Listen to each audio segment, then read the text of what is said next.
Good morning, everybody. Welcome to Whilton Mill for live coverage of your Sunday race day for Event 2 of the Wera Tools British Kart Championships. We're here at Whilton Mill, one of the long-stay circuits on the British karting calendar for the first appearance of 2026 for both the IAME categories and Honda Cadet. Myself, Andrew Mather, on commentary once again joined this weekend by Ceol Lynch, and a newest member of our team for this weekend, reigning British KZ2 champion and a visit to the podium in the Junior X30 race at IWF in 2021, Ollie Stewart. Ollie, welcome to the team, being our driver expert for this weekend. What can you say about this track, Whilton Mill? It's one that everybody always has to bring their A game.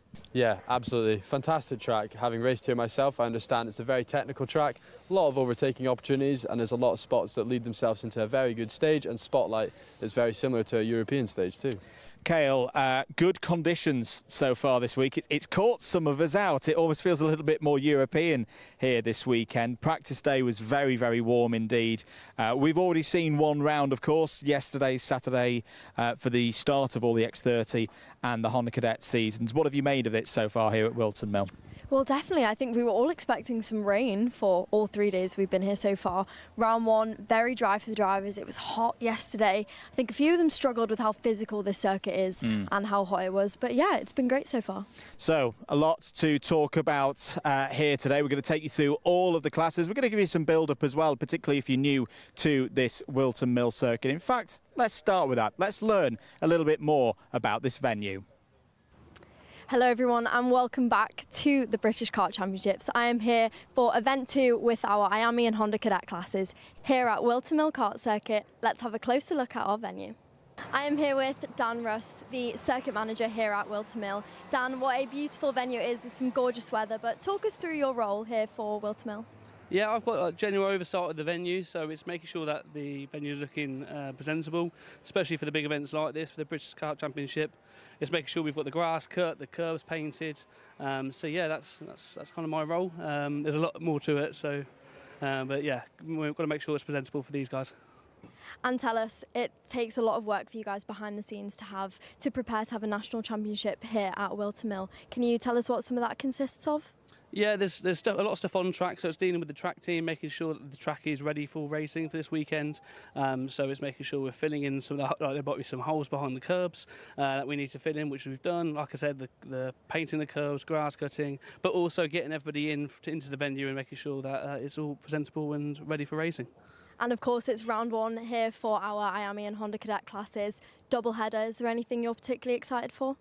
Yeah, it's just the close racing that brings. With being the British champs, it's the top level racing. So yeah, looking forward to that always. Good job there, Ceol, taking us through everything that you need to know about Whilton Mill here. And I say we've got the 2 sets of heats and the finals coming up for all 5 categories here today. We're going to take a short break. More after this.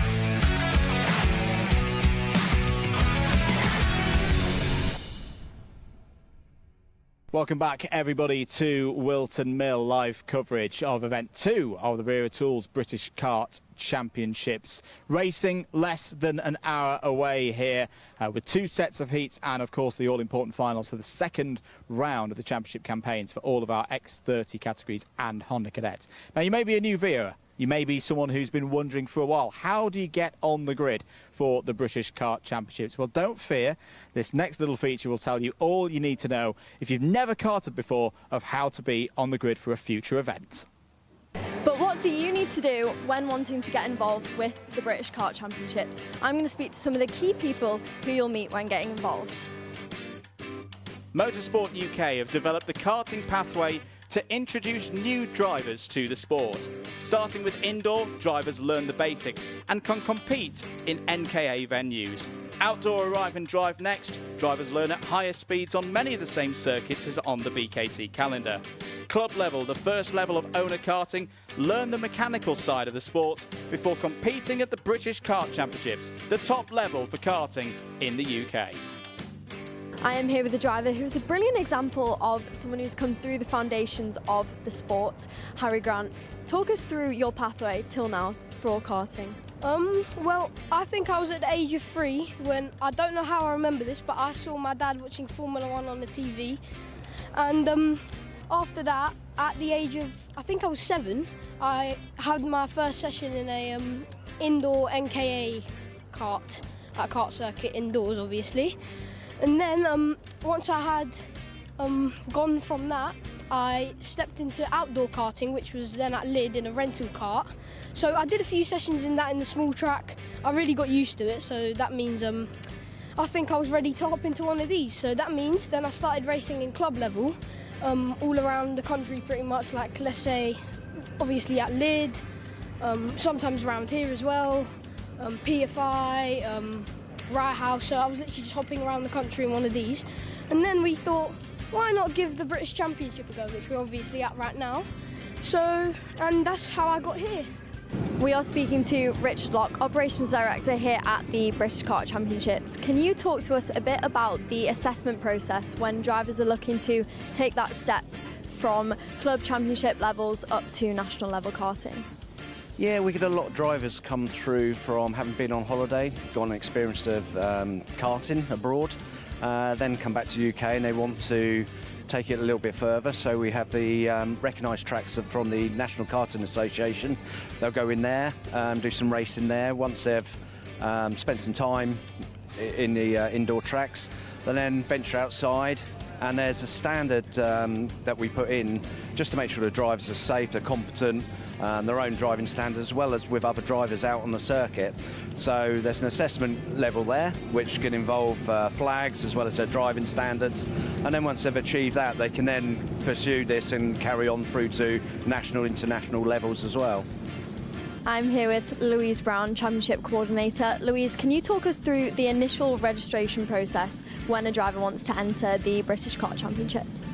Yeah, of course. So it's fairly straightforward. Our classes, for the majority of classes, you do need a national grade licence. So we do require experience.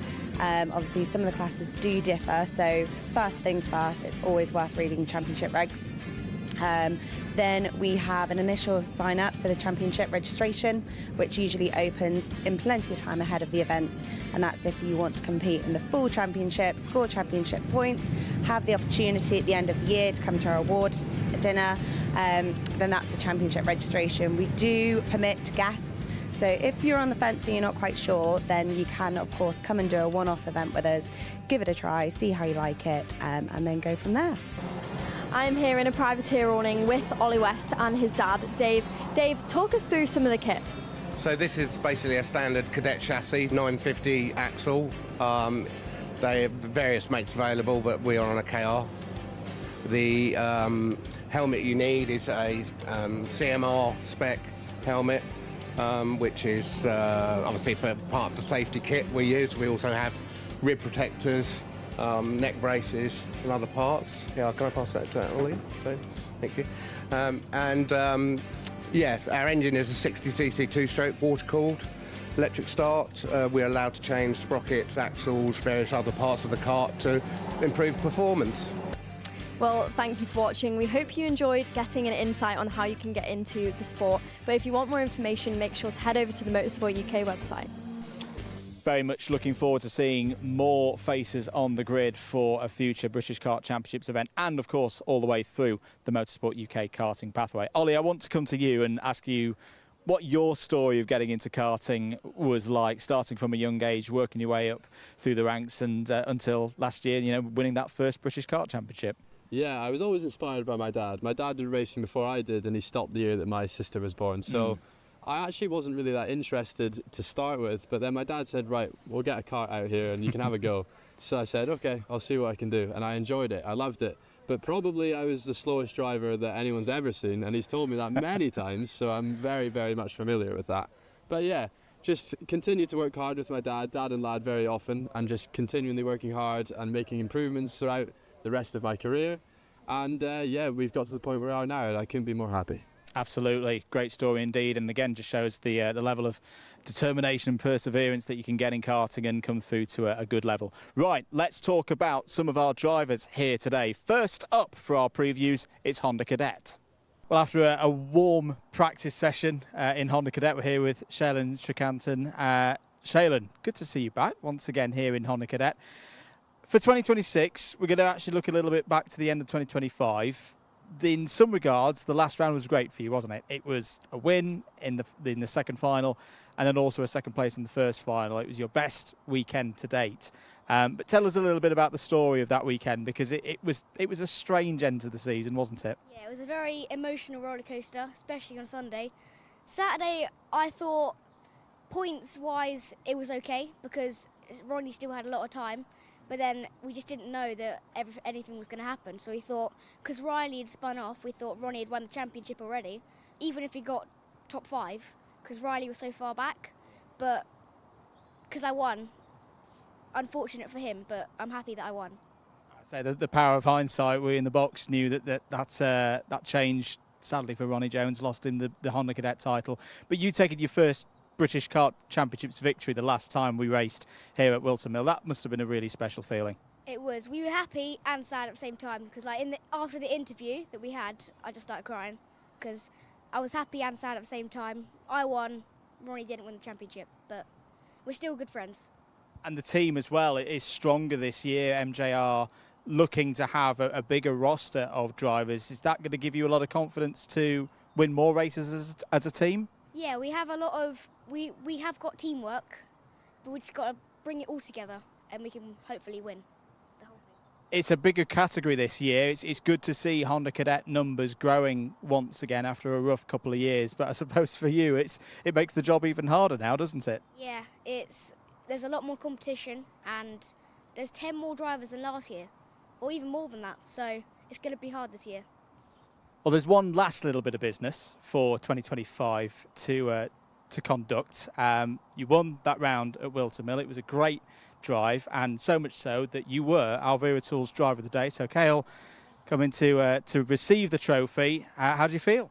Very happy. I am very pleased with this, and I'll definitely show this to Ronnie.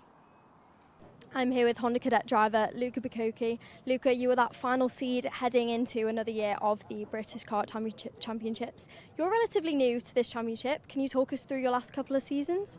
So, in 2023, I moved up to Honda. I didn't really do that much MSUK stuff. I mainly focused on club stuff down in Scotland, mainly at my local track, Grand Prix and Kart Club, who are hosting the Scottish Championships this year. So, for like anyone else, the Scottish Championships, the Grand Prix and Kart Club this year. So, if you want to enter, you can. And then going into 2024, I did a little bit more confidence. I won my first race and in Honda, and then I did the Lark Hall British in 2024. It wasn't the best, but it was a good start to my British campaign. And then in 2025, I did the full championships, including the All Plate, and I finished 10th, and that's how I've got my number 10 seeding, obviously. Well, that was a really good result for your first full year in the championship. You've not been to this circuit too many times before. What do you make of Whilton Mill? It's a really good track. This is my 4th time here. I came here for the All Plate, the double header last year, and last weekend I did some testing, which I won the final. So I'm pretty confident going into this track. It's a really good track. I really like it. You can overtake basically anywhere. It's really fun track. It's definitely setting you up really well for this weekend then. And do you have any good overtaking opportunities you can point out to us? I don't necessarily have a favourite. Gonna keep them to yourself? Yes. I do like a dive bomb, but I basically overtake anywhere, so yeah. Well, thank you very much and good luck for the rest of this weekend, Luca. A boosted 26-strong entry for the first round in Honda Cadets in 2026. Archie Loveridge was on pole position after 2 heats in the morning. Archie Cannon alongside him on the front row. It was a classic Honda Cadets final. Plenty of drivers involved in the battle for the first win of the year, with Archie Cannon and Archie Loveridge leading early on. Luca Bacocchi was quick in the middle part of the race. Sawyer Henderson as well, looking to make it a repeat of the MJR Racing win that capped off the 2025 season. In a classic flurry to the line, 11 drivers could have won the first final of the year, but it was Archie Loveridge with a last corner gasp move that took the win and started off his new campaign in the best possible fashion. The big question, what would Sunday's final behold here at Whilton Mill? Great stuff there from the Honda Cadets. Ollie, I want to come to you first with this one because you've been around in karting paddocks for a while. How good is it to see 26 drivers on a Honda Cadet grid again? Because it's suffered a bit for a few years, but it's back. Yeah, I raced in Honda Cadets when I was younger, and the grids were huge, but unfortunately, just in the recent years, they've kind of died down a bit, so it's really good to see the class recovering.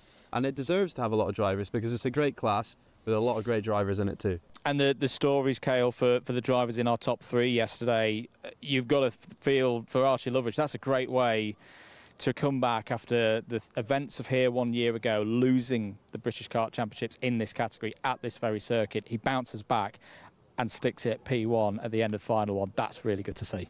Absolutely. I do think for Archie that might have healed a bit of the end to his year. I do think it'll set him into a confident year, good start, and obviously he can re-go for what he thought he had last year. A driver who didn't do too well, though, that we expected to see up there was Oliver Vickers. Oliver Vickers is a rookie in this championship, but a driver who we've seen do well in various championships at the start of this year. He's a driver who hasn't had a great round, but that is a good thing about these double headers. He has another round tomorrow. Absolutely. The current leader in the clubby events here could be bouncing back here today.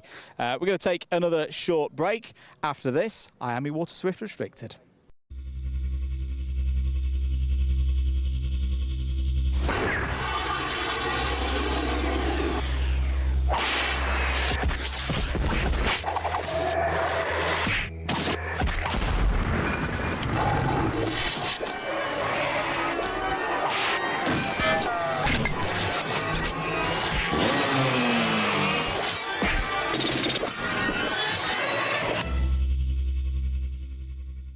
Welcome back once again to Whilton Mill, Event 2 of the Wera Tools British Kart Championships. Big thanks to all of the championship partners. We couldn't do this without them. Conditions looking good this weekend for some strong racing here at Whilton Mill. Let's talk about IAME Waterswift Restricted. Ollie, cadet categories, what are they all about? Yeah, when it comes to cadet categories, they're very inexperienced, and it's very impressive to see the maturity that some of these kids have, especially at such a young age. It's very important, especially down the long straight down the back there, how much they need to work together. 2 engines are stronger than 1, as you said previously, and it's very important. It is indeed. We caught up with some of our IAME Waterswift Restricted drivers earlier in the weekend and also had a look at some of their final action from yesterday. Here with Ben Schlivar. Ben, welcome back. British Kart Championships for another year. Racing in IAME Waterswift Restricted again this year. What was your favourite part of 2025? I'll say the final. My favourite race was Kimbolton because that's when I had my best results. And yeah. I say it's similar weather this weekend to what we had at Kimbolton last weekend. What have you been working on before this first race of the year? Who's been helping you get the kart ready? Darren and and Ollie. And your engine builder as well? Yeah. Say Johnny doing a good job on that one. Whilton Mill, it's a very tricky circuit, isn't it? What do you enjoy about this track? I'll say the last corner is better because get to fly over the top of the curve. I say we don't have not many people who say that answer, but no, fair play. It's a change that we've seen here over the last few years. What do you enjoy about karting as well? How did you get involved? The speed and that how fast you go through the corners it's less fun. Do you reckon you can win this weekend? Yeah. Well, best of luck, Ben. We'll keep an eye out. We won't miss you, of course, in that bright green machine, and best of luck for the season. Thank you. Arthur Rhodes, welcome to Whilton Mill. Second event for you this year in the British Kart Championships, but first in the IAME Waterswift Restricted category. How are you looking forward to this weekend? Not very sure. Yeah, not sure, really. Not sure. That's okay. As I say, you're still in the early stages of your time in the British Kart Championships. What's it like racing in these championships for people who've not done it before? It's very hard because people like be dumb and smart at the same time and just go move. And it's very hard to get past them. Yeah, so there's a lot of people who are, are very firm on their racecraft and they know how to defend and keep themselves ahead. In terms of this kart as well that you're racing on, the RCE, it's a good kart. It won championships last year. How do you enjoy driving it? Like any other kart, really. Yeah. This one's got to be a bit more special, hasn't it? Yeah. What is it that makes it a bit more special? Who's been helping you on the kart so far this year? My mechanic, Jay. Is Jay a good mechanic? Yeah. Is he the best mechanic? Yeah. Good stuff. And Whilton Mill is a circuit. Have you raced here much before? Is this one of your favourites? It's not really my favourite, but I have raced here a lot. And has it been a good place for you? Have you won races here before, finished in the top 10?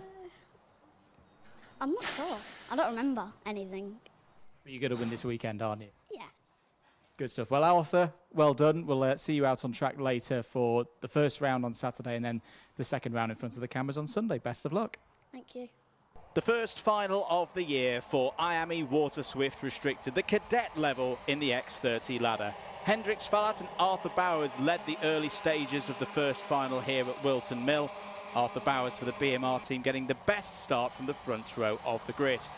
Both of these drivers were new to the championship this year, closely followed by Benjamin Schlivar, the number 6 seed from 2025, and the number 4 seed, Ollie West. Into the middle phases of the race, there were lots of battles in the midfield. Bowers, unfortunately, would have a problem, and Hendrix Fallat would also be under investigation. The latter stages of the races always knew that the number 15 might lose out, would make Benjamin Schlivar the winner of round 1, the first win for the Bosnian driver in the BKC. It's a close competition though. Sunday could be a completely different picture for round 2 here at Whilton Mill.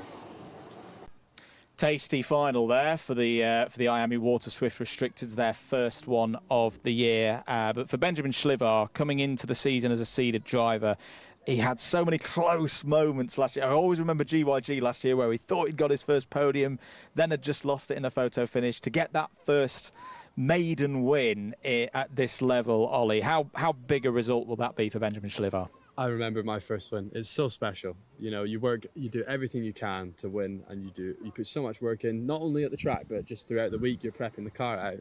And to get the final win or the first win that you've ever had, it's so special. Especially when you've got such a close relationship with a dad, obviously being a privateer. Very important.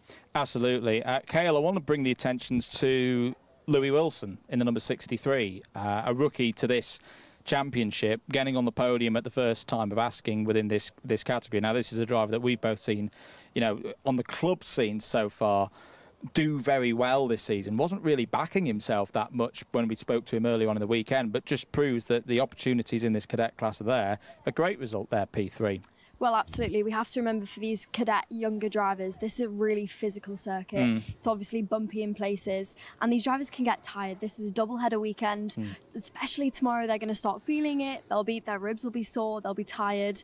But for drivers like that, especially a rookie coming into the championship, that's impressive. It's a really strong Waterswift Restricted grid this year. It is indeed, and I'm glad you brought up the point of how physical this circuit is, because we took a moment with senior driver Harrison Whitcomb to take an onboard lap around this track. Here in the race centre with Harrison Whitcomb. Harrison, we're going to take a look through a lap of Whilton Mill here. You're going to pause it and tell us a little bit more about the key points around this circuit. Take it away. So obviously we're starting this lap, we need to make sure we're super nice and wide going into this corner, because we have to open up a really big for the left-hander here, make sure we're fully getting over this curb to fully open up the run up to Christmas, because this straight here is the most important straight to get right, because if you're not getting the exit right here, you're not going to go all the way up to Christmas, and it's going to ruin your run all the way up. We see a lot of overtaking into this part of the circuit. It's one of the most spectacular places in the championship, isn't it, to get your moves done? Yeah, it's a perfect place. As long as you get your run right, coming up onto the straight, it's going to be a perfect place to overtake someone up at Christmas. So what we're going to do here, we're going to open it up as much as we can, late on the brakes, sliding into the corner, make sure we're getting our lock nice and tight. Late apex, I'd say, probably about middle through the corner, nice and wide, coming onto this next corner. So now we're going to fully mount this curb. It's flat through here. It's really important to get this right because, yet again, there's another one where the run is massive into Ashby. I need to make sure we're getting this perfectly right. So we're getting over these two curbs, running in nice and wide, and same again here. We're late on the brakes, about where this dirt patch is here, and that's about our braking point. And in coming downhill as well into Ashby, it's, you know, on the map it looks similar to Christmas because they're both hairpins, but the fact that you're going downhill into this part of the course, it's very easy to push on, isn't it? Yeah, 100%. Like you'll see here through this corner, I'm getting on two wheels coming out of here. You can see the front right there lifting up, and then it throws you wide out here, but you've got to use all the runoff, using all the track that we can use within the track limits. And in this next one here, we're opening up again. As you can see, there's a bit of a runoff here that you can use, and all the drivers are using this to advantage. Braking nice and late, nibbling the curb, just a little kiss, and using all the runoff again, nice and wide. So now we're going into the next corner. Yet again, it's another late braking zone, and it's another good opportunity for overtaking. So we need, us as drivers, we need to make sure we are late braking so people behind us can't get a nice overtake up the inside. Otis as well as we play it through. Yeah. This is a point where it gets really tight on exit here. And then this crucial run into the boot. The boot obviously has changed over the last couple of years. Yeah. I'd say this corner now is probably your last opportunity to make a real overtake, isn't Yeah, it? I mean 100%. In the last few years, you've been able to make an overtake through this corner, up on the right-hand side, but now with the new layout, it's hard to make the overtakes. You've got to get it done early in the boot, because otherwise you're going to miss the opportunity and you're not going to have a chance for the race win. Again, obviously now with the new track layout that came a couple of years ago, you have to get this right. It's essential. And especially with the new flip-flops, people are going to be watching for track limits. You need to get it perfectly right, avoid both of them, and have a nice run onto the main straight. And then the last corner as well to close out the lap, arguably, is where your next lap starts, isn't it? 100%. Obviously, that will affect your run up to Christmas as well, because you need to make sure you're getting the run right out of that corner, because it all matters. Absolutely. Harrison, thanks for your time. Thank you very much. Showing us around Whilton You're Mill. welcome. Thank you very much. Good stuff there from Harrison Whitcomb. More on Harrison later when we move on to X30 Senior later on in our build-up show. Time ticking on by till our first heat of the day. Remember, you can watch all of the heats here today and the finals free all the way through the season. And of course, if you miss any of the action, you can watch it back on Alpha Live at a later date. IAME Waterswift coming up. We'll be seeing their highlights in a few moments and their interviews, Ceol. But this is again a really exciting category for 2026. Absolutely. This category of drivers, this field of drivers has been really impressive over the years, but the start of this year in particular on the likes of European circuits has been really impressive. And I think what today showed so far, they're definitely drivers to watch this year. Indeed. Let's catch up with some of our Waterswift interviewees and highlights from earlier on in the weekend. I'm here with Chester Fawkes and Ilyas Sami, two drivers who've been deemed to watch this season. You two have helped each other to success in various championships already. Tell us what the dynamic is like. Yeah, so far this year we've just been pushing together just to get the advantage over everyone. So yeah, it's been going good so far, so hopefully we can continue throughout the season. Yes, same as me, Chester, and we've been pushing very good as well, and even with Danny Cole, he's been telling us what to do all the way through, and yeah, we've been running races and all of that. And you're in a fairly new team in the paddock. Your team owner, Danny Curl, is a former world champion. Is he able to pass his knowledge on to the two of you? Yeah, he's been passing it on really good. Danny helps so much. Like, since I've joined the team, he feels like he's made probably a lot more out of me than before. So yeah, he's been great to be driver coaching me. Same as well, but Danny Curl is a very good coach, and he's a world champion as well, so he knows very tracks by his brain, and yeah, and he teach. When I joined the team, he would make so sense, and then I just do it straight away on the track. So yeah. And can you give us the inside scoop? Is there a game plan between the two of you this weekend? Yeah, it's been the same throughout the season so far, just try, push it, break away, do the best we can, work together. Sometimes, you're not always going to get the game advantage over everyone else, but it is what it is at the end of the day. Yeah, it's not up to us about the game plans when we push, and we've done that once at French Quarter and didn't really go that well. And then since then, Danny said, let me do the plans, it's not going to work without you two. So yeah. Albert J. Stubbs, welcome back to Whilton Mill. Good place this for you. It's where you secured the IAME Waterswift Restricted title last year. But stepping up into Waterswift this year, how's the transition been so far? So far it's been a good day. We have a second and a third. So just hopefully we can carry that on throughout the weekend. What are your best memories from 2025? Probably Warden, the first round, clean sweeping it or winning both finals. And Kim Bolton also winning on my birthday. Indeed, but a new class for this year, Waterswift, the challenge for 2026. New for you, but not for this team, a very strong team, Ceol Motorsport. How pleased are you to be with them once again? After last year, I knew I was just going to stay with Ceol because obviously they done really well with George last year and Colby, so I thought I'd stay with them, and by the way the day's going, I'm going to stay with them for a long time. What is the honest aim for this year? There's some very experienced drivers in this category. You've got an extra year of experience over yourself. Where do you reckon you can finish this year? I'm aiming for at least a top 5 in the championship, but I feel like a win is possible, but top 3 is definitely there. What's going to be the toughest thing about this weekend as well? It's a little bit warmer than we would have expected here at Whilton Mill. Yeah, it's warmer than last year, definitely, but it's not too bad. Good stuff. Well, Albie, best of luck for the weekend. Best of luck for the new season. We'll see you out there. Thank you. After a high-quality 2025, IAME Waterswift is back with another strong 2026 class of drivers. Round 1's final saw Chester Fawkes from pole position, lead in the early stages, rich off good form in Franciacorta in a European race earlier on in the spring. Mason Hibbert, Alfie Davidson, Dimi Uzanov and Ilyas Sami likewise have raced well out on the continent so far this season. That top 5 would break away from the rest of the field.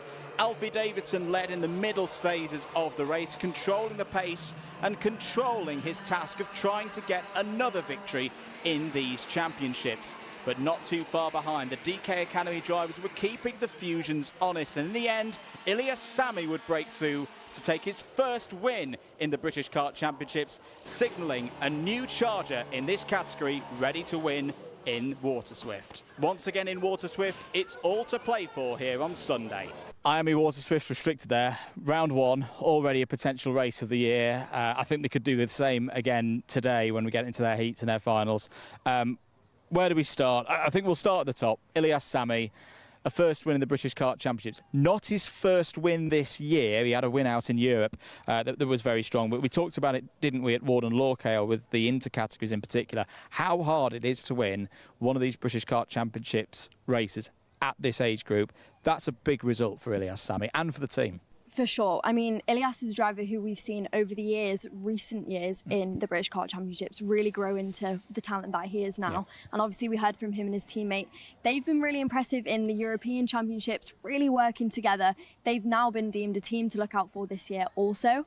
Another driver to note, though, is Evan Owen for Ceol Motorsport. Not someone who we particularly would have expected to see there at the front, but when it all kicked off on that last lap, he really gained out of that and took advantage, and he ended up with his first podium ever in the British Kart Championship. So that's another driver who clearly is to look out for this year. Ollie, I'm going to come to you for the Jade Racing team drivers, of course. Dimi Uzanov, P2 yesterday. I really like this kid. He's got a good spirit. He does a lot of racing. You know, him and his dad have been travelling across Europe as well with a number of the other drivers. That's a big result straight away, isn't it, for Dimi? Yeah, absolutely. I've worked with him. I know what he's capable of. And Jason Dredge has done a great job with working with him too. Yeah. And he's a fantastic talent, really is. And he puts so much work in, him, his father and Jason. So to see a team bond that closely, and yeah, they go through ups and downs as everyone does together, but to get a strong result in the first round is extremely important. Indeed. I just want to flag as well 2 drivers I think to keep an eye on today, 2 drivers that regular viewers will be already familiar with. Alfie Davidson led that race for a good while. he'll bounce back from this, I'm sure. And Chester Fawkes as well, the E-plate holder, very, very magnanimous when he won a couple of weeks ago at French Quarter. The first thing that he said was to commiserations to his teammate who didn't win that day. So those are two drivers that I think we could definitely see bouncing back through here today. But more on IAME Waterswift later, of course. We're going to go to a short break. After this, the juniors.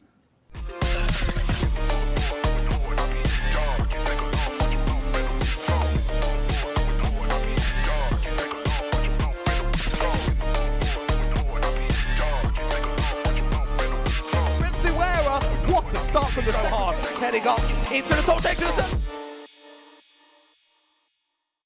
Welcome back, everybody, to Whilton Mill. We're counting down the minutes before the start of action here today for Event 2 of the Wera Tools Motorsport UK British Kart Championships. Myself, Andrew Mather, Ceol Lynch and Ollie Stewart, ready to talk through X30 Junior. Ollie, I'm going to come to you on this one with your track record back in the day in X30 Junior, but particularly around this place. It's quite elbows out, isn't it? Absolutely. I mean, we saw it from that race. Everyone is so close. You don't get a single second to breathe. And I think that's what builds a really good driver as well, because the amount of pressure you're under the whole way around the track. One mistake and you've lost maybe 5, even 10 places. So it's very, very important to maintain consistency. It is indeed. And we've got a number of seeded drivers who have stuck with X30 Junior for this season. So before we get into those highlights from yesterday's final, let's catch up with some of our potential frontrunners for 2026. I am here with Satmani Kira, Junior X30 driver. Satmani, you have really been turning heads when it comes to the start of your season. What have you been doing during the off-season to help you get to this point? I've been doing a lot of training and obviously spending time with my family because that's a big important part to my life. And you're coming into the season as a seeded driver. This is your second year. Do you have any expectation with your team? I'm moving to win the championship. Well, we love to see that, and you've been looking great so far this year. And of course, you are a driver that is backed by some really strong organisations such as Formula One Academy and the Alpine F1 Junior driver team. What's it like to be backed by such a strong organisations? It's a massive privilege, and I'm really happy, and I hope I can do well this year. Max Endicott, welcome back to the British Kart Championships paddock. It's been a busy few months for yourself since we saw you last. An IWF win in X30 Junior and then a good win at French Quarter on the European stage a couple of weeks ago. You must be feeling pretty good heading into this new season. Yeah, I'm feeling pretty confident. I mean, I'm up the front, so I'm looking to try and get inside the top 3, hopefully win. So yeah, I'm feeling very confident coming into the races. And for the team as well, that continuation of good results so far this season, whether it be club level, other series, European level, there's a good vibe in here right now, isn't there? Yeah, so far BMR have been very well. I mean, they've been on top so far, and we've been doing quite well. So yeah, just a good vibe. But I guess the next challenge is everyone's going to be looking at your kart, your number plate, knowing, well, there's some results that can come from that 218 this year. Does that add a bit of pressure? No, it doesn't really have any pressure. I mean, you just got to perform, but there's always been pressure when you come to the track if you're at the front. So it's just kind of the usual. How have preparations gone for this weekend? Practice gone well? Practice was all right, but it's just like maybe getting some seat time because, you've got to focus when you get to the real event. So, yeah. And it's a tough circuit, this, isn't it? It's quite physical at times, but there's plenty of opportunities to overtake. Oh yeah, there's quite a few opportunities to overtake, but the surface is quite abrasive, so it's really bumpy and it's quite difficult. You end up getting a little bit tired whilst you're driving around. And with elevated temperatures this weekend, I imagine on tyres that's going to be tough as well. Yeah, well, I mean, you only get one set of tyres from quali to the final, so I imagine that you're going to have to do a little bit of saving on the tyres to have the best shot to win in the final.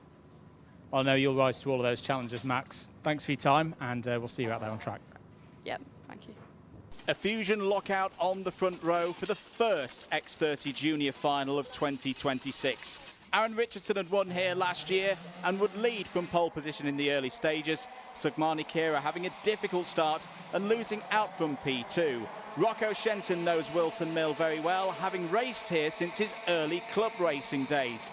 He would be a big part of the final. Aaron Richardson, though, would break away from the rest of the field, comfortably leading by 2 seconds into the latter stages, and he would repeat the victory that he had here less than 12 months ago to get his season off to a good start. Fusion Motorsport are looking for him to lead the team this year from the likes of Shenton, George Edgar as well for the Mick Barrett Racing team was a factor. But Richardson started 2026 with a strong victory, signalling his intent for championship glory this year. All to play for once again, though, in X30 Junior. It's going to be a tough Sunday for everybody out there. Bit of a boisterous final there from the X30 Juniors yesterday. Before we talk about round 2 here today for Sunday's racing, let's have a little bit of a recap for what we saw in that first final yesterday. Ceol, Future Motorsport, they take another win. They take another win in the hands of Aaron Richardson round this place. He won here last year, so in some ways this isn't a surprise result, but there was a lot going on in that one, and he had to fight his way through. Well, like you say, that is an expected result from Aaron Richardson. Like we know, fast to the circuit already, fast driver in the British, obviously coming into it as one of the top seeded drivers. It is what we expected to see from him. However, that will be confidence building. Obviously, the first round this year, we know how important that is for them to put their best foot forwards. Sutmani Kira, though, a driver who started on that front row of the grid, did not have a good race. She's someone who to watch out for today because she will be on a redemption charge. She will be. She had a proper redemption drive in Franciacorta a couple of weeks ago. Ollie, for yourself, I think I'm probably going to go down the IWF angle again. Max Endicott coming into this season very much had that win at X30 Junior last year at Valencia. Probably not expected. He snatched it right at the end of that race. But now he's won that race, everybody's going to be looking at him for more results. He had a good win at Franciacorta again a couple of weekends ago. Give us your perspective, because you've been there, you've had big results on an international stage. What's that like when you then come back to the British? It's a strange feeling because you go there with so much momentum and it's all you think about. And then you realise after the weekend is done, you've had a really good job and you've done a really good job. And then you realise, oh no, I have to go back to the UK now and I've got to race against the same people that were at the same pace as I was. Yeah. So you come back, a lot of pressure's on, a big target on your back as well to perform. So it's a high pressure environment. And I would be remiss to not mention Rocco Shenton as well. He knows this place very well. He started his racing here, but as a privateer against all these big teams, you know, I know he's up to the task, second yesterday, but what do you reckon we're going to see out of Rocco today? Yeah, well, yesterday, as we looked at, his defending was absolutely superb. Very, very difficult to get past as a driver. Everyone seems to struggle. But yeah, the pace was very, very good. Although he was defending, he still had the pace to be at the front. So I think with qualifying today, he should be at the front again. And I think he's a contender for the race win. Absolutely. Juniors, we'll look forward to them across the course of their 2 heats and final across the course of today. But of course, we've got one more heat, one more race, one more class to talk about. X30 Seniors, here's the thoughts from some of their drivers at the start of the weekend. I am here with newly senior X30 driver Nat Johnston. Nat, the biggest change for you this year is that you have taken the step up into senior X30. We know a lot of the drivers find the biggest challenge, the mental game, moving up into the senior field. How have you found it? Yeah, absolutely. It's just, I mean, I've been quite quick from the offsets. It's just all about, like, as you say, the mental progression, like doing what I can and just keeping going. I mean, it's been sort of similar to junior X30, really. I'm quite new to karting on the whole, so it's all learning for me. But yeah, it's been similar, just quite a smooth transition so far. And you've been very busy for the start of your season. You've been here at Whilton Mill quite a few times and you've done really well at this kart club before. Is that going to fill you with confidence heading into this weekend? Yeah, it's a track I really like. I've shown quite good pace, won twice so far this year around here. So yeah, hopefully it'll improve my confidence but I just need to focus on my own driving this weekend and see where I finish. And you're continuing your campaign with Mick Barrett Racing. Obviously, we know you have a close relationship with your team. How's that going and how are they helping you this year? Yeah, no, brilliant. I've progressed so much with the guys at MBR. Dan and Mick do an amazing job, and Jack, my mechanic, he's just giving me a thumbs up. And then I've also got Gus Lawrence, 3-time British karting champion, coaching me this weekend, which, like you say, again, just helping with the racing and the mental side of everything. So we'll see how that goes. Speaking of, let's see if we can catch a word from Gus Lawrence. Gus, many people are devastated to not see you out there on the circuit this weekend. How does it feel to be watching from the sidelines? No, definitely. It's a different aspect watching, especially seeing your graphics and your kart going around from the PFI guys. But I wish them all the best. I chose to make that decision myself and pursue a different avenue. So, no, it's good to watch and seek enjoyment from helping other people.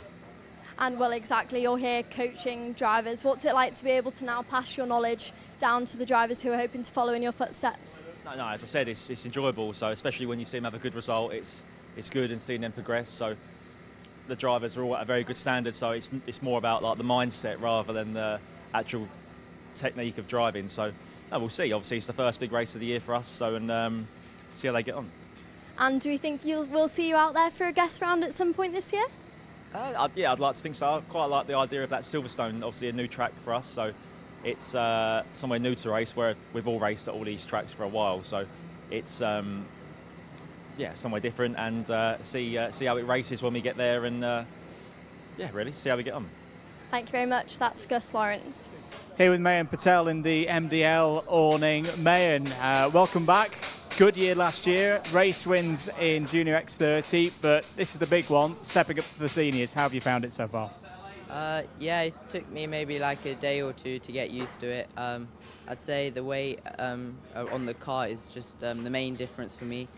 But other than that, it felt pretty similar. Just drivers are a bit more experienced, and the whole grid is really quite good. So I thought that was the main jump, but sort of now trying to navigate my way through it. Still fairly new to the class, so still getting used to it, but trying to fight at the top as well.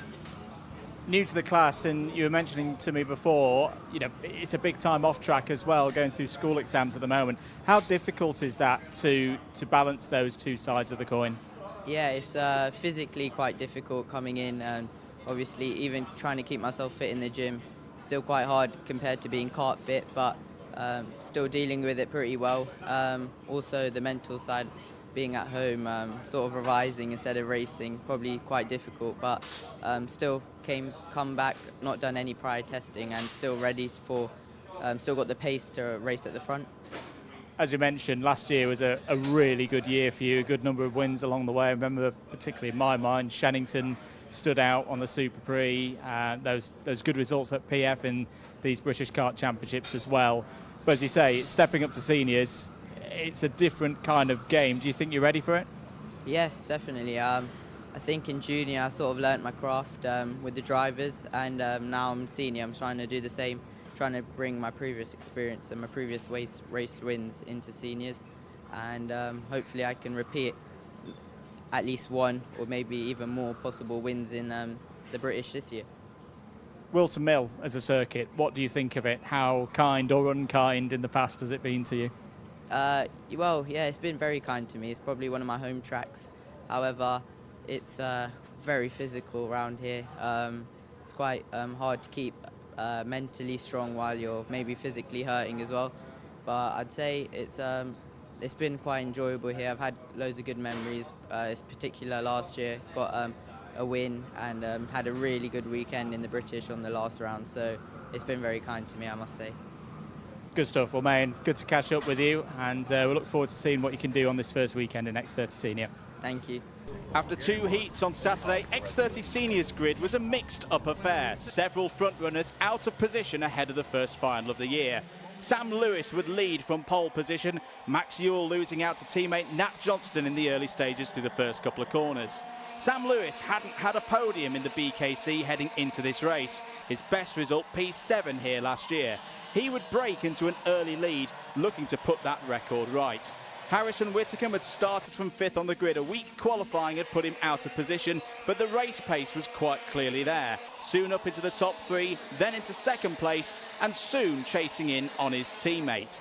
A win at the start of the 2025 season was the highlight for Harrison Whitcomb as part of a double at Warden Law. Could he do the same again here today at Whilton Mill, on his way to the championship lead in the early stages here on Sunday? X30 Seniors' first final in the book, and it's a repeat of what we saw here, well, not here, but Warden Law at this stage of the season last year. Harrison Whitcomb winning the first round. He then went on to win the second round for the first meeting last year. Ceol, do you think he can do the same again today? I mean, he's been looking strong so far. We've seen a lap from him already. He's feeling really confident. I definitely think that that's a driver to look out for the rest of the year. And premium karting as well. Sam Lewis taking the first podium of the season yesterday in third place. You put that on top of the results that premium karting have had with a certain absent for this weekend, but we believe back for later in the season, Freddie Lloyd, who won at Franciacorta in this category a couple of weekends ago. Premium karting looking really strong and looking like they could have multiple drivers up at the front end this year. Well, definitely. They're a team who we didn't see too much of so far earlier this weekend. Definitely underdogs going into the start of this year. Sam Lewis, though, will be really happy with that result. Somebody we didn't necessarily expect to see there so early on. Something to note, though, is the fact that we don't have the likes of Freddie Lloyd or Gus Lawrence this weekend. Yeah, Gus on the sidelines training some drivers, focusing on his Scooser racing for this year. And as I say, Freddie Lloyd racing elsewhere this weekend. I'm just going to stick with Premium for a little bit longer. Ollie, you heard a little bit of news from Lewis Bird. Great to see Lewis back on the grid this year, but a difficult day for him yesterday. Yeah, totally. He did a fantastic job to come through as far as he did, but I overheard a conversation between him and his mechanic that his chain snapped. So unfortunate, but it's something that can quite often happen around a track like this. You've got so many bumps, high curbs, it can just get underneath the cart, take the chain off, and it can happen. Indeed. Senior X30s will be out for their 2 heats in not too distant future. But before we go to racing, let's catch up with some of our drivers, particularly local drivers, to this Whilton Mill circuit for another look at how to be quick round this track. Well, we are here at Whilton Mill for event 2 of the British Kart Championships, and we are stood right on the circuit where all of the action is going to happen this weekend. Absolutely. It's a real tough challenge here at Whilton Mill. We caught up with some of the drivers to tell us all about it. Welcome back to Whilton Mill. You're very local to this circuit, only live, 25 minutes up the road? Yeah. Turns 1 and 2, really tricky corners these, aren't they, to start the lap? Yes. Tell us about them. Well, I know it's the most trickiest part of the track since they've got the new corner up there. Yeah, it's a real corner where you've got to carry the speed, haven't you? So how much time do you reckon you lose if you don't get this corner right? Probably about seconds. Wow. So that's a lot of time around a circuit here on a kart track. And then of course, so you've got this bit done, you've got turn 1 done, and then you're immediately into turn 2, the ominously named, well, this whole section is named the Oblivion section, isn't it? Tell us about turn 2. Well, it's very tricky. Lots of people go off into the barriers. That's why yeah. And in terms, if it's a wet race as well, what do you have to do differently through here? You have to go really wide and cut back. Yeah, so you get that speed up the hill. There's 2 options. You can go wide and cut back, or you can use some of this curve. Yeah, and hook into this inside curve to pull you around the corner, indeed. Do you like this part of the circuit? Is this your favourite part? Yes, it is. Oliver Vickers, good start for you in Honda Cadet at the Clubbies so far this year. Tell us a little bit about this corner, Christmas corner. It's a really important part of this circuit, isn't it? Yes. Well, coming out of the first corner, once again you've got to carry a lot of speed out of there. Try not to move too far to the inside. It's a really good fun corner because it's got quite a bit of elevation. You're either really quick at it or not quick. So I find it quite fun because I get a lot quick, and this is where I gain and get a lot of the moves. You're probably apex around middle of the curb. In Hondas we don't hit the curb though. Yeah. So because some people do, but I don't find it quicker. I like to turn later and hit the white line. Keep the momentum going because it's quite a fast-flowing circuit. Let the kart run out to the middle of the track because it will set it up for the next corner.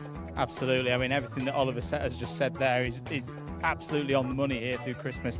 We're going to see a lot of overtaking through this part of the course this weekend. Uphill, hard on the brakes, a very good place to make a move. Okay, I am here with Junior X30 driver Zach McDonald. Zach, we are here at Ashby Corner, a prime overtaking zone for some drivers. Talk us through it. Yeah, well, you come into Ashby, you're flat out all the way through the exit of Christmas up to here, and then there's this little patch of road on the left. You're right up against the edge of the road, actually, and you're hard on the brakes. It's a brilliant overtaking zone because the way that the corner goes round, you can just get your car nicely positioned to the inside without someone attacking you on the exit. So it's really great to make the overtake into here. For me, I love the braking downhill. It's so bumpy, so difficult to get right, and if you make that difference around this corner, you gain a lot of time. So you're really turning in aggressively towards the curb on the inside, And yeah, this is why it's my favourite corner. Well, exactly like you said, this is a physical, bumpy part of the circuit. Do you think that really sets apart the drivers that can handle that kart better? 100%. It's all about how confident you are on the brakes. If you're good on the brakes down this bumpy section, you'll be good around the rest of the track. And if you can get your hands on the steering wheel perfectly in that push position, push into the corner, make sure you settle the kart, you'll be fast. Well, is this where you plan to make most of your overtakes this weekend? Well, let's see in the next couple of days if I can make some overtakes into here. Absolutely. Thank you very much, Zach. Ceol here at Ozier's Corner. Looks easy, looks simple on a map, is anything but, isn't it? Yeah, definitely not easy. I would say it's a very technical corner. Got to be in nice and early, hold the brake. You got to straight after the corner, so you really need to get a good exit. And the tricky thing on exit as well, especially if you're side by side through here, it can get real tight real quick, can't it? Yeah, definitely. You see in the racing when people go for a lunge in here and it's side by side, someone always ends up on the grass because it just narrows in the exit. And the run towards the boot as well, the exit's so important, isn't it? Yeah, it is definitely, because it's a big straight and you've got to get quick down there. So. Okay, I am here with another Junior X30 driver, George House. George, you've taken a step up into Junior this year, and we are stood on what you've called the braking zone of the boot. Talk us through this corner. Well, into this corner, you want to make sure you're not turning too late into the corner, because if you turn too late into this corner, you'll miss the little curb on the left here. What you want to do after this corner, you want to make sure you're not too quick round here so you don't mess yourself out onto the right. You want to make sure you're keeping it in a nice position for this right here. And if you had to give us the inside scoop on your favourite part of this circuit today, what would you say? It's a very bumpy track, a lot of fast corners. Yeah, I reckon it's quite hard to get it correct because it's very tricky and bumpy, a lot of corners. Great to hear from the drivers once again. Whilton Mill set to deliver another very exciting weekend here in the British Kart Championships. Well, for sure, as you can tell, as we have heard from them, it is a very physical circuit. It's bumpy, it's challenging, and there are a lot of karts out there today, so it'll be interesting what each driver can make of it this weekend. Absolutely, and with that, back to the studio.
Welcome to Event 2 once again of these Wera Tools Motorsport UK British Kart Championships. We're here at a slightly murky and overcast Whilton Mill today for the second rounds for the IAME categories and of course Honda Cadet. Myself, Andrew Mather and Ceol Lynch primed and ready in the commentary position for the first of 2 rounds of heats for all of our categories and the finals later on today. Here's your circuit, 1,200 metres, 12 turns and 26 feet of elevation, particularly up to the top there to Christmas Corner. This circuit, established in 1991, has been a regular feature on the British karting calendar for many, many years. As I say, different conditions today. It was very, very hot for practice day on Friday. Pretty warm yesterday as well. Today, a little bit overcast. Potential for rain as well later on the day, but I'm going to be positive. I think it's going to hold off today. Who am I kidding? It's Whilton Mill. You cannot predict the weather here today. But it is a little bit cooler for the drivers, which is good news for them. I say it was up in the mid-20s on Friday and very muggy as well. As we say, IAME Cadets classes will be coming up soon. It's Honda Cadet that will kick us off for the first thing this morning. Everybody has 2 heats today and the finals later on today. They also all had a round yesterday, so this is round 2, as we say, of the championship.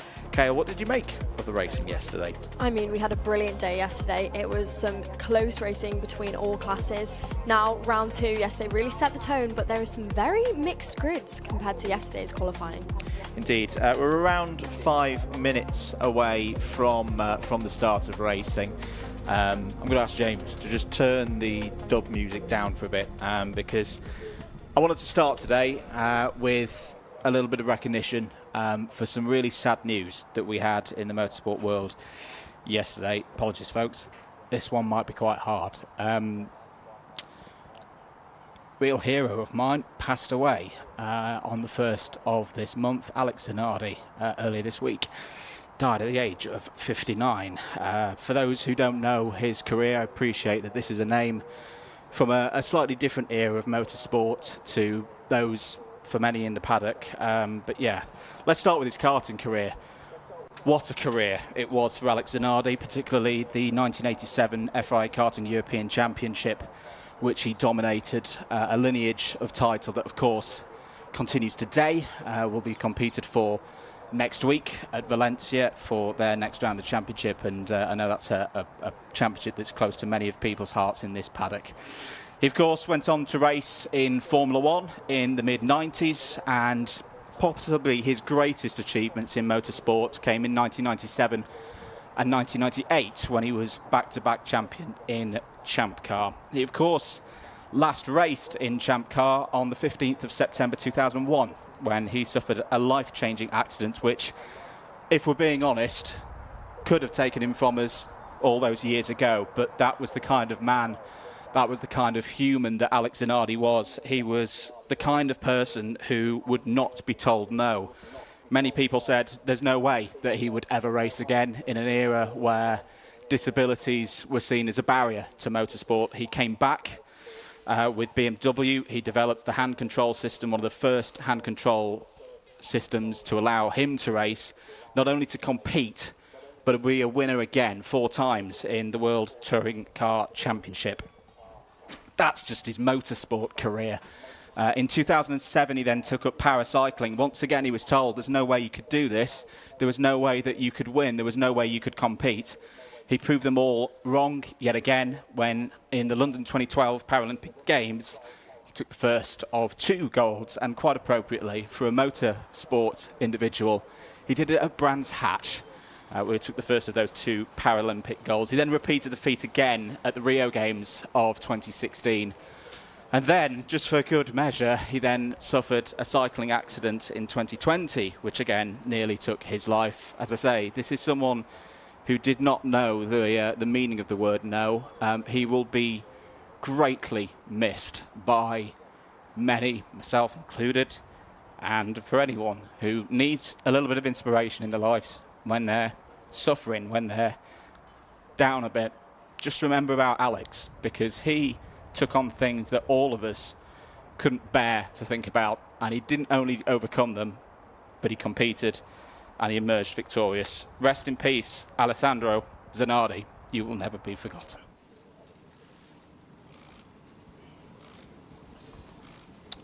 Shall we go racing, Ceol?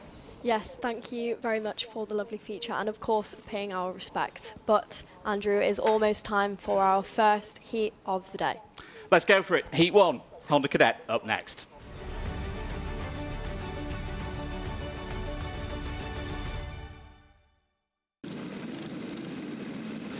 Right, let's go racing then for Honda Cadet GX200. They had their first round of the championship yesterday. Of course, this is where they finished their 2025 campaign in very dramatic fashion. Really glad to see 26 drivers on the grid for Honda Cadets for the start of this season. I've been waiting for this day for a very long time. I remember my first races commentating on this category around this very circuit and know how good it can be. We've got a big grid and a lot of drivers hoping for great things here today. Let's take you through the grid then for this first heat of round number 2. On pole position from time qualifying earlier on this morning, Bradley Sutton will take his zip kart from the front of the grid. Archie Loveridge was your round winner yesterday. We all know what happened here last year with Archie. This is a new season. This is a new story for the number 3 seed from last year. Henry Colburn and Luca Bacocchi go from row number 2. Carl Kerr and Dino Rowlands go from 3. Mason Becker and Sawyer Henderson go from 4. Archie Cannon and Ceol Lynch go from 5. It's Ollie Knox and Oliver Ratton on row 6. Jensen Kula, the first driver representing Albania in the history of the British Kart Championships, goes from row 7 alongside Harry Grant, who had a best finish in his career yesterday in the final. Marcus Cooper and Luke Hamill go from 8.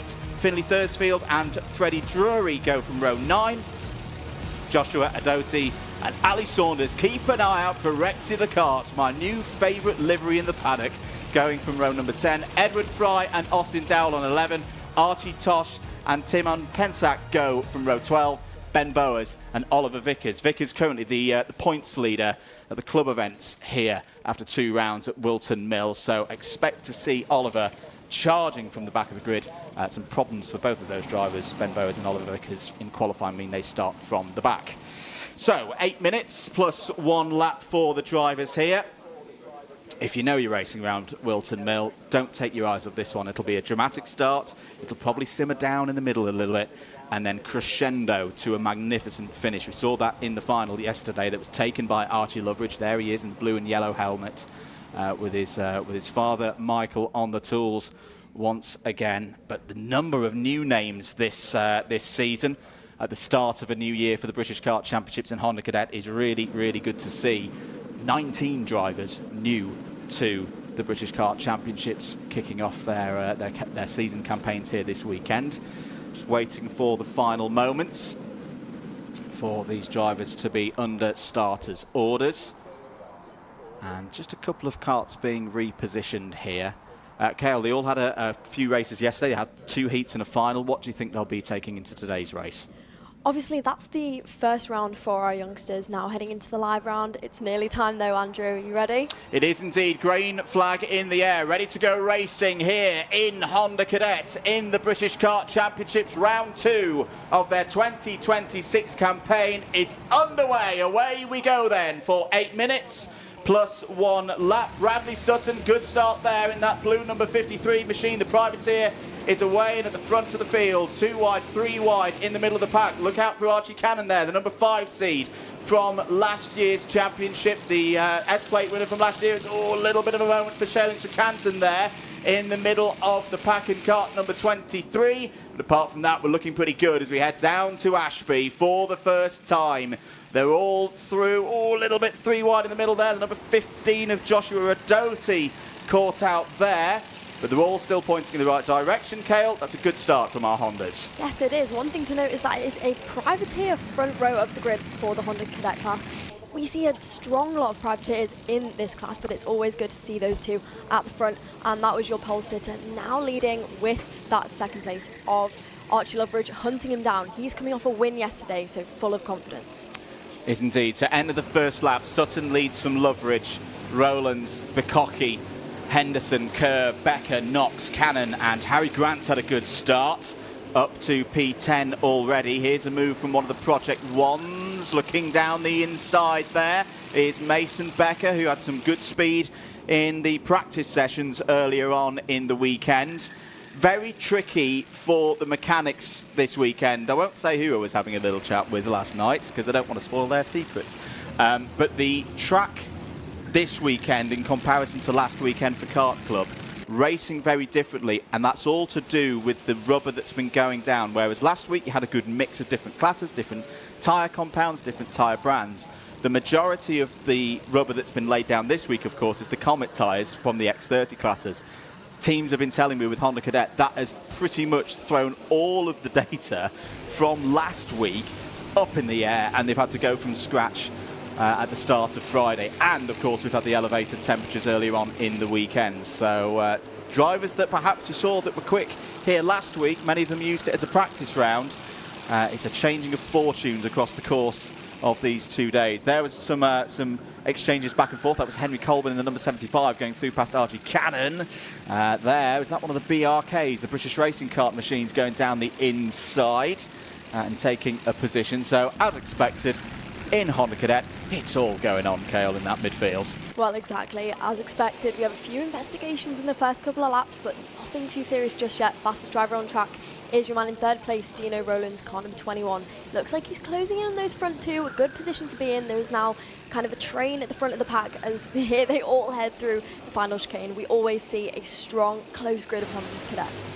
5 minutes of this race to go. Good progress being made in the second half of the field by Oliver Vickers, who we saw giving us a little bit of a chat as to how to take this corner during our track walk. It's part of the build-up show. Oh, bit of a moment there for Dino Rowlands in the number 21. He looks over his shoulder, gathers himself back up, is still there in that top 5. But yes, Oliver Vickers up 7 places, is your biggest mover so far in this race, and has broken up into the top 20. Remember, the results from these ones, as we've had a change of lead, Archie Loveridge to the front of the order. The results from these races will carry over into the final, will set the grid for the final, and there's championship points on offer as well for the drivers who finish a little bit higher up the intermediate classification at the end of these 2 rounds. But let's focus in on our new leaders. Archie Loveridge, been in this position before, of course, 4 times a round winner in these championships last year, looking to get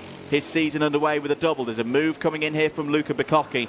Luca was rapid yesterday in the final in particular.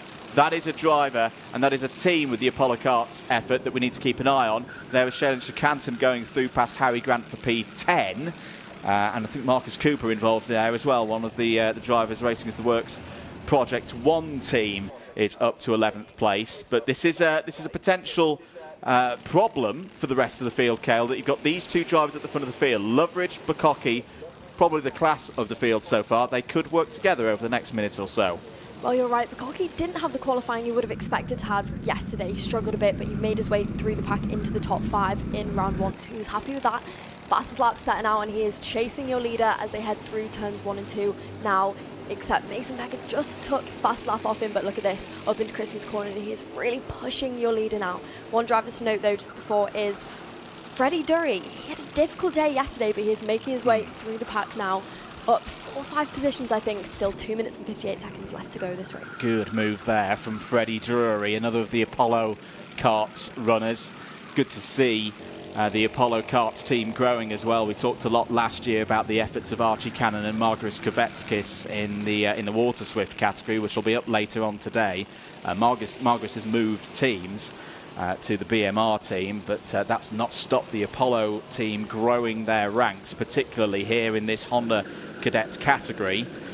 They are going to win races this year. I'm very positive and very sure of that. Could well be today as well, depending on how the rest of these heats in the final go. But right now, it's Archie Loveridge, now 5-time winner from yesterday's results, as a final winner in the British Kart Championships, leading from the front, keeping things really calm, really consistent right now. This is good stuff from Loveridge and Bacocchi, and good stuff from Bradley Sutton as well. Bradley Sutton holding in there quite nicely, the privateer in number 53, and Sawyer Henderson. Sawyer Henderson having a great run yesterday, won the second heat, and then eventually finished on the podium in the final.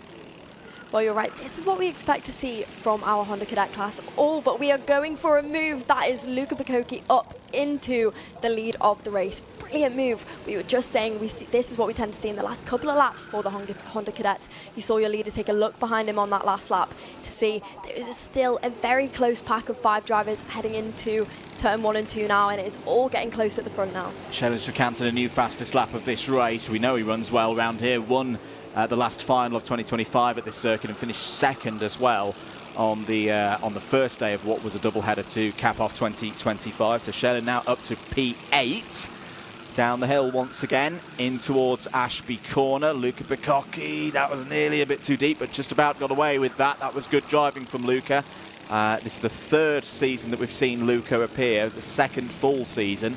Started his career in the British Kart Championships up at his nearest circuit for this championship, Lark Hall, on a guest appearance in 2024 as down the inside, Sawyer Henderson takes third place away from Bradley Sutton there. Mason Becker is in the mix as well. Dino Rowlands making it a top 6 at the moment, who are fighting for the best honours in this first heat of the day. We'll have 2 more laps of this one. Here's a move again down the inside. Mason Becker this time trying to get through past Bradley Sutton for 4th place and does so. Dino Rowlands is still there as well and is going to look down the inside and go for 5th place. Bradley Sutton, this is a tough few moments for Bradley, but he's still on for some good points here. He can bring this home at least in 6th place. Meanwhile, at the front of the order, Archie Loveridge starting to get in the peripheral vision of Luca Bacocchi, and Luca knows it, checks over his shoulder to check where Archie Loveridge is. 5-second penalties come in for Ollie Knox. That'll drop the number 82 down the order a little bit. Warning flag as well, we mentioned out for Harry Grant earlier on. Should note that number 5 of Archie Cannon is also under investigation. We'll keep you up to date as and when we receive more information.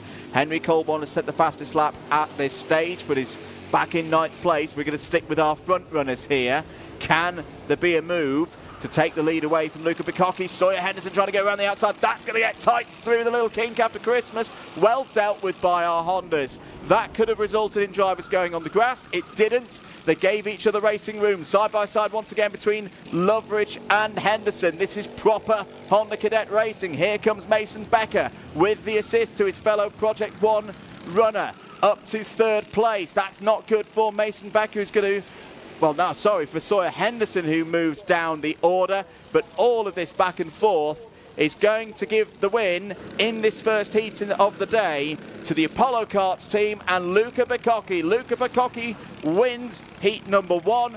A great drive, the best result so far this weekend for Luca Bacocchi. Archie Loveridge, there again, P2. That's a good start for Archie Loveridge. Mason Becker home in 3rd. It's the top novice for those drivers who are new to the British Kart Championships. Dino Rowlands 4th, Bradley Sutton 5th, Sawyer Henderson 6th, Henry Colborne, Ceol Lynch, Archie Cannon and Marcus Cooper across the line for 10th position.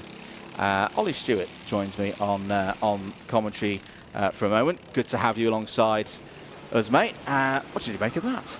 Well, hectic. A lot was going on in that race. A lot of good overtaking. And as I said before, very mature driving for such young children in this race. All of them working together and then overtaking at the right point. When you see races like this at a British Championship, especially in a heat when it's not as important as the final, drivers tend to defend around the 1:30 mark. So when they're making that decisive move just before then, you could see that was kind of what secured Luca Bacocchi the win. He made the move at the right point and he bridged the gap, and that's how he won it. He did indeed. So the drivers heading on in for their post-race checks. Past Dave Hillary there, a familiar face at this venue, and it's all thumbs up at the moment. This is all looking very good for front fairings at the moment.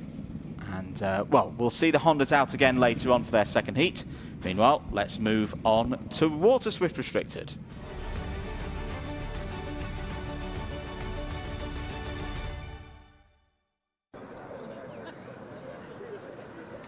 Getting ready then for the first heat of the day in IAME Waterswift Restricted, the opening rung of the ladder for the IAME X30 categories. And a new group of drivers for us here this year, with some returning faces from last year's championship. Champion from last year, Albie J. Stubbs, has moved up to Waterswift, as have a couple of the other drivers who were seeded last year. So again, we've got quite a few new drivers who've not competed in these championships before. Ceol, you're rejoining in the box. 20 drivers in total for this one. This should be good fun again. Yes, absolutely. We also have Freddie Baker, who we saw in our event 1. He had a really good weekend. Not had the best round 1 yesterday, but he'll be looking to improve on that in today's racing. Benjamin Schlivar yesterday was your final winner. Patrick Wood taking a first ever podium in the British Kart Championships as well, P2. I was particularly impressed, though, with Louis Wilson yesterday. I've watched Louis race a couple of club events so far this year, and he was a little bit nervous before the start of yesterday's racing, but he excelled in the final, taking a podium in third.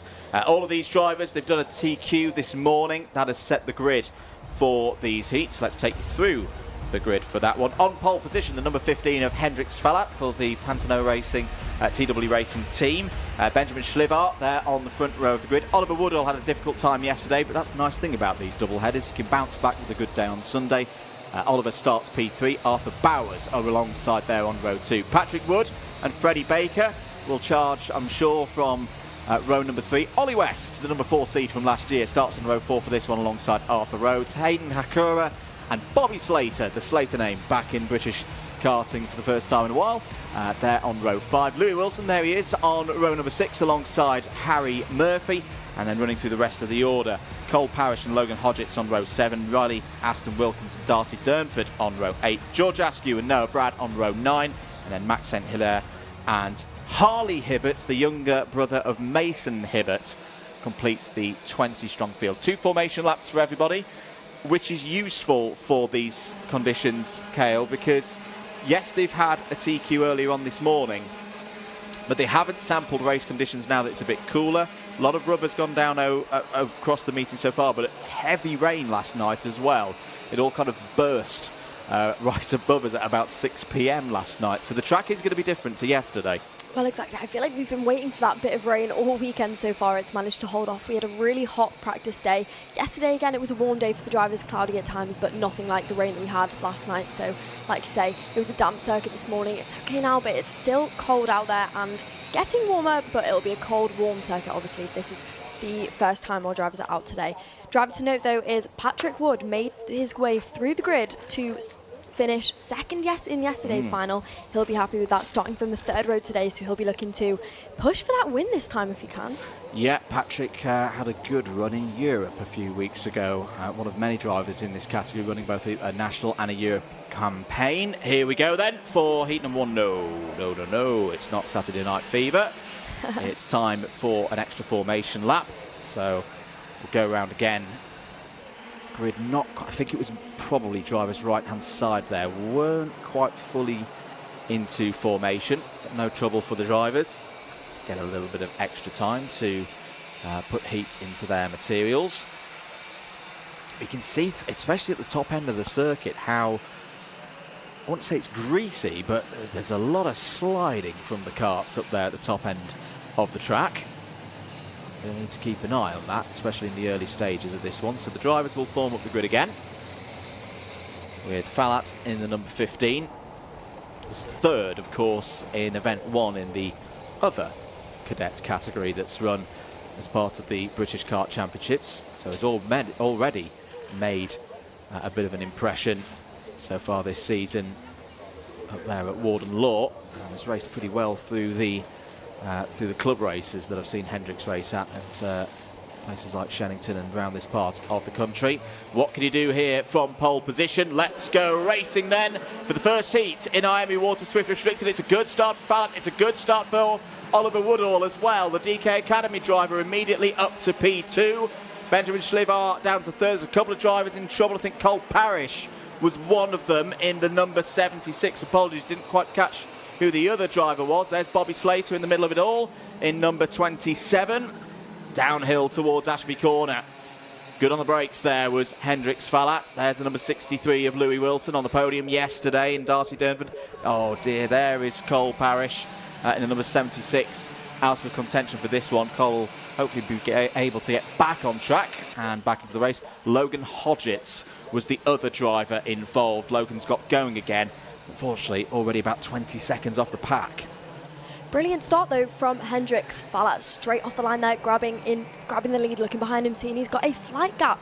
Unfortunate start for Schlivar, but he is now right on the back of Oliver Woodall. Your order then, completing the first lap, is Fallat, Woodall, Schlivar. Wood, Bowers, West and Arthur Rhodes then rounds out that top 7. We've got a move for the race lead already. Oliver Woodall takes a look, but he doesn't quite make it stick. Now this is bringing Schlivar back into contention, but the top 4 stay single file. just about as they head through the next couple of corners. Oliver Woodall, another of several drivers, particularly in this front three, who run both the IAME and the road tax cadet categories, so they're getting a lot of track time out there, particularly in these championships this year. Oliver Woodall looking to get a best result in his time at the BKC so far here today, and there is a move from Ollie Woodall through into the lead of this first heat for the restricted drivers. 6 minutes and 10 seconds remaining on the clock. Other drivers who've made progress, Ollie West at the back of this group is up to P6. Hayden Hakura as well, up to 8th, and then good progress as well from the likes of Aston Wilkins, Durnford, as there's a challenge again from Hendrix Fallat, retaking the race lead. Not the most conventional place to do it, but Hendrix Fallat made it work for TW Racing on board that Pantano chassis, as Patrick Woods nearly finding the grass there, but gets it back on the tarmac before he does. Is still running there inside the top 6, but my oh my, once again, IAME Waterswift Restricted, we saw some, and there's a definitive point from our re-emerging race leader to keep it focused, keep it pointing forward. It's Benjamin Schlivar who's now up to 2nd place. There's Freddie Baker in that very distinctive bright yellow and chrome helmet, running in 7th place. And I tell you what, this top 6 needs to keep an eye on Baker. Fastest driver on circuit right now, Ceol, and we know Freddie's got the abilities to race through a pack. Yeah, you're right. This isn't necessarily what we would have expected from our Waterswift Restricted class so early on in the day. Obviously, round 1, this is round 2. This is their first heat of the day. Many changes for the race lead already, but that is Fallat that now leads. Schlivar, though, managed to make himself back up into 2nd where he started from. Schlivar had a great day yesterday. One thing to note with this driver is he is small, and this is a physical circuit. It's impressive for him to be able to do this well. Is indeed. Onto the infield straight once again then. Just over 4.5 minutes remaining in this race. A couple of in-race time penalties are in, unfortunately. Harley Hibbert, one of them in the number 67. Noah Brad and Darcy Durnford will all be having 5 seconds added to their race times at the end of this one. Everybody guaranteed a spot in the final today with 20 runners. They'll all make it through. No threat of the dreaded repechage today, as Arthur Bowers goes on the attack down the inside of Oliver Woodall to take 3rd place. Patrick Wood trying to find a way through there as well. He's going to look to the inside down into Ashby corner. Good move from Patrick. I like that. Nice and decisive. Knew there was going to be an opportunity into Ashby. Was brave on the brakes. Not an easy corner to overtake in is Ashby. You can't really tell from the camera just how downhill that approach to Ashby is, but that was spot on from Wood up to P4. And you mentioned it earlier, but look at where Freddie Baker is now, still your fastest driver on circuit as they're heading through the final chicane. Right now, nearly onto the back of this top 6 pack as the 4 of them head through the main straight and into the turn 1. Once again, I think we are to expect this driver to catch on to that pack. Yeah, I'd agree with that. Just sorry to correct myself. Harley Hibbert has a 3-second penalty. Here goes Bowers again, down the inside, takes 2nd place, away from Ben Schlivar. Could this be Arthur Bowers coming to take this race win then? Results for Bowers yesterday, 3rd in both of the heats, and then P10. As we look a little bit further back in the field, that looked to be the likes of Caden Hakura and Bobby Slater. Bobby, of course, the latest Slater on the British karting scene, after older brothers Alfie and Freddie. Freddie, of course, well, both of them having very strong karting careers. But again, as I mentioned a couple of times, this is Bobby's story, and he's doing well on this first appearance, up there in the top 10. And has been consistently there across the course of the weekend so far. Here goes Bowers for no. Thinks better of it. That time not going for the move down the inside of Hendrix Fallat. Benjamin Schlivar still waiting there. Now the attack comes in from Bowers. Down the inside. That's going to get close, and Fallat's off the road. Does well to keep control of the kart, but won't be happy about that at all. Loses out down to 5th place. That is something we often see at Ashby. Again, that downhill nature, and then you've got to almost turn back uphill. It's very easy to slide out wide there and end up beyond that red and white curb.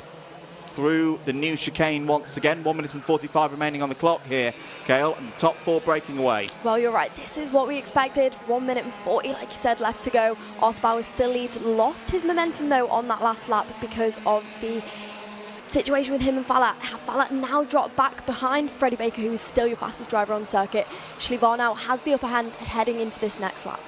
Does indeed. I say the drivers 5th, 6th and 7th aren't necessarily out of this one yet, because we've seen over the years here at Whilton Mill, very easy for a battling pack of 4 drivers to lose 1.5, 2 seconds on a last lap. So for Baker, Falat and Woodall, they've just got to keep their heads down. They're not out of this one yet.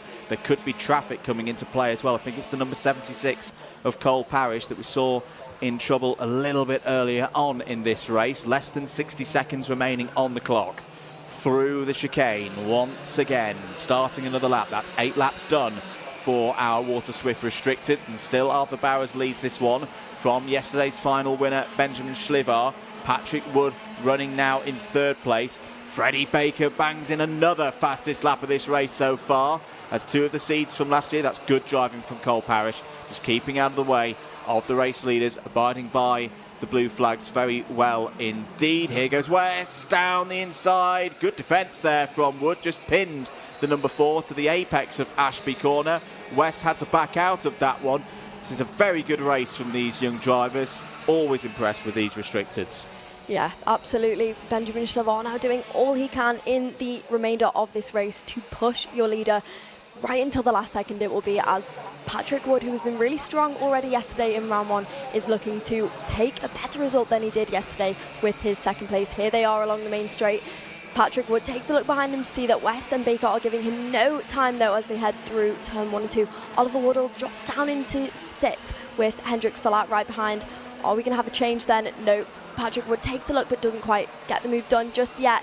Has to go defensive, does Oliver Woodall from Hendricks Falat, who's trying to make his way back up on the final lap of the race. Is indeed. Should note the number 98 is under investigation. I imagine that would be for the moment with Hendricks Falat a few laps ago. Look at Freddie Baker approaching now there in 5th place. Wood defending 3rd from Ollie West. No real opportunities to go through as they pass through Osiers there. Over the shoulder, checks Arthur Bowers, trying to find where Benjamin Schlivar is. Through the last couple of corners, the chicane still to come. There could be a change here, but as long as Arthur Bowers can get off the corner, which he does, it's going to be on the road a win. And across the line there goes Arthur Bowers, is under investigation. We'll keep an eye on that in due course. Benjamin Schlivar 2nd, Patrick Wood 3rd, Ollie West 4th, Freddie Baker and Oliver Woodall in the top 6. Hendricks Falat, the top novice in that 2nd group.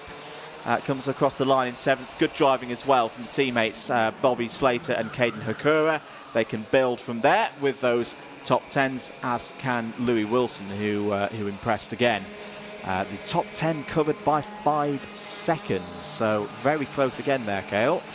And we'll look forward to their 2nd heat later on in the day. Definitely. Good job from Baker, managing to make his way back through the grid after he dropped back a bit. Not a brilliant day yesterday, so he'll be happier with the start to round 2. Unfortunate for Cole Parrish, who of course didn't end up finishing the race. No, well, yeah, Cole had that problem on lap 1. Logan Hodgetts. Actually, I tell you what, we need to keep an eye on Logan, because despite that spin, Logan nearly got onto the back of the field again, despite being 20 seconds off at the end of lap number 1. So yeah, won't be happy with that P18, but the race pace was definitely there in that one. Just to run through the rest of the order: Harry Murphy 11th, Arthur Rhodes came home in 12th. There is your top 10 again: Bowers, Schlivar, Wood, West, Baker, Woodall, Falat, Slater, Hakura and Wilson. Harry Murphy 11th, Arthur Rhodes 12th, Riley Aston Wilkins 13th. Noah Brad coming home in 14th ahead of Darcy Durnford, George Askew, Max St. Hilaire and Logan Hodgetts. Harley Hibbert had issues as well, unfortunately. 1 lap off the lead was Cole Parrish. Should note as well, those are on-track positions before any amendments. We saw a couple of in-race time penalties in that one. Thumbs up from Dave Hillary there to a number of our drivers, all coming in. Oh no, I think there's going to be a problem. Yep. Out comes the iPad of doom for Louis Wilson. Oh dear. So that'll be a 5 seconds. But actually, Louis won't lose too many positions with that. I think he'll lose 2 spots because he was a good way ahead of that third pack of drivers. Let's move on then. Next up out on circuit, IAME Waterswift.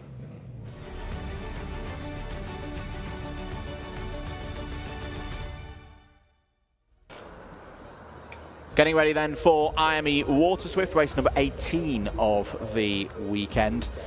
There on your screens, Bodie Batch, the Argenti Academy-backed driver who was second last year in the IAME Waterswift Restricted categories, moved up a rung for 2026. Has changed teams as well, as with Excel last year, now running with Fusion. Here's your grid for the first heat of the day. Chester Forks starts on pole position. Bodie Batch alongside on the front row. Dimi Uzanov has had a good weekend so far. Starts this one from row 2 alongside Mason Hibbert. Ilyas Sami was on top yesterday for the first round. Starts on the inside of row 3 for this one, with Alfie Davidson alongside. Hero Tay and Hugo Torpy go from 4. It's Teddy Higgs and Evan Owen on row 5. Evan, a great drive yesterday up into the higher reaches of the final standings. Oliver Tay and Harry Chapman start on row 6. It's then Charlie Clough and Margaret Kovetskis on row 7. Albert J. Stubbs moving up to this level as well. Starts this heat from row 8. Rudra Gokulnath has been impressive so far in 2026. Theo Tyack and Hugo Williamson go from row 9. And then William Bennett, who we spoke to earlier, will be looking to use all of his knowledge of turns 1 and 2 to move up from 19th on the grid. Last year's KZ2 champion and a driver who knows the X30 scene very well from his racing days in the single gear categories. Ollie Stewart joins me in the box. Morning, mate. Proper good morning. He had a little chat to us after the Honda Cadet final, but in for a full race here for Waterswift. What have you made of this category so far? It's been close once again. It was particularly close yesterday in the final. Yeah, well, first of all, good morning. And yeah, I'm really looking forward to this one. It's actually, the grid is very, very different compared to yesterday. A lot of drivers chopping and changing, few drivers having slightly worse days, few drivers having slightly better days. So this is going to make a good race. I think with this class, as we saw yesterday, a lot of maturity, a lot of clean overtaking, and a lot of working together between teammates, especially with the Fusion drivers in the DK Academy. So it'll be interesting to see if they're able to do the same today. Indeed. So once again, it'll be an 8-lap race. An 8-minute race plus 1 lap for our Waterswifts. The plate of Chester Forks on the front row has been in very good form so far in 2026. Are we ready to go racing? Looks like we are. Away we go then for the first heat of the day in IAME Waterswift Restricted. Good start for Chester Forks. Good start for Dimi Uzanov there in the all-black carbon helmet, immediately up to P2, and a good start for Ilyas Sami as well. So this could be danger for the rest of the field, because these 3 drivers have raced together a lot so far this season. This weekend you've got the first and third place drivers in the DK Academy awning, Dimi Uzanov in the Jade Racing Team awning, but Dimi has raced on the European scene with the DK Academy, so he knows these 2 very well. They did some great teamwork at Wera about 6 weeks ago, so they could get a bit of a train going here and pull away from the second train of the Fusions there, with Bodie Batch at the very front of this order in 4th place. Mason Hibbert, Hero Tay, and then Alfie Davidson wrap out the top 7 right now. Evan Owens had a good start up to P8. Harry Chapman has as well in that bright yellow machine up to P9. As there's a change within the Fusion ranks. Alfie Davidson, nice calm move there. Ollie past Hero Tay. Yeah, absolutely fantastic racing so far. A lot going on already just in the first couple of laps here. It's been very interesting to see that so far. Chester Forks starting to bridge a tiny bit of a gap, and the front 3 pulling away from the next 3. So it's interesting to see if these 3 will work together to pull away, or will they start to chop and change. Indeed, so into the boot they go, and it's going to be a tough race this for all drivers involved. 6 minutes and 15 seconds to go. There are Forks and Uzanov. Ilyas Sami just a little bit back at the moment, but that won't be a worry for him. He's been racing very confidently so far this season. We know right now they've got a good gap to those Fusions behind, 4th, 5th, 6th and 7th. A very, very powerful Fusion train there behind those lot. I wonder will they be able to catch the front three, but at the moment it looks like the number 8 of Mason Hibbert is starting to pull away from his teammates. I wonder if they've got the tyre pressure slightly higher and are a bit stronger at this stage of the race. It'll be very interesting to see if they catch back up, but for the moment the front three look pretty dominant at this stage of the race. Yeah, they are indeed. So through to, there's a bit of a moment there for Bodie Batch as Harry Chapman tries to get involved. Point forward there from Dimi Uzanov. So the tactics are clear between these three. They're going to keep working together. They're going to, well, I say that, Ilyas Sami wants track position for second place. He's looking down the inside. And now it could really be danger for the rest of the field, because these two drivers, if you've not watched them race so far this year, Fawkes and Sami, I am looking forward to the point of the season where they realise, if it does go this way, that they're going to be championship rivals. And it's all for each driver out for themselves. But right now, whenever I've seen them race, whether it be here in the UK or overseas on the continent, they have been meticulous in their ability to work together, pull away from the rest of the pack, and then decide on the last couple of laps who's going to take the particular race win. It was Fawkes at Franciacorta a couple of weeks ago. It was Sami at Wera a month before that in the Euro Series. But here in the British Kart Championship, it could be a little bit different, as Sami's gone down the inside and taken the race lead away from Chester Fawkes. Uzanov has taken second place, and I wonder if that's a move in reaction to the likes of Mason Hibbert and Alfie Davidson being on the scene. Good move there from Mason Hibbert. Those Fusions have got some good speed in this heat. It just looks to me, Ollie, like their karts are starting to come alive now in the second half of this race. Yes, absolutely. The amount of time that they've pulled in over the last couple of laps is very significant. I think it was over 3 tenths. It looks fantastic at the moment. Ilyas Sami at that stage looked like he was the fastest out of the front three. However, the Fusion's working very well together to catch onto the back of Dimitar there. Dimitar sitting there quite patiently, but he's starting to lose a little bit of time there to Ilyas Sami. I think the move will come very shortly. Uphill once again. Hibbert looks down the inside, gets a bit of an assist from Davidson up to second place. That was good work from the Fusion Motorsport team, looking to fight back in this first event of the year. As I say, they've not had as much success so far in 2026 as perhaps they would have expected. The standards that Fusion Motorsport expect so high. That could change here today. As I say, it's a different style of circuits here in the UK to what all 5 of these drivers have been competing out in Europe on. But 2 minutes and 50 seconds of this race to go. Ilyas Sami still leads this one from Mason Hibbert, from Dimitar Uzanov, Alfie Davidson, Chester Fawkes. Good drive as well from the likes of Charlie Clough, up 3 places. As Davidson looks down the inside, Hibbert as well, but thinks better of it. Through goes Davidson. Uzanov had to back out of that one. He's going to get a face full of curb out of Christmas corner. Decisive stuff from Alfie Davidson. Racing here with a point to prove today.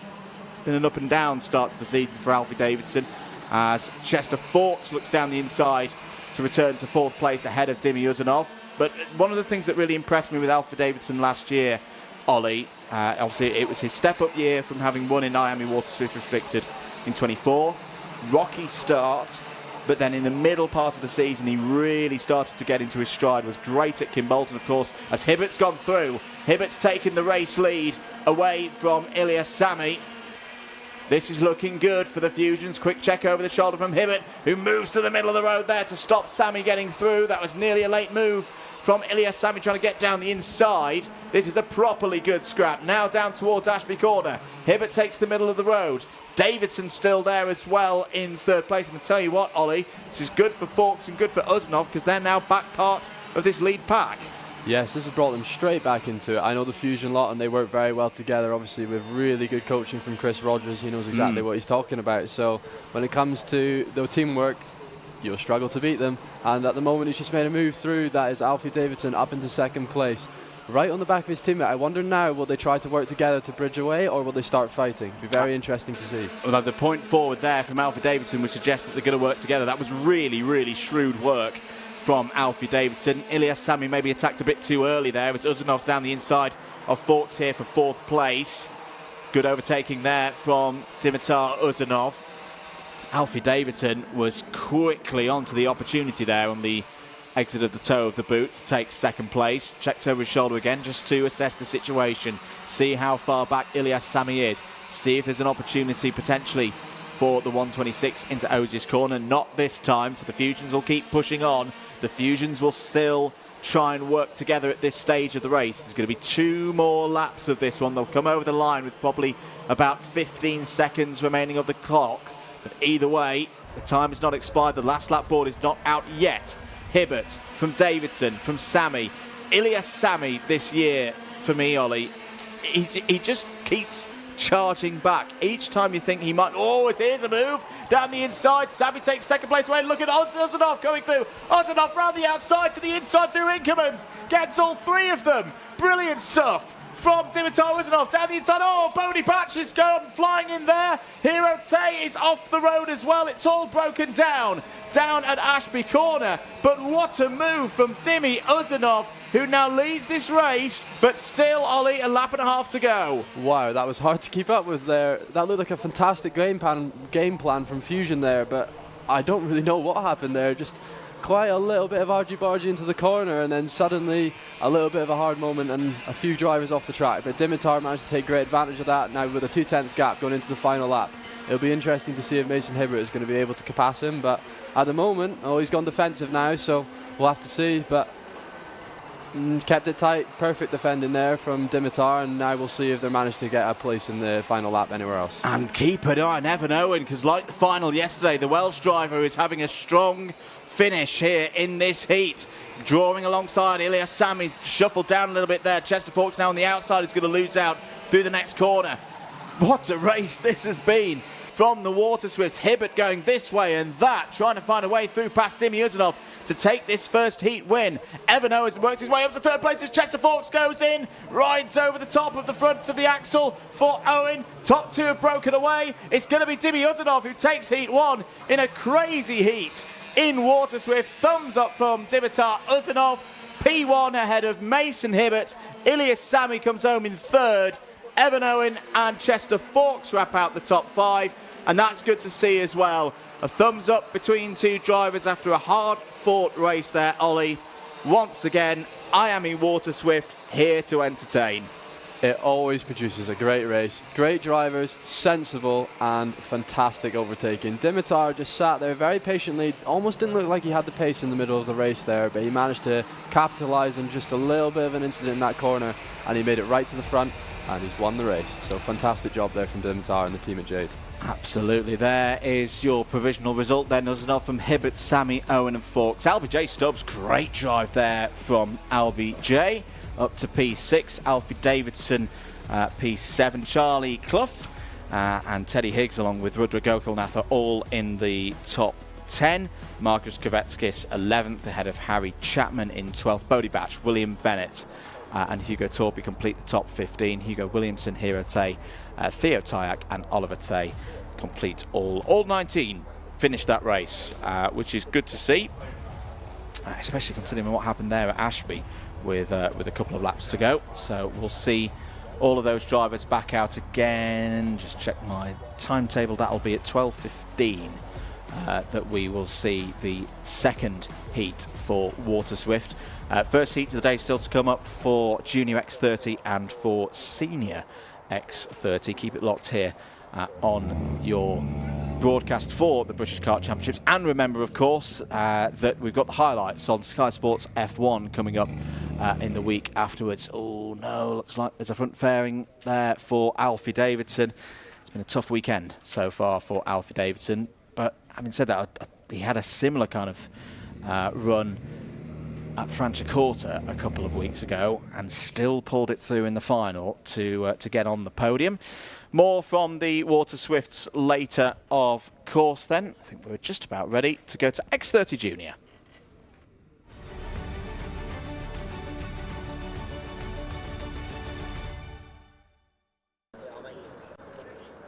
There are your drivers on the dummy grid for this first heat of the day for X30 Junior. Third time they've had a heat this weekend, but of course the first 2 counted towards the first round of the championship yesterday. 26 drivers ready to go in this one, and this was a dramatic category yesterday as well, with Aaron Richardson repeating what he did here last year, taking the final victory for the first final of the weekend for Fusion Motorsport. Rocco Shenton and George Edgar joining on the podium, and could well be those three drivers again racing at the front here today. But it could be others getting involved as well. There's Finlay Lyons in the number 9. Finlay had a roller coaster final yesterday, eventually coming home at P4. Had some difficulties in the heats as well. There is Rocco Shenton on the front row of the grid. Knows this place very, very well indeed. I remember watching some of Rocco's first ever races here as part of Whilton Mill Kart Club events some years ago. I won't admit how many years ago, but back on his novice plates in the Hondas. Yeah, he will start this one from the front row of the grid. Keep an eye on the 242 as well. George Clark raced very well a couple of weeks ago at Franciacorta onto a podium. In fact, keep an eye on the whole Team BMR squad. They locked out the European podium in this category a couple of weeks ago. Yes, very different circuit here, Whilton Mill, but they are clearly, based on that evidence, Ollie, a team in very strong form. Absolutely, and it's very important because sometimes teams have a little bit of a struggle when they go abroad and they come back to the UK, different conditions, different tracks, different tyres, and they go a bit better. So it's not always, it can go either way. You can be fast abroad and then struggle here, or you can struggle here and then be fast abroad, or vice versa, and it's tough. It's not an easy championship over here, and it's certainly not an easy championship over there either. Here's your grid then. Aaron Richardson starts on pole position for this one. Rocco Shenton alongside on the front row. Sukmani Kira and Jake Flewitt go from row 2. It's Jacob Bachelor, who's one of those drivers who did very well a couple of weeks ago in Italy, starts on row 3 alongside George House. George Clark and George Edgar, they go from row number 4. It's Zach McDonald and Harley Musk on row 5. Freddie Wood has had a very strong season as well so far in X30 Junior. He starts on row 6 for this one alongside Finlay Lyons. Row 7 will be Max Endicott, the reigning IWF champion, and Archie Rogers-Tyler. Luca Narroway, stepping up to juniors this year, will be on row 8 for this one alongside Joseph Davies. Good to see Knight Medgers back as well. Starts on row 9 for this one alongside Adam Bourne. Row 10, Harry Myers and Orion Meta. Keep an eye out for Orion if we need to have a switch of tyres today, because he's been very good at that so far this season as Orion.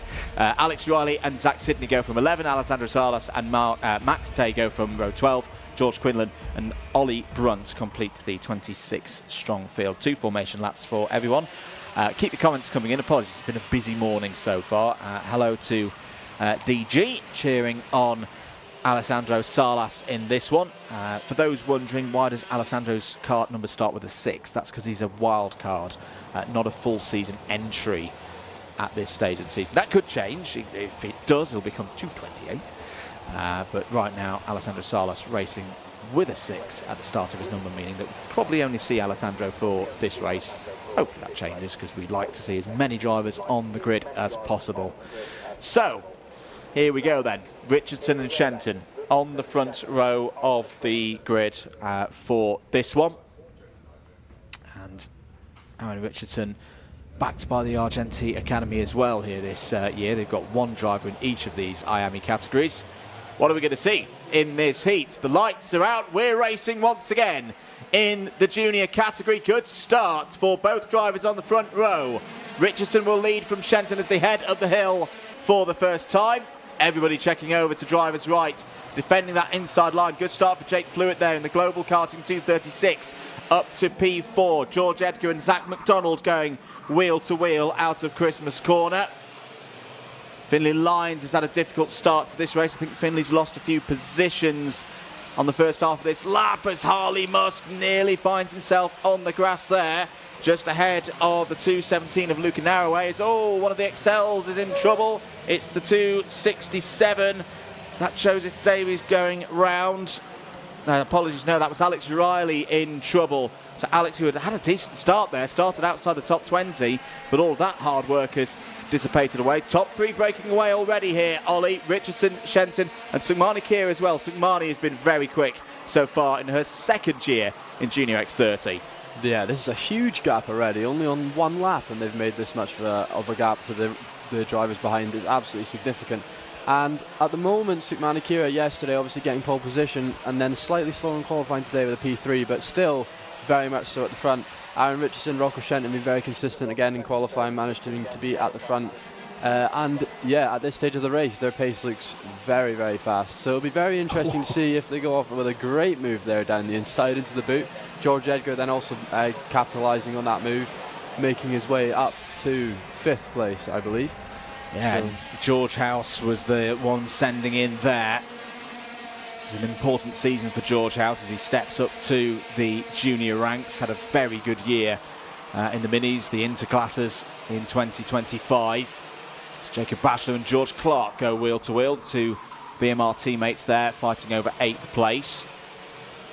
Key for George House as well, as after he'd finished his European campaign, finished his national campaign in what's called IAME Waterswift in this part of the world, immediately moved to the juniors.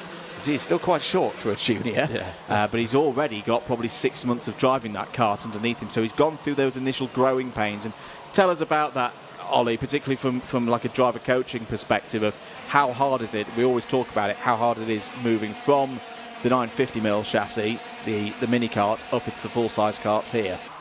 There's so many differences, and obviously not just the size of the chassis, but you've got much faster engines, you've got drivers that are slightly more mature and more experienced, therefore they're a bit harder and tougher to go against, and sometimes quicker, sometimes not, but it does prove to be very, very, very difficult. We've got drivers in our team that are significantly moving up through the ranks and quite a quick rate as well, and it does prove to be tough. Although they're very successful in the lower ranks, the kart's been totally different, especially when you've got smaller drivers as well. Each being small and being tall both have their positives and negatives. Being a tall driver, you're able to get the tyres on quicker, so you're faster in the wet conditions or colder conditions, for example, which will play right into Rocco Shenton's hands at the moment. But you've got drivers like Kira Sikmani, much smaller but very fast as she makes a move into 2nd place here on Rocco Shenton. Oh, and a little bit of a moment there for Rocco Shenton. But yeah, being a smaller driver does help with sometimes with aerodynamics, although smaller as well. Sometimes when it's very hot, you get drivers that are bouncing on the rubber, but when you're very small, that doesn't have much of an effect in comparison to a taller driver. So it'll be very interesting to see if it heats up through the day and who becomes quicker. Absolutely. Let's say that was Simona Kira up to 2nd place. Other things that have happened recently, Freddie Wood got past Jacob Bachelor, who's now up to P9. Luke Narroway has got past Finley Lyons. Tough race this for Finley Lyons, down in 17th place at the moment. George Quinlan also moving up the order. George racing for the Mick Barrett Racing team, and under the tutelage of a certain Gus Lawrence this weekend. That's not a bad man to have in your corner. Gus not racing today, but is hard at work training a number of the Mick Barrett boys. We'll talk more about that in due course. Here's the fight between Freddie Wood and George Clark. That gets a little bit close off of Ashby Corner. George Clark takes the position. Oh, that could have ended in a lot more tears out of that particular part of the track. And Bachelor's still there, and Max Endicott as well. Max Endicott, who took the IAME Warriors final victory in Valencia at the back end of last year, has properly made a name for himself in this X30 Junior category. Has had a tough time this morning in TQ. Started this race from 14th, but keep an eye on Endicott. He's got that longevity, particularly in longer races, to pull himself back through the order. That's close again between Wood and Bachelor, but they've just about got away with it as they run once again down towards Ashby Corner. This is all over 9th place at the moment. Bachelor desperate to get through, it seems. Here they go into Osies, which can be an overtaking opportunity. Freddie Wood trying to hold around the outside. They've done very well there for neither of them to end up going airlines over the Osiers curb. Endicott not quite able to take advantage of all of that. That's bringing others into play. Harley Musk is there. Knight Measures is there as well. Knight having a really good run here. Up to 13th place, having started 17th. Start of another lap here, Ollie. What do you think the tactics will be for these drivers for the remaining 2 minutes of this race as Endicott goes down the inside? Very difficult to say at this point. Everyone seems to be doing something different. Some drivers are working together, some drivers are overtaking. Oh, and nearly a move there into Ashby Corner. But yeah, very, very difficult to say. the BMR drivers obviously together at the moment. It'll be interesting to see if they work together and push forward and try and overtake the driver in front. But at the moment, just one thing I noticed in qualifying as well, the difference between yesterday and today, although both dry conditions, 1.1 seconds between the fastest laps of both qualifying sessions. Big difference, Andrew. Yeah, really, really big difference, just showing how much the track has evolved. Here's a good scrap. Jake Flewitt and Zach McDonald. Zach had a very good run last year at Kimbolton. It's a good example of that wildcard scenario that we were talking about earlier. Zach started the weekend as a wildcard, and since then has gone through the administration and registration processes and is now a full season entry. Whether we'll actually see the 280 on the grid for every single round this year, we'll wait and see. I was having a little chat with Zach earlier on in the week, but they are hoping to do more than one round across the course of the season. Here's Night Measures having a look there, but trying to take 12th place away from Jacob Batchelor. Meanwhile, back at the front of the field, Aaron Richardson and Sukmani Kira, 1 and 2. Got to say, both of them have done brilliantly here in this race. They've pulled away from Rocco Shenton. Rocco Shenton might have a bit of bother in the moment in the shape of George Edgar. George Edgar, of course, runner-up last year. How much pressure do you think is on the shoulders of George Edgar going into this new season, Ollie? He looks very fast, but at the moment George House has so much pace behind him, so it'll be very interesting to see which corner he plans to go for his move. As I think it'll be very soon as he's right on the back there. Rocco Shenton choosing to go slightly defensive into the boot section. But yes, of course, second, and George being too young. I spoke to his parents, and he's too young at the moment to move into the senior X30 category or the KZ category, which he was considering about. But yes, his pace has always been very, very fast, and he's building and gathering experience in this category. So we will see what he has to offer in this final couple of laps. There's Rocco Shenton a bit sideways there. Very close moment there in the battle for third place. We saw Rocco Shenton doing a lot of heavy defending, making that bill as wide as possible yesterday. He's doing the same again here to hold on to this third place. George House is down the inside of George Edgar. That's good driving from House up to P4. Here comes Jake Flewitt. Here comes Zach McDonald as well, as they're looking to pick up scraps here to potentially get into the top 5 late on in this race. Top 2 are way, way clear as they'll start the final lap now. Can Rocco Shenton, I would say it's risky this, isn't it, Ollie? Because yes, Shenton's got track position right now, but if he loses one of these positions, I reckon he loses all of them and could find himself quite quickly outside the top 5. Yes, absolutely. Oh, great attempt. Oh, and a little bit of a moment. Oh, no. Shenton off, Flewitt off as well. George House was caught up in all of that.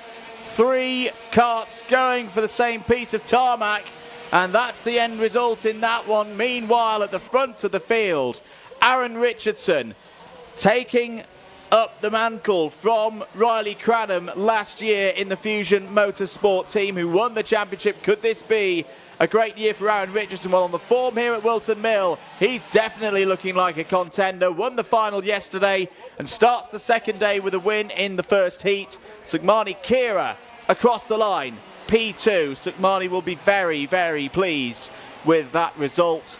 I'm expecting big things from Sukmani Kira this year.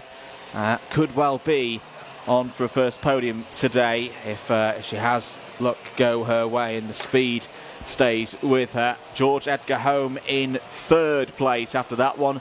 Zach McDonald and Jake Flewitt do get through into the top 5 as the Fusions run home. I'm still having to get used to that new livery though, Ollie, on the front of Richardson's cars. Of course, Argenti don't run as a team anymore in this championship, but they still have their backed academy drivers, and it's making my brain spin seeing both Fusion and Argenti colours on the same cars. Yeah, there's a lot to get your head around, isn't there? There's a lot of things changing in the karting scene at the moment, but yes, very good race there, very good to watch. Just a bit unfortunate on that last lap with what happened there. A few drivers losing out significantly, but hopefully they're able to recover for the next heat and then get a good position in the final. And that incident is under investigation. That's just popped up on our screens under the number 276 of George House. Thumbs up then for Aaron Richardson. That's the first part of today's job done. Richardson took both heats yesterday as well, so in fact, yeah, he's still unbeaten in race conditions. That's 4 in a row now for Aaron Richardson. Kira, Edgar, McDonald and Flewitt in the top 5. George House, George Clark, Freddie Wood, Harley Musk and Jacob Bashler all in the top 10. Should note the 221 of Harley Musk is also under investigation. Max Endicott might be a bit frustrated with that one. P11, but up 3 places. Archie Rogers-Tyler, Knight Measures, Adam Bourne and Finlay Lyons in the top 15. Luca Narroway's had a tough weekend so far.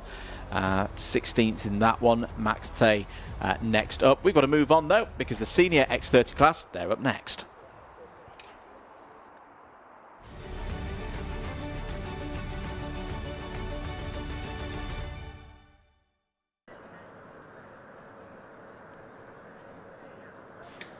Senior X30 then, with mere seconds to go. But there we go, the green light at the end of the dummy grid to head out onto track. Let's take you through the grid for this first of 2 heats here today. And once again, it's quite a mixed up grid from what we saw yesterday. Joey Brown has pole for Fusion Motorsport. CJ Bennett, the Irishman, alongside for the MDL team. Lewis Bird had a chain failure yesterday in his qualifying. Not the same today. P3 on the grid and is joined by his premium karting teammate Sam Lewis. Had his best day in the British Kart Championships yesterday in round 1. Row number 3, Tristan Powell and Nat Johnston. Row 4, Monty Brathwaite and Harrison Whitcomb. Darren Marshall and Theo Lestrange complete the top 10. Aaron Brown, new driver for the PF International team, starts on row 6 alongside Max Ewell for Mick Barrett Racing. Morgan Moore and Laith Khan go from 7. It's Cam Edmonds and Mayan Patel on row 8.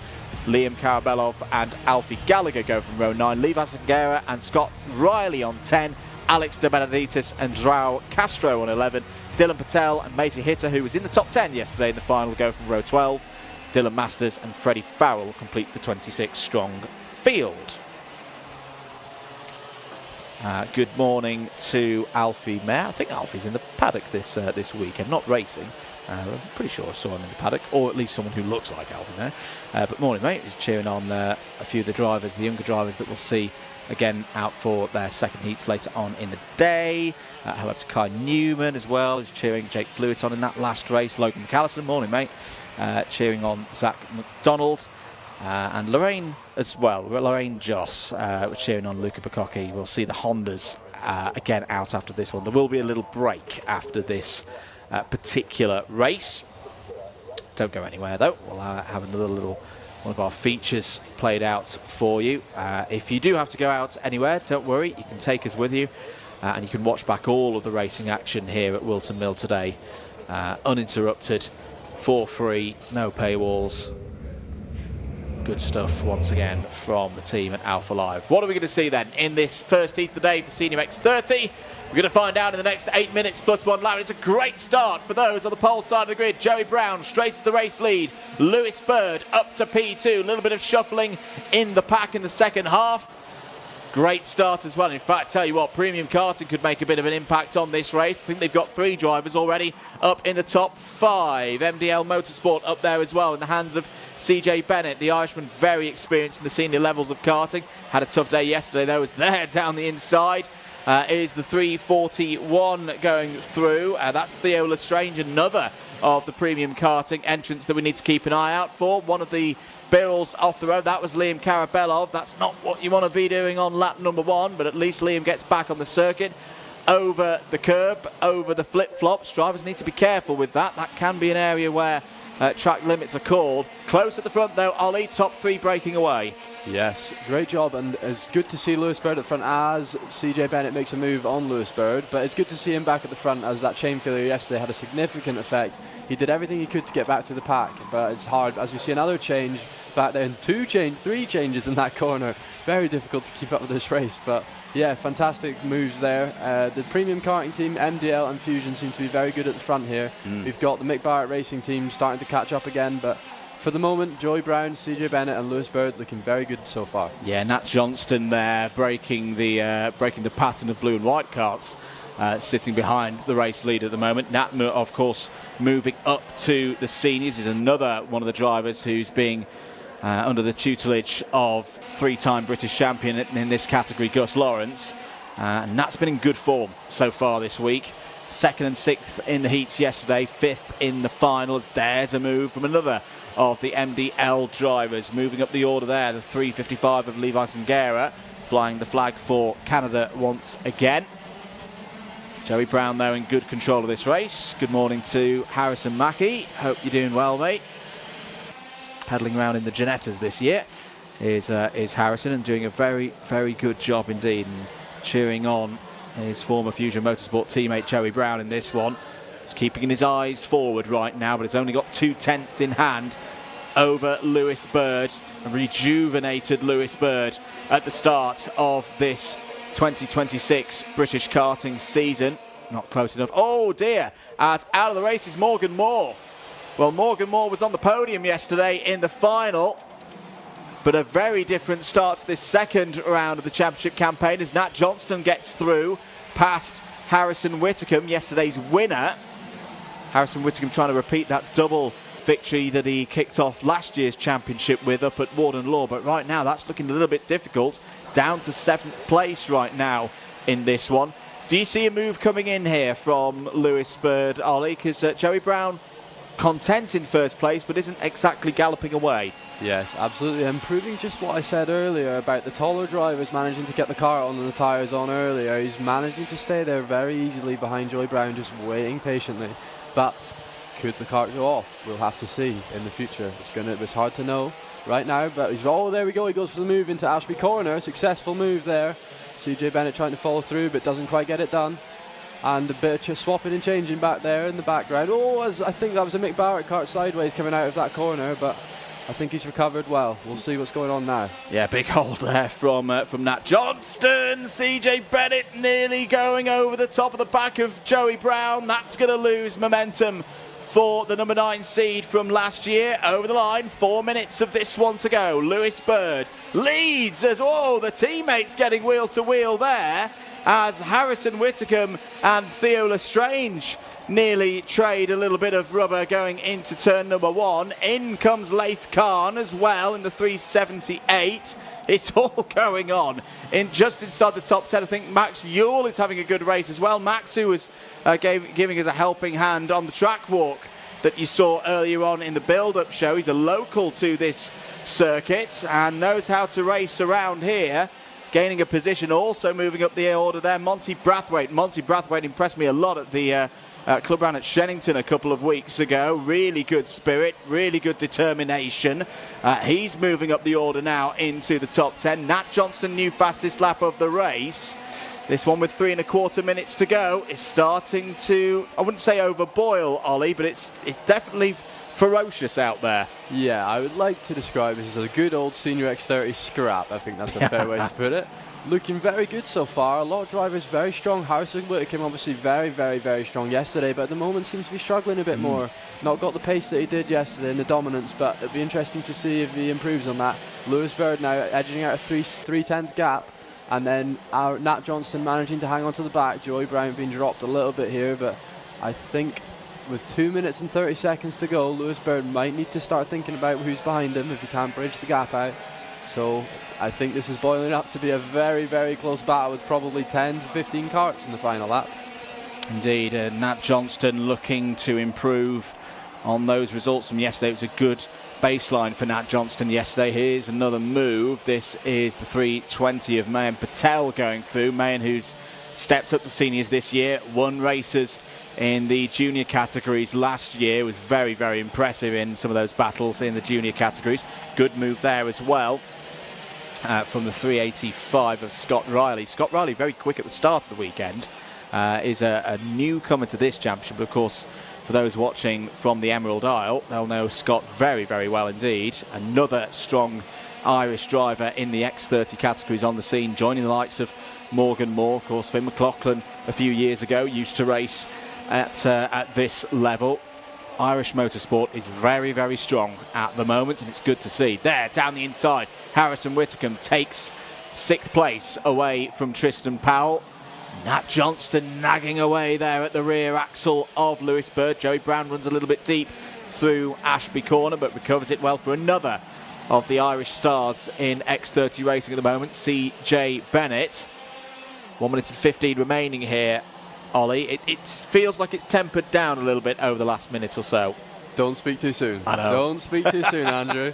We've still got a minute left, and they might start to go defensive soon, so they can bring everyone back into it. But for now, as you say, it's starting to temper down a bit. Lewis Bird losing time. Nat Johnson now on the back. I think he might have to start going defensive here. There you go. Nat Johnson goes for the move into Christmas corner. Successful move, bridging slightly a gap now. It will be hard to see if Lewis Bird gets on the back of him here, but no defensive, not even a look behind. Very confident there from Nat Johnston.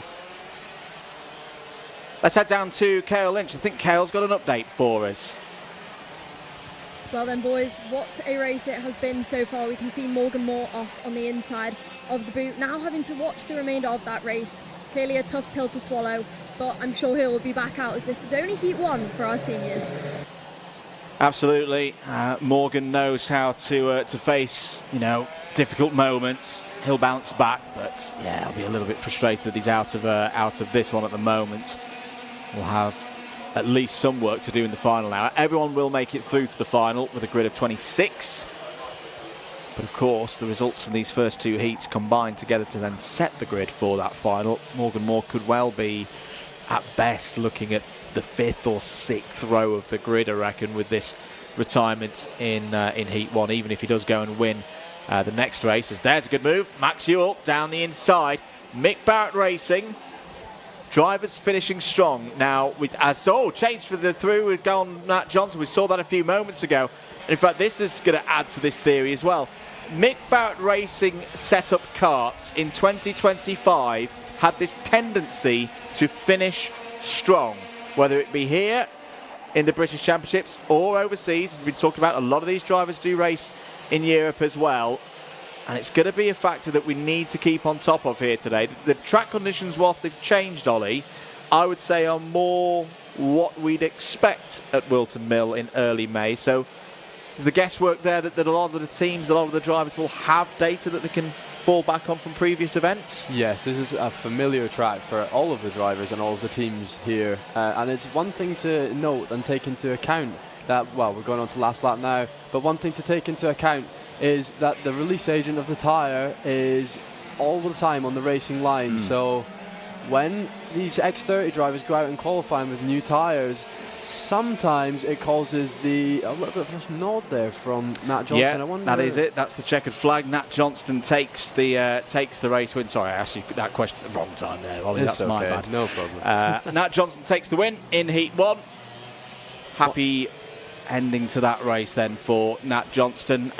I wonder if the head nod was a bit of relief, in fact. Yeah, maybe, but one thing I noticed was he almost looked down at the nose cone and then lifted the back of his head. So I wonder, has he knocked the front nose in? Well, hopefully not, but we'll see here. I think with the in the scrutineering bay, but hopefully not, because that was a very clean race, it looked like to me. Yeah, well, we'll find out in about 30 seconds whether the iPad of Doom comes out.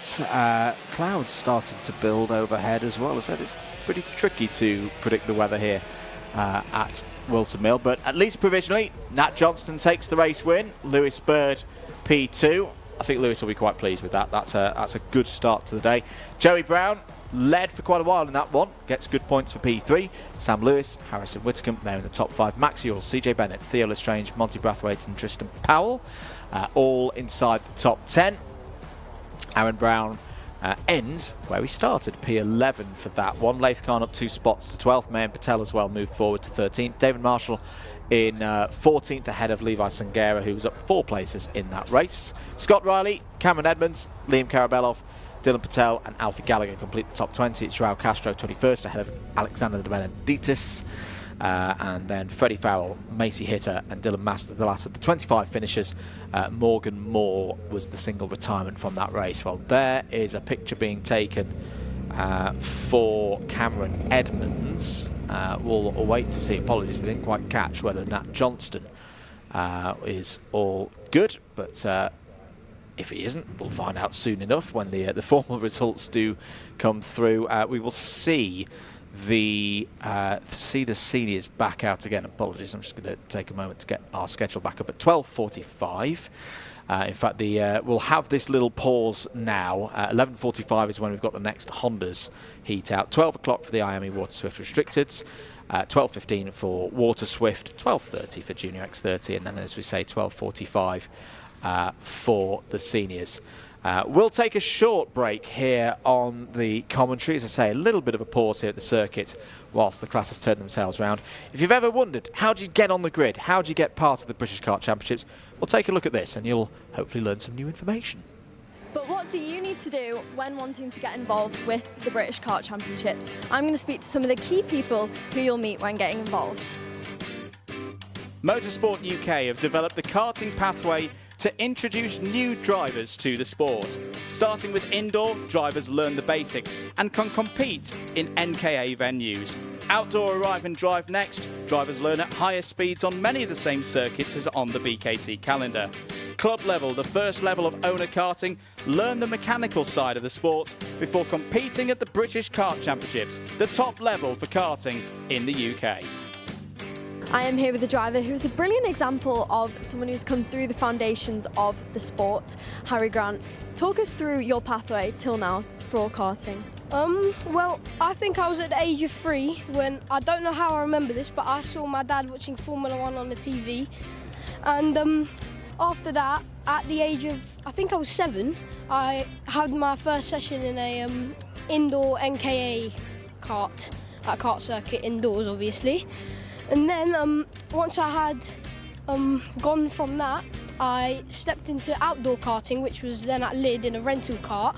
So I did a few sessions in that in the small track. I really got used to it, so that means I think I was ready to hop into one of these. So that means then I started racing in club level, all around the country pretty much, like let's say, obviously at Lyd, sometimes around here as well, PFI, Riot House, so I was literally just hopping around the country in one of these. And then we thought, why not give the British Championship a go, which we're obviously at right now. So, and that's how I got here. We are speaking to Richard Locke, Operations Director here at the British Kart Championships. Can you talk to us a bit about the assessment process when drivers are looking to take that step from club championship levels up to national level karting? Yeah, we get a lot of drivers come through from having been on holiday, gone and experienced of karting abroad, then come back to the UK and they want to take it a little bit further. So we have the recognised tracks from the National Karting Association. They'll go in there, do some racing there. Once they've spent some time in the indoor tracks, they'll then venture outside. And there's a standard that we put in just to make sure the drivers are safe, they're competent, their own driving standards, as well as with other drivers out on the circuit. So there's an assessment level there, which can involve flags as well as their driving standards. And then once they've achieved that, they can then pursue this and carry on through to national, international levels as well. I'm here with Louise Brown, Championship Coordinator. Louise, can you talk us through the initial registration process when a driver wants to enter the British Kart Championships? Yeah, of course. So it's fairly straightforward. Our classes, for the majority of classes, you do need a national grade licence. So we do require experience. Obviously, some of the classes do differ. So first things first, it's always worth reading championship regs. Then we have an initial sign up for the championship registration, which usually opens in plenty of time ahead of the events, and that's if you want to compete in the full championship, score championship points, have the opportunity at the end of the year to come to our award dinner, then that's the championship registration. We do permit guests, so if you're on the fence and you're not quite sure, then you can of course come and do a one-off event with us, give it a try, see how you like it, and then go from there. I'm here in a privateer awning with Ollie West and his dad, Dave. Dave, talk us through some of the kit. So this is basically a standard Cadet chassis, 950 axle. They have various makes available, but we are on a KR. The helmet you need is a CMR spec helmet, which is obviously for part of the safety kit we use. We also have rib protectors, neck braces and other parts. Yeah, can I pass that to Ollie? So, thank you. Yeah, our engine is a 60cc two-stroke water-cooled electric start. We're allowed to change sprockets, axles, various other parts of the kart to improve performance. Well, thank you for watching. We hope you enjoyed getting an insight on how you can get into the sport. But if you want more information, make sure to head over to the Motorsport UK website.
Boosted 26-strong entry for the first round in Honda Cadets in 2026. Archie Loveridge was on pole position after 2 heats in the morning. Archie Cannon alongside him on the front row. It was a classic Honda Cadets final. Plenty of drivers involved in the battle for the first win of the year, with Archie Cannon and Archie Loveridge leading early on. Luca Bacocchi was quick in the middle part of the race. Sawyer Henderson as well, looking to make it a repeat of the MJR Racing win that capped off the 2025 season. In a classic flurry to the line, 11 drivers could have won the first final of the year, but it was Archie Loveridge with a last corner gasp move that took the win and started off his new campaign in the best possible fashion. The big question, what would Sunday's final behold here at Whilton Mill? A Fusion lockout on the front row for the first X30 Junior final of 2026. Aaron Richardson had won here last year and would lead from pole position in the early stages. Sugmani Kira having a difficult start and losing out from P2. Rocco Shenton knows Whilton Mill very well, having raced here since his early club racing days. He would be a big part of the final. Aaron Richardson, though, would break away from the rest of the field, comfortably leading by 2 seconds into the latter stages, and he would repeat the victory that he had here less than 12 months ago to get his season off to a good start. Fusion Motorsport are looking for him to lead the team this year from the likes of Shenton. George Edgar as well for the Mick Bout Racing team was a factor. But Richardson started 2026 with a strong victory, signalling his intent for championship glory this year. All to play for once again, though, in X30 Junior. It's going to be a tough Sunday for everybody out there. After 2 heats on Saturday, X30 Seniors grid was a mixed-up affair. Several front-runners out of position ahead of the first final of the year. Sam Lewis would lead from pole position, Max Ewell losing out to teammate Nat Johnston in the early stages through the first couple of corners. Sam Lewis hadn't had a podium in the BKC heading into this race. His best result, P7 here last year. He would break into an early lead, looking to put that record right. Harrison Whittaker had started from 5th on the grid. A weak qualifying had put him out of position, but the race pace was quite clearly there. Soon up into the top 3, then into 2nd place, and soon chasing in on his teammate. A win at the start of the 2025 season was the highlight for Harrison Whittaker as part of a double at Warden Law. Could he do the same again here today at Whilton Mill on his way to the championship lead in the early stages here on Sunday? After a high-quality 2025, IAME Waterswift is back with another strong 2026 class of drivers. Round 1's final saw Chester Fawkes from pole position lead in the early stages, rich off good form in Franciacorta in a European race earlier on in the spring. Mason Hibbert, Alfie Davidson, Dimi Uzanov and Ilyas Sami likewise have raced well out on the continent so far this season.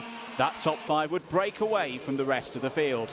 Alfie Davidson led in the middle phases of the race, controlling the pace and controlling his task of trying to get another victory in these championships. But not too far behind, the DK Academy drivers were keeping the Fusions honest, and in the end, Ilyas Sami would break through to take his first win in the British Kart Championships, signalling a new charger in this category ready to win in Waterswift. Once again in Waterswift, it's all to play for here on Sunday. The first final of the year for IAME Waterswift Restricted, the cadet level in the X30 ladder. Hendrix Fallat and Arthur Bowers led the early stages of the first final here at Whilton Mill. Arthur Bowers for the BMR team getting the best start from the front row of the grid. Both of these drivers were new to the championship this year, closely followed by Benjamin Schlivar, the number 6 seed from 2025, and the number 4 seed, Ollie West. Into the middle phases of the race, there were lots of battles in the midfield.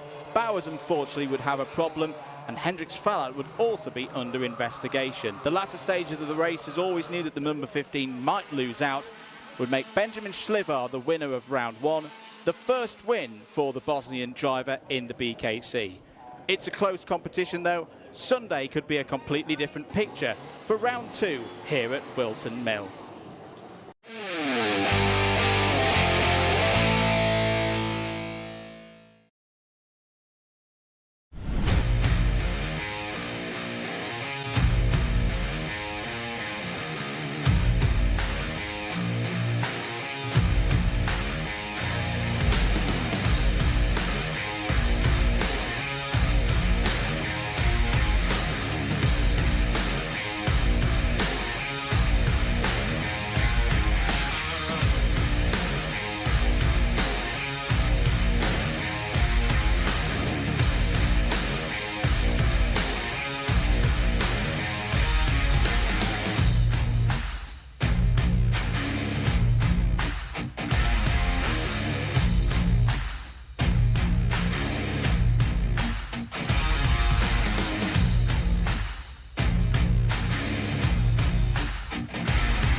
Here in the race centre with Harrison Whitcomb. Yeah. Harrison, we're going to take a look through a lap of Whilton Mill here. You're going to pause it and tell us a little bit more about the key points around this circuit. Take it away. So obviously we're starting this lap, we need to make sure we're super nice and wide going into this corner because we have to open up a really big left, well, for the left-hander here, make sure we're fully getting over this curb to fully open up the run up to Christmas, because this straight here is the most important straight to get right, because if you're not getting the exit right here, you're not going to go all the way up to Christmas and it's going to ruin your run all the way up. We see a lot of overtaking into this part of the circuit. It's one of the most spectacular places in the championship, isn't it, to get your moves done? Yeah, it's a perfect place. As long as you get your run right, coming up onto the straight, it's going to be a perfect place to overtake someone up at Christmas. So what we're going to do here, we're going to open it up as much as we can, late on the brakes, sliding into the corner, make sure we're getting our lock nice and tight.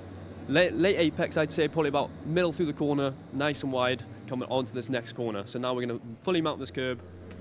Flat through here. It's really important to get this right because yet again there's another one where the run is massive into Ashby. I need to make sure we're getting this perfectly right. So we're getting over these two curbs, running in nice and wide, and same again here. We're late on the brakes, about where this dirt patch is here, and that's about our braking point. And in coming downhill as well into Ashby, it's, you know, on a map it looks similar to Christmas because they're both hairpins, but the fact that you're going downhill into this part of the course, it's very easy to push on, isn't it? 100%. Like you'll see here through this corner, I'm getting on two wheels coming out of here. You can see the front right there lifting up, and then it throws you wide out here, but you've got to use all the runoff, using all the track that we can use within the track limits. And in this next one here, we're opening up again. As you can see, there's a bit of a runoff here that you can use, and all the drivers are using this to advantage. Braking nice and late, nibbling the curb, just a little kiss, and using all the runoff again, nice and wide. So now we're going into the next corner. Yet again, it's another late braking zone, and it's another good opportunity for overtaking. So we need, us as drivers, we need to make sure we are late braking, so people behind us can't get a nice overtake up the inside. Otis, as well as we play it through, this is a point where it gets really tight on exit here, and then this crucial run into the boot. The boot obviously has changed over the last couple of years. I'd say this corner now is probably your last opportunity to make a real overtake, isn't it? I mean, 100%. In the last few years, you've been able to make an overtake through this corner, up on the right-hand side, but now with the new layout, it's hard to make the overtakes. You've got to get it done early in the boot, because otherwise you're going to miss the opportunity and you're not going to have a chance for the race win. Again, obviously now with the new track layout that came a couple of years ago, you have to get this right. It's essential. And especially with the new flip-flops, people are going to be watching for track limits. You need to get it perfectly right, avoid both of them, and have a nice run onto the main straight. And then the last corner as well to close out the lap, arguably, is where your next lap starts, isn't it? 100%. Obviously, that will affect your run up to Christmas as well, because you need to make sure you're getting the run right out of that corner, because it all matters. Absolutely. Harrison, thanks for your time. Thanks for showing us around Whilton Mill. Thank you very much.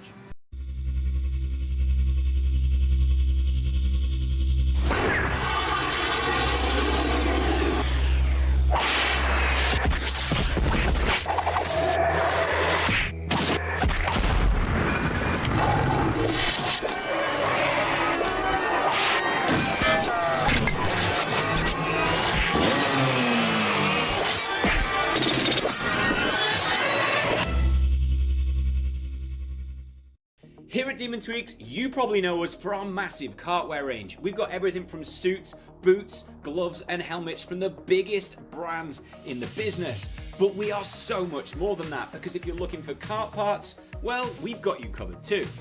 We've got everything from Rotax parts, sprockets and chain.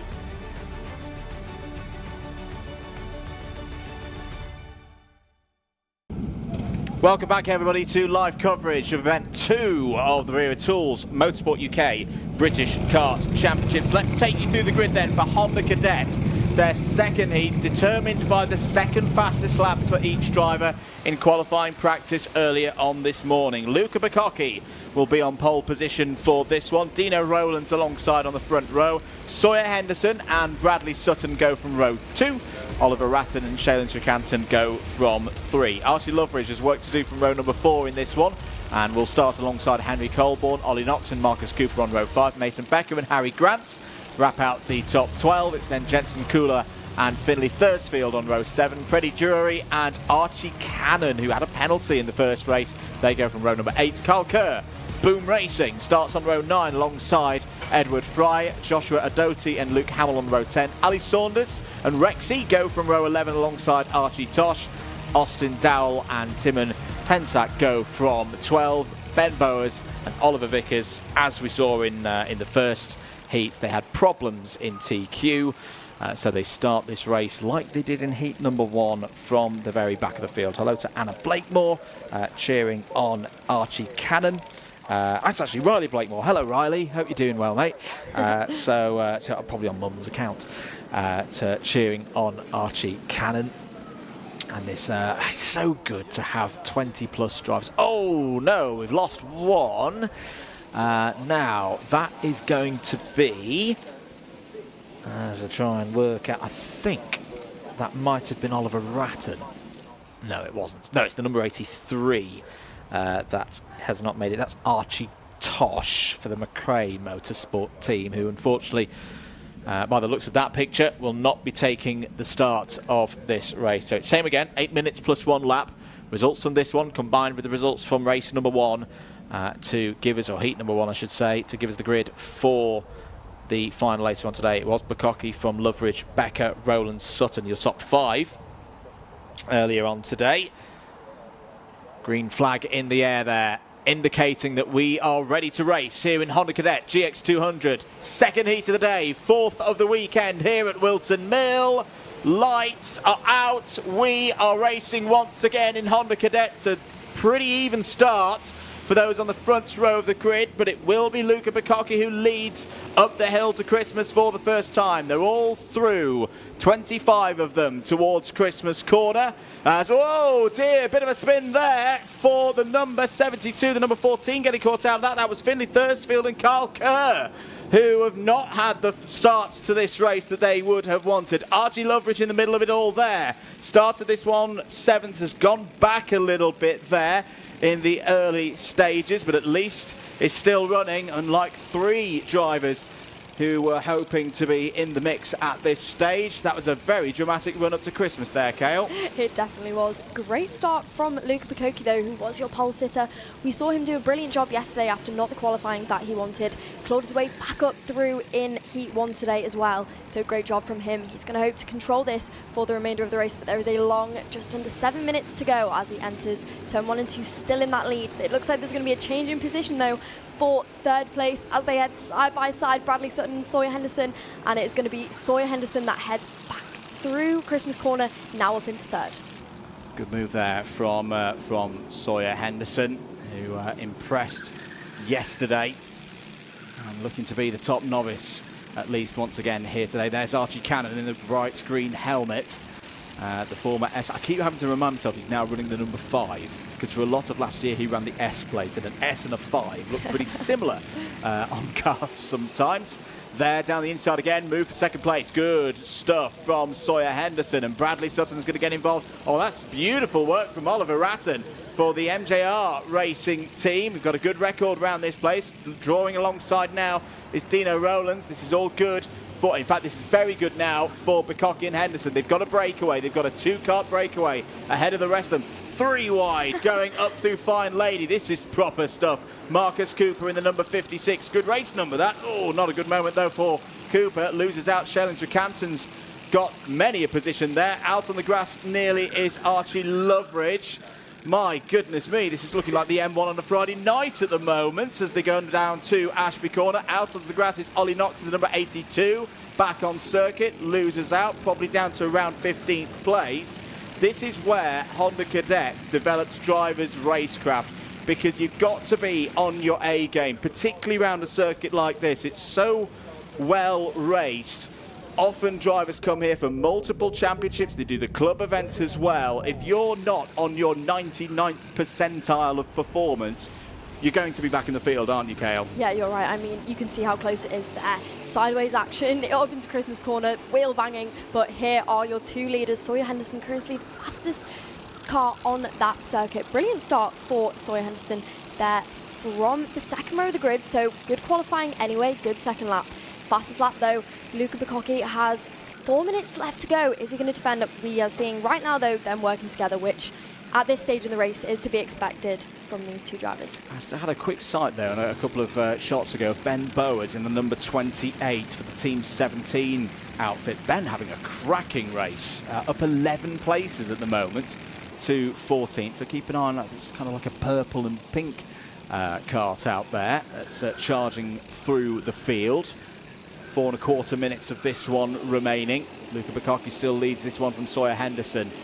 Bradley Sutton there in third, and Ceol Lynch up to fourth place. Ceol Lynch has got good race pace here, was second in the first of the finals last year, and then of course won that very dramatic season finale to close out the 2025 campaign.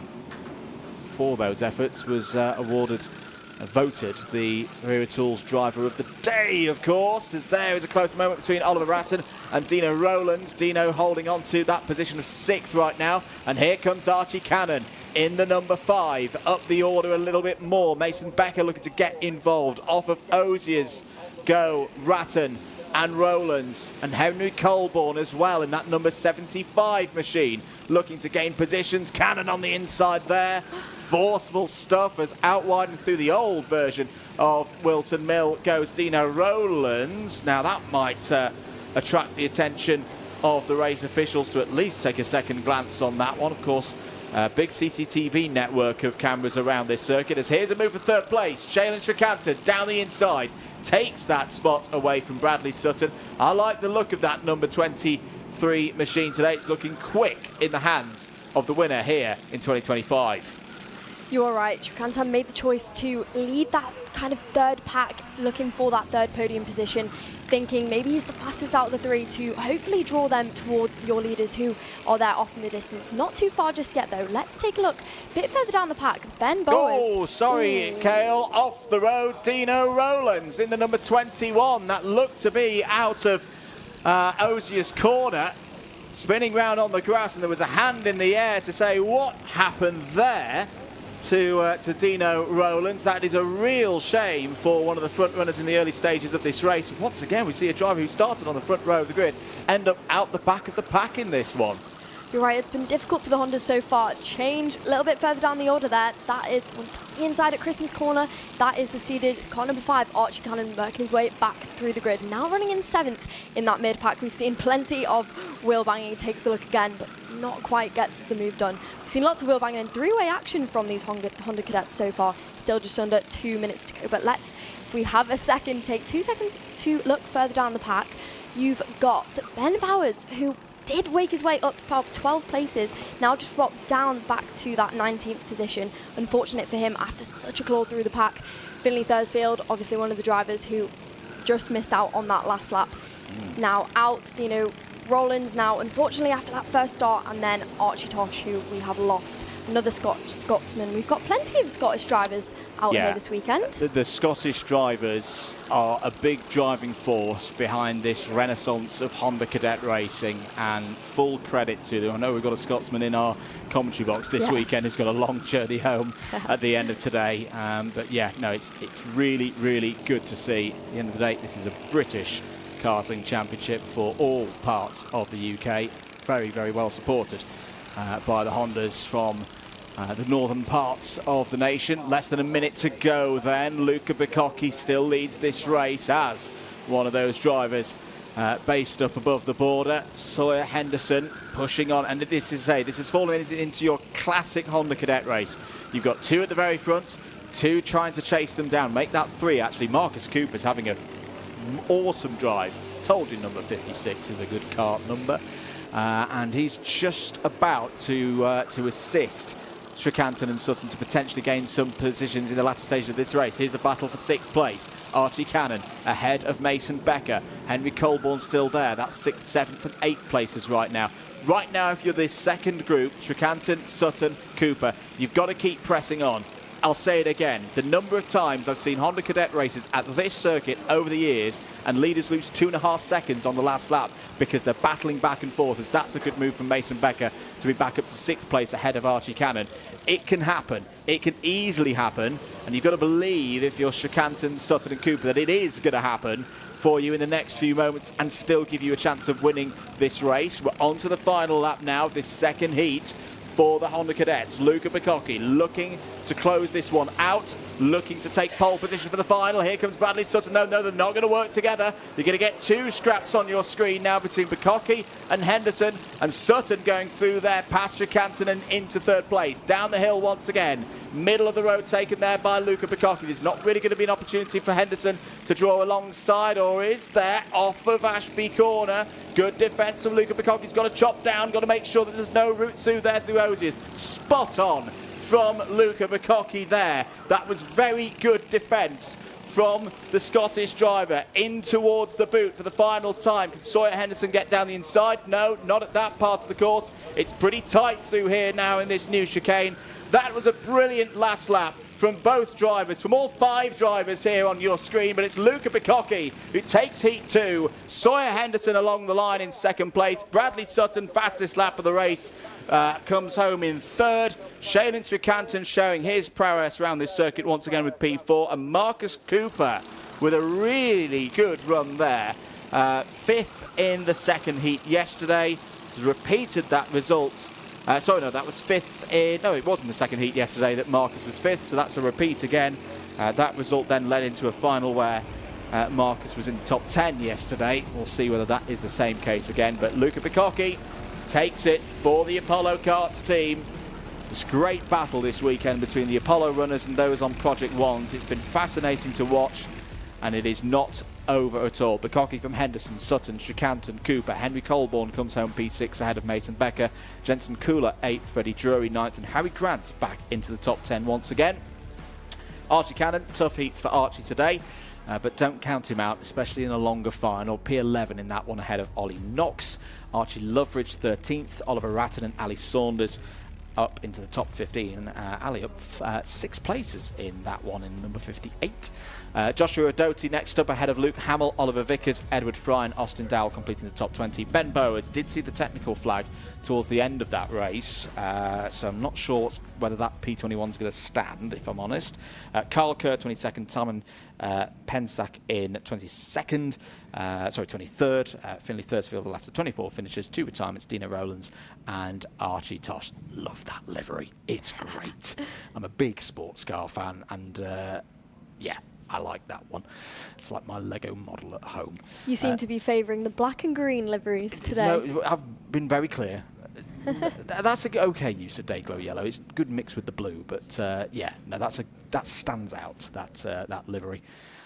Indeed. So we'll see the Hondas again later on for their final. Could be the first final of the day at 1:30 this afternoon. But for now, let's move on. IAME Waterswift Restricted up next.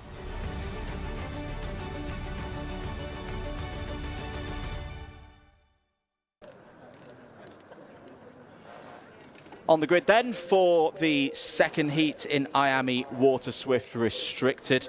20 drivers ready to go in an order determined by their second fastest laps from timed qualifying and qualifying practice earlier on this morning. Having a look there at some of our drivers starting, well, Arthur Bowers on the left-hand side of your screen, number 98 starts on row 3, and Bobby Slater there as well on row number 4. These drivers ready to go for another 8-minute race. Let's bring you up to speed. If you missed the first race and you don't want to hear the result, close your ears now. Arthur Bowers was your winner of the first race ahead of Benjamin Schlivar by 0.078 of a second. Patrick Wood third, Ollie West fourth, Freddie Baker finishing in the top 5. Looking for some bigger moves up the order. Louis Wilson 12th after being on the podium yesterday. Had a penalty in that first race. But that's okay. It's all learning at this stage of the season. There's Ollie West on your screens, the number 4, whose nickname is Egg. Egg? Egg. Can't say I've heard that one. Yes. I'll be honest, I can't remember the full story. I was told it in waiting for a journey home earlier on in the season by Ollie and his family. But yeah, no, he's done pretty well so far. This weekend has Ollie West, and of course coming with that, that added pressure when you've got a seeded plate on, and especially all the newer drivers looking to beat that one. That's a nice livery as well. Number 81 on your screens of Max St. Hilaire. Bit of a McLaren, a modern McLaren tribute on that one, again standing out on circuit. The marshals will like that one as well because it's bright orange.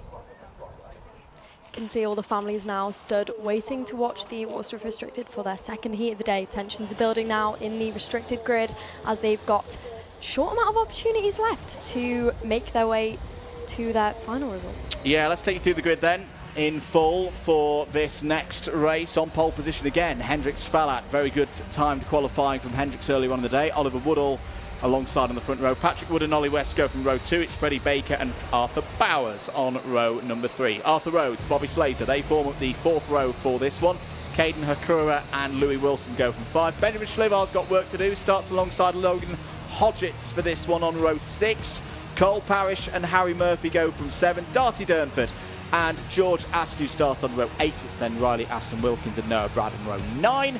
And then Max St. Hilaire and Harley Hibbert completing the 20-strong field here in IAME Waterswift Restricted. And you know the picture by now. Results from this one, combined with the heat results from earlier on in the day, will set the grid for the final. Second formation lap underway. Hello to Cabby, who was cheering on Mason Becker in the previous race. Let us know. We're keeping an eye on Alpha Live comments. Apologies, I've not got the Karting UK ones on the screen. I've not got enough screens. I've got a big screen for the feed itself, but apologies, Karting UK viewers. I haven't got yours on the screen at the moment. Formation laps continuing. I was a little bit worried about 10 minutes of it go, Ceol. I've been here enough times to sometimes be able to call whether it's about to rain. But I think on this occasion, in my head, I was wrong. It's brightened up quite a bit in the last 10 minutes. It really has. The sun is really coming out there on the last sector of the circuit. I don't think we're in for a wet race. Not for this one, anyway. Apologies, Kabir. I thought it was Cabby Racers. It's Kabir Aces in the chat. Apologies. Right, ready to go then. All things being well. 0 points on the board at the moment from the first race. Schlivar 2 points, Wood 3 points, West 4 points. Love that shot through the tyre barriers. Now, are we going round again? There was the Saturday night. That might be why we might be going round again. George Askew's got some problems, and yes, the chevron flag is out. Up the hill once again to Christmas Corner, so a bit more time for the drivers to get heat into their materials. Interested to see how, and I kind of like this. I say we've gone away from the 3-lap average method of setting the grids for qualifying. I've got to say I'm in favour of it. It never quite sat right with me, 3-lap average. I think we've got a replay to have a little look at here from earlier on. What's occurring at this point? Is this how George Askew's? Oh dear. The kart says no go. That's a mechanical problem, or it could be an electrical problem for George Askew. Out of this race. So, along the infield straight once again. Hendrix Fallat looking to get some good points on the board. Fallat currently 7th in the intermediate standings after the first heat earlier. So Bowers, Schlivar, Wood, West, Baker, Woodall, Fallat, Slater, Hagura. Oh, that's not a replay, folks. That's the same thing again for George Askew. I think this time we're going to go racing. We're going to go green. Away we go then for 8 minutes plus 1 lap. Through the first couple of corners then. Yeah, George Askew has now got going again, but he's going to be at the back of the field. Here comes Patrick Wood. Oh, I thought he was going to go for the big send into Christmas there. You can lean into that corner. Oh dear, as Max St. Hilaire has had a problem in the McLaren kart, the McLaren liveried machine, and it's hopefully going to be back on circuit. Well done, Max. Get back on track and race for the rest of the time on this one. You never know what could happen with 7.5 minutes remaining on the clock. Down the infield straight there is Schlivar, the diminutive driver there in the number 6. I did ask Ben yesterday, Ben, have you grown since last year? And he gave me a very straightforward answer, no. I do remember that. I don't think he was too positive about that one, but it'll happen eventually. Are we going to have a move down for second? It looks like we are. That's going to be Freddie Baker, who's now up into second. Patrick Wood trying not to let that happen as he stays relatively close on the exit of Christmas Corner, and that is now going to be Freddie Baker taking a look again for the race lead. Full confidence of wide all the top four go, but it's going to be Freddie Baker that comes out on top into the lead of the race already. What confidence from that driver. We saw a brilliant heat one from him, making his way back through the grid to now lead the early stages of this race. That's a brilliant start. It is indeed. Well, of course, Freddie had a very good run at event one in the other half of the British Kart Championships. Took second place at Warden Law to start the season, but of course this is a second campaign for Freddie Baker here in IAME Waterswift Restricted. You do often see that from the cadet drivers, because at this age, track time is so valuable. Patrick Wood having a look down the inside for second place. Oh, a little bit of a squirm, and Fallat's finding himself on the grass there. Oh dear, Hendrix Fallat having not the best of luck so far in these heats.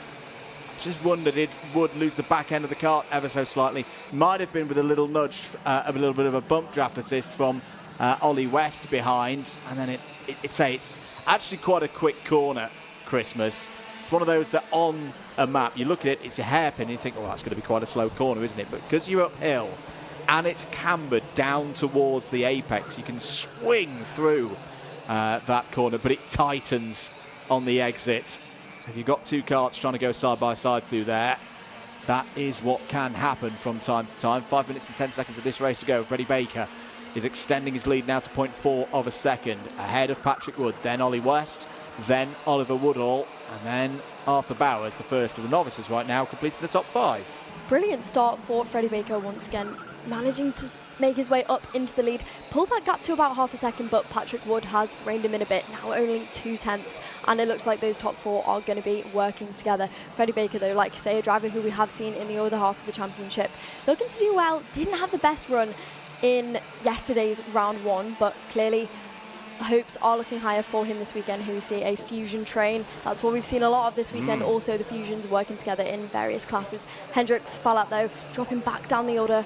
Unfortunate for him, that's happened to him quite a few times this weekend so far, but he'll be trying to make his way back up. 4 minutes and 18 seconds to go. Yeah, it's all part of the learning though at this stage. Say Hendrix Fallat in his first year of racing in the British Kart Championships. Has raced in other championships. Now investigation underway for Ollie West. I wonder if that is something to do with that moment that we saw up at Christmas a few moments ago. We'll of course leave the race officials to do their work. Commentators are not a formal official of the race meeting. I'm still going to get that on a T-shirt. 3 minutes and 50 seconds to go in this one, and we've got a proper scrap for the race lead. Freddie Baker and Patrick Wood at the front of the order. Then the two Ollies. Hello to some of our colleagues as well, who, if I've got my facts correct, are watching from Biggin Hill at the moment. Piers Pryor and Chris McCarthy. Hello, boys. Hope you're doing well. And Piers sends his apologies. Was originally meant to be here, but of course there's been a bit of a schedule change with F2 because of things that are happening in the world at the moment. Oh no, Hendrix Fallat's got a problem. Oh, and it goes from bad to worse for Hendrix Fallat. The kart comes to a stop up towards Christmas and is definitely out of contention for this one now. Here goes Bobby Slater down the inside on his teammate Caden Hakura. This is a good scrap between two new names to the championship. Arthur Rhodes not too far behind as well. Benjamin Schlivar trying to move his way up the order. I tell you what, it's really tight for who's going to be on pole position here today in the final. Currently 3 drivers, all scoring 5 intermediate points. Remember that these stages do count through to championship points as well. 2 minutes and 35 seconds to go. Those 3 drivers in question are your race leader, Freddie Baker, Patrick Wood and Arthur Bowers. Now, the key thing to remember as well, folks, on a tied score, as Woodall goes down the inside to take 3rd place away from Ollie West, we go back to the TQ performance earlier on today. That's what determines the tiebreaker. So right now it would be Arthur Bowers on pole position. But if Wood can find a way through past Freddie Baker, Wood would take pole position for the final later on this afternoon. Onto the infield straight, down towards the boot. That very big point forward from Patrick Wood to say, let's keep going. Oh, needs to be careful there on the entry to the boot. 1 minute and 50 seconds to go. I think the drivers have suddenly got the message that there's a pole position to be won here with this race, Ceol. It's properly heating up. Well, it sounds like it. Arthur Bowers, though, not a bad position to be in. Was the fastest driver on circuit, just at the back of this 5-pack for the race lead. Not too bad. There's 1 minute and 30 seconds to go. We are to expect these drivers to start battling as there is about to be a change for third place, but he doesn't quite make the move stick. Ollie West trying to get back in front of Woodall, but doesn't quite get it done. 1 minute and 20 seconds to go, plus a lap. Investigation for a driver who dropped towards the back. Max St. Hilaire, unfortunate for him, but let's keep on to this front pack. Patrick Wood, really strong so far today. Obviously going to be waiting for his opportunity to pounce for the race lead. We're not going to see it just yet, though, because that is Oliver Woodall, who is right on his rear bumper now. Yeah, something's not quite adding up in my head at the moment. We'll come back to that because this, Patrick Wood just got wide on the toe of the boot. There's a little berm just on driver's left-hand side. I wonder if Patrick just caught that with his rear left wheel. Either way, it's allowed Oliver Woodall through and up to second. But I tell you what, Oliver Woodall could be on pole position for this final. He's got to find a way through past Freddie Baker first. Just to come back to that point of what's not quite adding up in my head at the moment. Max St. Hilaire was sore in trouble as down the inside for third place goes Ollie West for third place.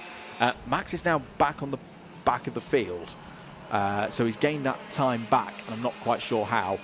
Maybe that's something that's just being looked at with the under investigation. 10 seconds to go. I think they might get another... no, I think they'll get last lap this time around. Here, 3, 2, 1, time is up.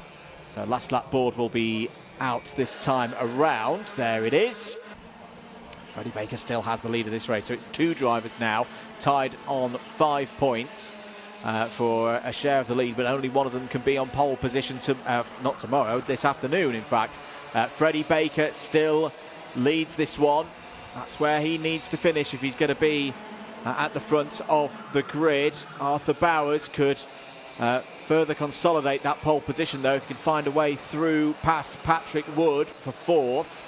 It's one of those that the drivers will just not be sure what's happening at the moment, so they'll be racing hard, if in doubt, flat out at this stage. Towards the boot once again then. Freddie Baker is going to win this heat. He's got a good gap over second place through the new chicane, round the final corner, round Paddock, and to the line. Freddie Baker will be on the front row as things stand for the final later on today, but as the scores stand, it'll be Arthur Bowers on pole position, both of them on 5 points, but Bowers a little bit quicker in time qualifying earlier on this morning. Plenty of close scraps up and down the order there in IAME Waterswift, but there's your race winner.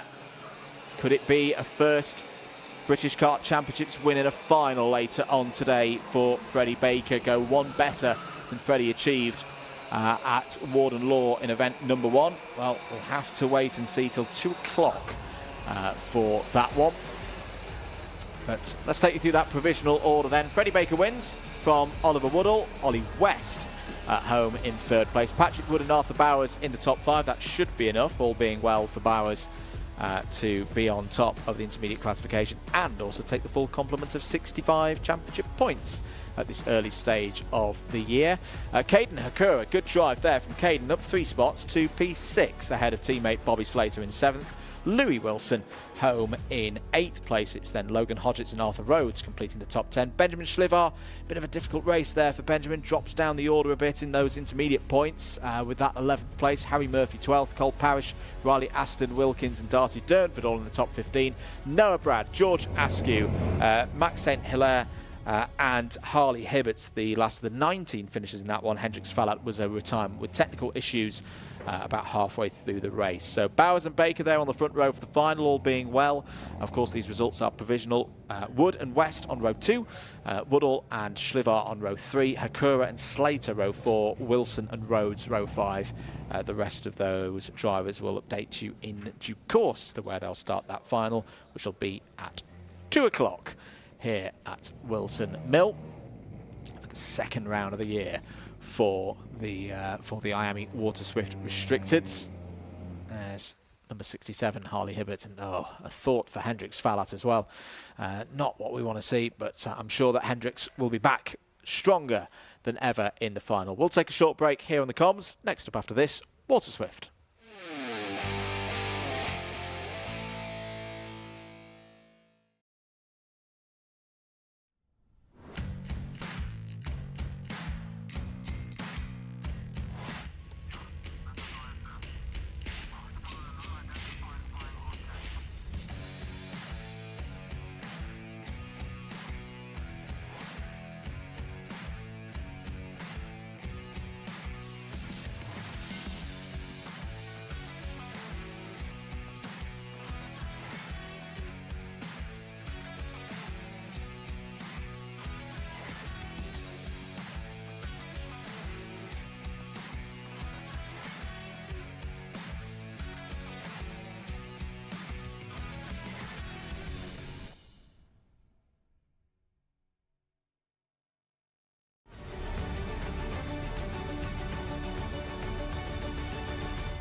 Welcome back, everybody, to Whilton Mill. Slightly bright and sunny Whilton Mill for the start of the next heat, which is the second one of the day for Waterswift. Alfie Davidson on pole position for this one, alongside on the front row, winner of Heat 1, Dimmy Uzanov. Chester Fawkes and Harry Chapman go from row number 2. Bodie Batch and Evan Owen starts from row 3.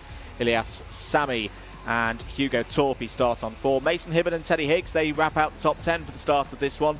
Charlie Clough and Margaris Kavetskis of Lithuania go from row number 6. It's Rudra Gokulnath and Oliver Tay on row 7. Hero Tay and Theo Tyak go from row number 8. Albie J. Stubbs and Hugo Williamson start on row 9, and William Bennett completes the 19 runners. But I think we're down to 18 because I could see a fusion, or I could see a fusion, in trouble. I think it's Oliver Tay.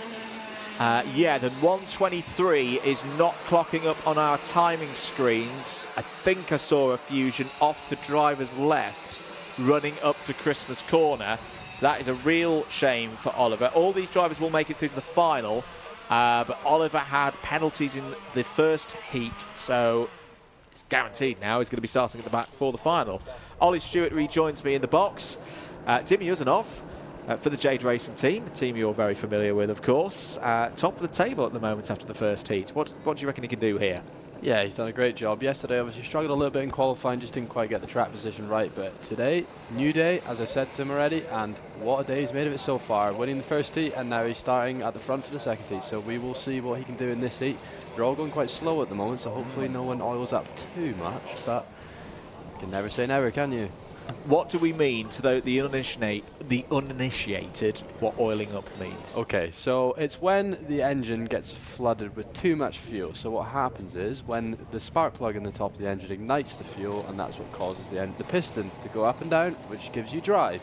So when it oils up, there's too much fuel, so basically the spark plug can't handle it, and it just will not go anywhere. So you need it to be clean. And lights out, here we go, and 8 minutes on the clock. Lap 1 and we race. Absolutely good start for Alfie Davidson, who needs a good result in this one after problems in the first race. Had a front fairing penalty in heat number 1. That's the best possible start for Alfie Davidson. Chester Fawkes helping there. Oh, close on the apex of Christmas corner. Bodie Batch did very well to get out of that situation and hold on to third place. Ilyas Sami is straight there on the scene, up to P4. Mason Hibbert. It's these same familiar names that you're going to learn a lot across the course of 2026, whether you're following this championship or this same category out on the continent. It is a category that British drivers, or British-based drivers, have done very, very well in the past few years. 7 minutes and 10 seconds at this one remaining then. End of the first lap. Alfie Davidson is going to be your race leader after lap 1. Chester Fawkes up to P2. Batch, Hibbert, Sami, Uzanov. Great start for Hero Tay as well. Tay up 8 places to P7. Charlie Clough there as well in the 151 is up 3 to 8th. There's William Bennett on the scene as well. Great stuff from William Bennett, the Welsh driver for the Jade Racing team. Has gained 6th place in the early stages. There's problems for Margaris Kavetskis there. Ollie, what do you make of that? I didn't quite see there what just happened, but one thing I will say is Dimitar just got a bit of a bad start there, down to 6th place from the front row of the grid, and all making a move. Oh, who's that? The That's number Kvetskis, 152. yeah, the Kvetskis. 152. Unfortunate for him, that's going to cost him a lot of time, and it's unfortunately for the heat, for the race as well, for the final. He'll struggle to get up there in the grid now. I don't know where that puts him in the intermediate classification, but it's not going to help him anyway, for sure. Yeah, and Kvetskis, who had the great run here last year when he was part of the Apollo team, looking to add to the 9 top 10s that Margus has had. Well, actually, no, 10 top 10s now after yesterday's results. But I don't think it's going to be 11 today on the basis of what we've seen so far. I hope I'm wrong, of course. There's a move. Ilyas Sami through. Decisive again. And I've got to praise Ilyas again, because as Charlie Clifton was down the inside there of the 162 of Dimi Udinov, Ilyas this time 12 months ago wasn't in the best of places. Had no luck. If he'd had no bad luck, he'd have no luck at all, and was outside the top 10, you know, not with a happy smile on his face. And the work that not only Ilyas has done, of course, as the driver, but Danny Curl's done as well. For those unaware, DK Academy, Danny Curl, former world champion, has been a pleasure to watch so far this season. And if there's one thing I'm going to pin on for Ilyas in terms of where he's improved, it's his decision-making in terms of, yep, I can make this overtake, and I'm going to go for it. I'm going to get down the inside and get the job done. I've seen him race a good few times out in Europe already this year.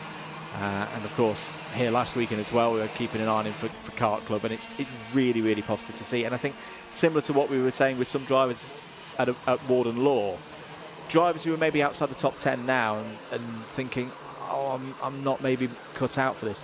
Don't think that for a minute, because with time, with training, with experience, there's always opportunity to turn things around. Yes, absolutely. I think his decisiveness when overtaking contributes a lot to his overall performance.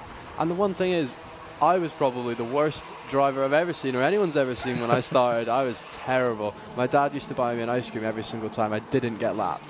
So, yeah. And now you're a British champion. Well, yeah, it can all turn around for you, and that's for sure. And that's for everyone at home and all the younger kids out there. All definitely can turn around for you. So no matter how you're doing right now, as long as you keep putting the effort in and keep working hard and listening to your parents as well, then there's no reason why you can't be at the front. Indeed. So into the second half of time on this one. Davidson leading from Forks, from Batch, from Hibbert, Sami, Tay, Clough, Uzanov, Owen and Chapman. It's a bit of a calmer heat so far for the Waterswifts. I think that is mostly due to the pace that Alfie Davidson is putting in right now. Just stretching this one, using the materials at this stage as Sami goes down the inside. Another decisive move, nice and calm, not getting rattled. Calmly through past Mason Hibbert there for 4th place. Hero Tay there at the back of this group is the first of the new drivers to the British Kart Championships this year. All brothers, all 3 of them here today. Hero, Oliver and of course Max up in the junior categories. Through the toe of the boot once again. Looking a little bit elsewhere in the field, who's making good progress. Rudra Gokulnath up 2 spots. Rudra, I've had the pleasure of watching a good number of races of so far this year. Unbeaten in finals up the road at Shennington in their club meetings so far this year. Been very impressive indeed, as once again down the inside, Ilyas Sami takes 3rd place away from Bodie Batch, and unfortunately for Bodie, loses another couple of positions to teammates Mason Hibbert and Hero Tay in all of that. And again, it just shows how quickly things can change in this category, Ollie. Absolutely. I mean, look how close they are. I haven't seen a single race here where they've not been bumper to bumper. I know there's sometimes little bits of gaps between certain drivers, but throughout the field there is always quite a few together, as we see another attempt into the boot there by the 124 on the Fusion chassis of Hero Tay. But this is looking good and it's looking spicy. 2 minutes to go and everyone is still in contention to be at least on the podium for this race. With this age group, Ollie, what's kind of the big 3 things that you focus on when you're training them and working with them? What is it that you kind of look at as there's a battle here between Batch, oh dear, Bodie Batch round, Close moment there with Charlie Clough, and last year's runner-up in IAME Waterswift Restricted will not be happy with that. And once again, Evan Owen coming up the order. This is the third time that we've seen this from Evan so far this weekend. Hero Tay going in on Ilyas Sami and through into 4th place. Oh dear, that is not what Bodie Batch would have wanted there. And we'll drop him down the order, not just in this race, but in the intermediate points. But just to go back to that question earlier, this age group, top 3 things, what do you try and work on them with? Well, the thing is, every driver's got their strengths, every driver's got their weakness, okay? But when you're younger, there's a lot of times it's consistency, because younger age, younger brain, a lot of the time there's a lot of distractions, a lot about it. People want to go out, they want to go and play afterwards, you know. There's a lot of the time where you're in the middle of a data room and their attention span's not quite there. So sometimes it's just a case of being able to stay consistent, whereas we see a move there for the number 8 into, I believe that was 2nd place, passing Chester Forks. But yeah, it's the consistency, I would say, is the number 1 thing that we need to focus on. Second of all is the racecraft, working together with your team and as a teammate, because a lot of the time drivers, they see a teammate and they're friends with them, but on track all they want to do is beat them, as we all do for sure. But there's times where you could both benefit from working together. Like for example now, I know they're not teammates at the moment, but if Mason Hibbert and Chester Forks work together here, they could quite easily catch Alfie Davidson. Well, I say that, but he's got a pretty big gap going into the penultimate lap, so we will see. What can happen? You see another change there for the 124 passing Chester Forks. Hero Tay is on a mission at the moment, I believe, Andrew. This is a really good drive from Hero Tay, but back come the DK Academy boys. Chester Forks down the inside, Tay trying to hold it around the outside. Oh my goodness me, Evan Owen. Owen Airlines for a moment there off of Ashby Corner. Charlie Clough takes advantage of that and is back up into 6th place. And Dimi Uzanov could catch up and get some more points on the board as well right now. Once again, like we saw in IAME Waterswift Restricted, the battle for pole position has been blown wide open with this one. 5-second penalty though for Charlie Clough. Now I wonder, is that for the moment that we saw with Bodie Patch up at the top of Christmas Corner? Either way, plus 5 seconds for 151 right now. We're on to the final lap of this one. Mason Hibbert right now with 2nd place on the road, would be on pole position for the final. Down the inside on his teammate goes Ilyas Sami, takes 4th place. Great move there from Ilyas Sami to get ahead of Chester Forks. Chester Forks is going to try and, whoa, no, they've come together. Oh, a little bit there. Through comes Charlie Clough as well. Dimi Uzanov gets 2 positions for not much of a price at that stage. Uzanov trying to get back down the inside of Charlie Clough there for 4th place. Oh, well, it was quite calm earlier in this one. It's all got a little bit boisterous in the latter stages. Not for Alfie Davidson, though. Classy drive from Alf out of the final corner. Davidson looks behind. Barely anybody there. Mason Hibbert over the line with that 2nd place will be on pole for the final. And then it's anyone's guess how the rest of the top 10 finish up. Tay 3rd, Clough 4th, Forks, Uzanov, Sami, Owen and Chapman. Top 9 covered by 5 seconds. But Ollie, that's an impressive drive from Alfie Davidson. It's not been the easiest of weekends for Alfie Davidson, but I do like the spirit of this driver. He always has that ability. Every new race is a new opportunity to show us what he can do. Yes, absolutely. And I think that number 5 on the side of his car is a statement in its own. You know, he's worked hard, and right now he's doing really well, and he's at the front. That's all you can ask for as a driver. But one thing worth noting, though, Charlie Clough with that 5-second penalty, it's going to drop him a fair bit down, I think, outside the top 10. So very interesting and unfortunate for him. Right now in the provisional standings, he sits in 5th place, but after that penalty is applied, he will probably drop a fair bit. So he'll have a lot of work to do in the final race. Will do indeed. I think we'll, at the moment, as things stand, go down to 11th place. So Davidson from Hibbert, a Fusion 1-2, in fact, a Fusion 1-2-3 with Hero Tay there in 3rd. Charlie Clough 4th as things stand.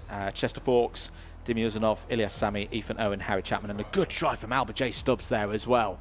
Good place this, of course. This is the same circuit he wrapped up the restricted title last year. Up 7 places in that one. The driver based out in the UAE. Teddy Higgs 11th, Rudra Gokulnath 12th ahead of Hugo Torpy. Bodie Batch recovers to 14th. Theo Tyak 15th, William Bennett 16th. Hugo Williams in the last of the finishers. 2 retirements from that race.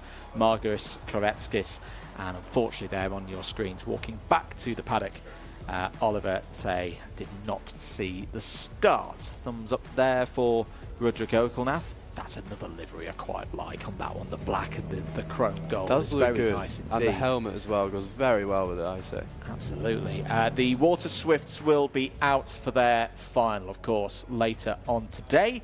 Time on your watches is 2:30, so 2 hours time for the second final of the season for IAME Waterswift, as the recovery for Margaret Kvetskis as well. And yeah, not what Margaret would have wanted here today, but it's always the good nature of an IAME Waterswift final, and Margaret definitely has the ability, the driver from Hereford, to drive back through the field. It's a winner at Three Sisters a couple of seasons ago in the Honda Cadet days for Margaret. Driver who's come through the karting pathway. We'll take a short little break. Junior X30 up next.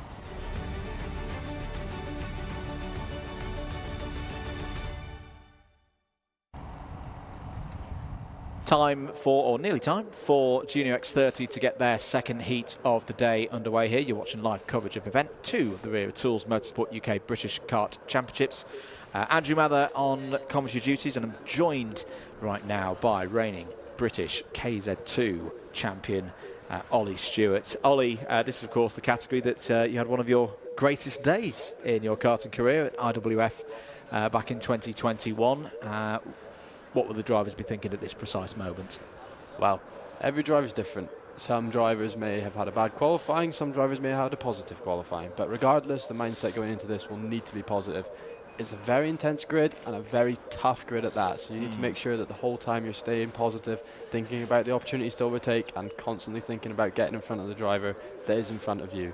That is the most important mindset to have in this race, and making sure that you're staying consistent throughout the race as well, because as we've seen previously in many of the races, drivers make a small mistake and it immediately brings another driver into play, so you need to make sure that we are hitting our markers at every point in this race. Depth of talent in this field, really, really strong. Let's take you through the grid then and tell you how they line up for this second heat. On pole position, remember, second fastest times for each driver in qualifying practice this morning set the grid for this race. George Edgar starts on pole with Aaron Richardson, the currently unbeaten Aaron Richardson here this weekend in race conditions. That's your front row. Freddie Wood and Rocco Shenton, they go from row number 2. It's then Jake Flewitt and Zach McDonald on row number 3. George House and Jacob Batchelor go from row 4. Harley Musk and George Clark complete the top 10. Sugmani Kira, second in the first race earlier on today, has work to do, as does Finley Lyons. They both go from row number 6. Archie Rogers, Tyler and Knight Measures start on 7. Luca Narroway and Adam Bourne start on row 8. Ryan Meta and Max Endicott, who's not had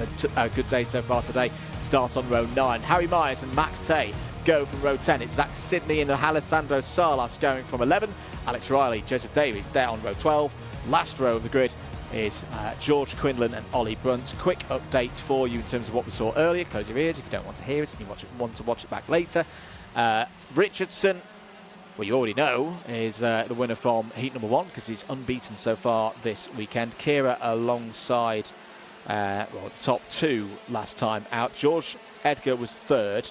Zach McDonald 4th. Jake Flewitt, George Clark, Freddie Wood, Jacob Batchelor, Max Endicott and Archie Rogers Tyler completed the top 10 from the first race. And work to do. All of them will make it through to the final, of course. No repechage today. George House had problems. He was classified 20th. Rocco Shenton also had a demotion in the first race for a front fairing. We did think about that. Whenever you get a heat like that first one where it's close, those 5 seconds, the 5 seconds don't change, of course, with the ruling for front fairings, but if it's a tight race, that can often be a lot of positions, can't it? Yes, absolutely. And there's a few times where in my career I've had a 5-second penalty and we've been fighting at the front, but there has been a few drivers way further back, so you can still get a podium with a 5-second penalty. However, I've also had it on the other end of the scale where I've dropped from maybe 2nd to about 20th, so it's pretty significant, it can be, Andrew. Indeed, so here we go then. All eyes on George Edgar to get us going for this 8-minute plus 1 lap race in Junior X30. We're underway once again here at Whilton Mill. It's a good start for George Edgar. Aggressively chops across stops Aaron Richardson getting a good run into the first couple of corners. Freddie Wood has taken advantage of that in the early stages and got up to second place. Round the outside, Zach McDonald, take a bow. What a move that was from the F1 Kids commentator. Round the outside of Rocco Shenton. We'll rack that one up in the replay machine because that was brilliant. Yeah, that was an unbelievable move. We've seen very similar to like Macaulay Bishop did on the last lap of one of the races back here in the British Championship. Oh, and again, a great move into the boot, passing the Fusion driver. Wow, he is on a mission already. It's only lap 1, remember, but oh my, he is on an absolute mission right now. This is good news. As long as Zach McDonald is putting moves in like this, he'll stay on racetracks and not move into commentary boxes. Our jobs are safe, everybody. 7 minutes of this race to go. Freddie Wood looking around the outside. Good defence there from Zach McDonald. Downhill once again comes the race leader. George Edwards had a good start to this race. We had a quick sight there of Mick Barrett watching on the sidelines, and I'll be liking this scene. It's the red and white at the front of the order, clear by 0.8 of a second from Aaron Richardson. Then this fight for third, fourth, fifth. McDonald trying to break away, and Rocco Shenton looking forward, looking backwards, assessing where Jake Flewitt is in all this. And what a start for George House as well. George House there in 7th place aboard the XL Motorsport machine. There you can see the signals from the crews at the side of the circuit encouraging their drivers. We've only had 2 laps of this one, Ollie, but you can start to feel the tension rising in what's the penultimate race of the weekend for all of these drivers. Yes, absolutely. And Max Endicott going up 6 places as well. There's a lot of big movers in this race. People getting very good overtakes. And again, as we see Rocco Shenton going for a move there. But yes, tension building going into the final race. Everyone's trying to get the maximum they can out of this weekend. Obviously, points very important both in the heats and the final. So everyone needs to make sure that they maximise the heats so they start in a good place for the final to also maximise the points they get in the final. Ceol Lynch's trackside. Ceol, what do you have for us? Well then, thank you boys. It was a brilliant start for George Edgar. We did see down here in the pit lane some frustrated hands in the air, but he obviously knew what he was doing with that slower start. Now off in the distance, but Aaron Richardson from the pit lane here is looking pretty fast. We do know he is just setting purple laps, so we'll have to see. He is indeed. He's closed what was that 0.8 second gap down to 0.2, but remember, those MBR machines do have a tendency to finish races very, very quickly. Is this just George Edgar taking the pace down a bit to be strong later on in the race? We'll wait and see. Alessandro, so I say taking the pace down. George Edgar himself is still setting personal bests within this heat. It's just that Aaron Richardson is that little bit quicker at this moment over the line at start of lap number 5. Can see these top 2 working together actually over this next phase. Not until Aaron Richardson though is going to go down the inside and take the race lead. So Aaron Richardson with the confidence here to take the battle to the driver who beat him to the 2nd place spot in the championship in 2025. Unbeaten, as we say, so far in race trim over the last 36 hours. This is impressive stuff from both Richardson and Edgar. Zach McDonald now is going to have, well, if he had wing mirrors, he'd have them full of Rocco Shenton in a few moments' time. I reckon we're going to see some moves there for 3rd place. Yeah, absolutely. George and Aaron Richardson showing the pure pace that they've got at this moment in time. But Aaron Richardson really bringing the competition, bringing his pace to the competition at the moment. And as we see a fastest lap set by Sukmani Kira down in 10th place. She has had a good weekend, but unfortunately in qualifying yesterday she had a very good weekend, but seems to have had a little bit more of a struggle today.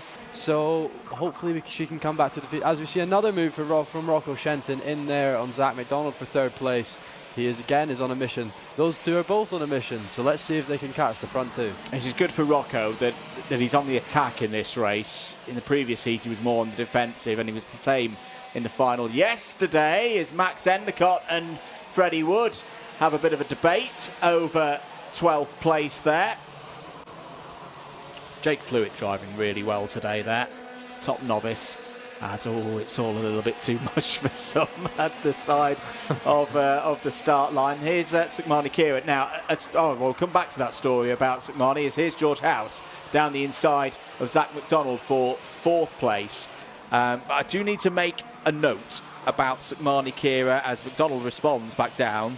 the inside of George House to take this this 4th place back. Myself and Guillaume Alvarez did Sukmani a bit of disservice at Franciacorta a couple of weeks ago in what was a crazy Junior X30 final for the second round of the Euro Series as George House goes in again. We'll come back to that story because this is a proper good scrap between Zach McDonald and George House. That's going to be joined by Harley Musk and Sukmani Kira. I'll try and get the point out before we make the next move. Sukmani had a problem on lap 1 of that final in Italy. Down out the back. Thought, oh dear, that's the end of the day. We're not going to be talking about Sukmani again. And then she came back from the back of the field to 4th in a Euro level final. It was a brilliant drive, but we didn't talk about it that much because there was so much else going on in that race. Like just crescendoed right at the end. She got a couple of positions on the last lap to just be off the podium. She's driving really, really well so far this year. Took her first podium in Junior X30 at Wera at the previous round of the Euro Series, and it's why I am quietly confident that we're going to be seeing the Alpine Race Home Academy driver feature in the top 5, if not the top 3, a lot this season in this category. Yeah, absolutely. And I would go as far as to say that in the future we will very likely see her in the F1 Academy. Obviously, backed by Alpine. She's a fantastic driver. Just watching her driving step. Oh, and that's a bit of climbing on top of the cart there. I don't know who that was. That was Adam Bourne going airborne for a moment there for the MDL Motorsport team. Yeah, seen that a few times this weekend, but hopefully getting it settled down now a bit. But yes, she is so fast, so smooth, and another move there from the 273. But yes, the driving style, so smooth, so neat and tidy, gentle movements on the steering wheel, so nice to the tyre as well. And she knows the circuit really, really well. Yeah. Like with Rocco, I remember Sukmani joining the grid in Honda Cadet, the older version of Honda Cadet, at this place for Kart Club. Older version? I was in that. Well, yeah, it is the older version, mate. We all have to come to this conclusion at some point. Oh, fight for the lead then. Richardson is not having things. Oh, George Edgar. Oh, that's spectacular. That is superb. Round the outside of that left-hander. Oh, it's a shame that it's only in a heat, because if that was in a final, that could have been move of the week. I mean, it might still be move of the weekend, and it might be the one that gives George Edgar the win in this race. Yeah, I've raced around this track many times, and I don't think I've ever seen a move at that corner. Especially, well, I have on the inside, but definitely not on the outside. That was an absolutely fantastic move, and it could be the decision-making move in this race as he goes defensive into Christmas corner. I say heat versus final. What am I talking about? I think that's going to be in my top 10 overtakes of the whole year. Yeah, that was immense from George Edgar. Aaron Richardson's furiously pointing forward, saying, "Why are we fighting for this? Rocco Shenton is closing in." I tell you what, Rocco's got a chance of winning this race because we're not on the last lap yet. Timer has expired. Big point forward from Rocco, who will be loving this, and has got down the inside of Aaron Richardson and taken second place. Well, it looks like the run of victories is going to end here for Aaron Richardson. Now we're on the final lap. George Edgar has the race lead by 1/4 of a second ahead of Rocco Shenton. Aaron Richardson still there in third. Absolutely anything could happen in this one between 3 of the seeds from last year. It is one of the things I'm liking at the start of this season for Junior X30, that we've got a good number of them still here in this junior sector, that they've not had the chance to move up to the seniors yet, or they've elected not to, into these double left-handers.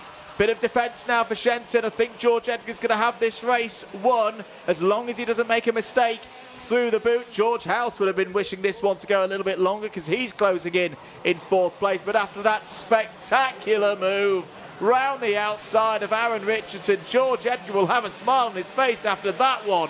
George Edgar takes the second heat in Junior X30. Rocco Shenton P2, Aaron Richardson P3, George House 4th, Zach McDonald after that.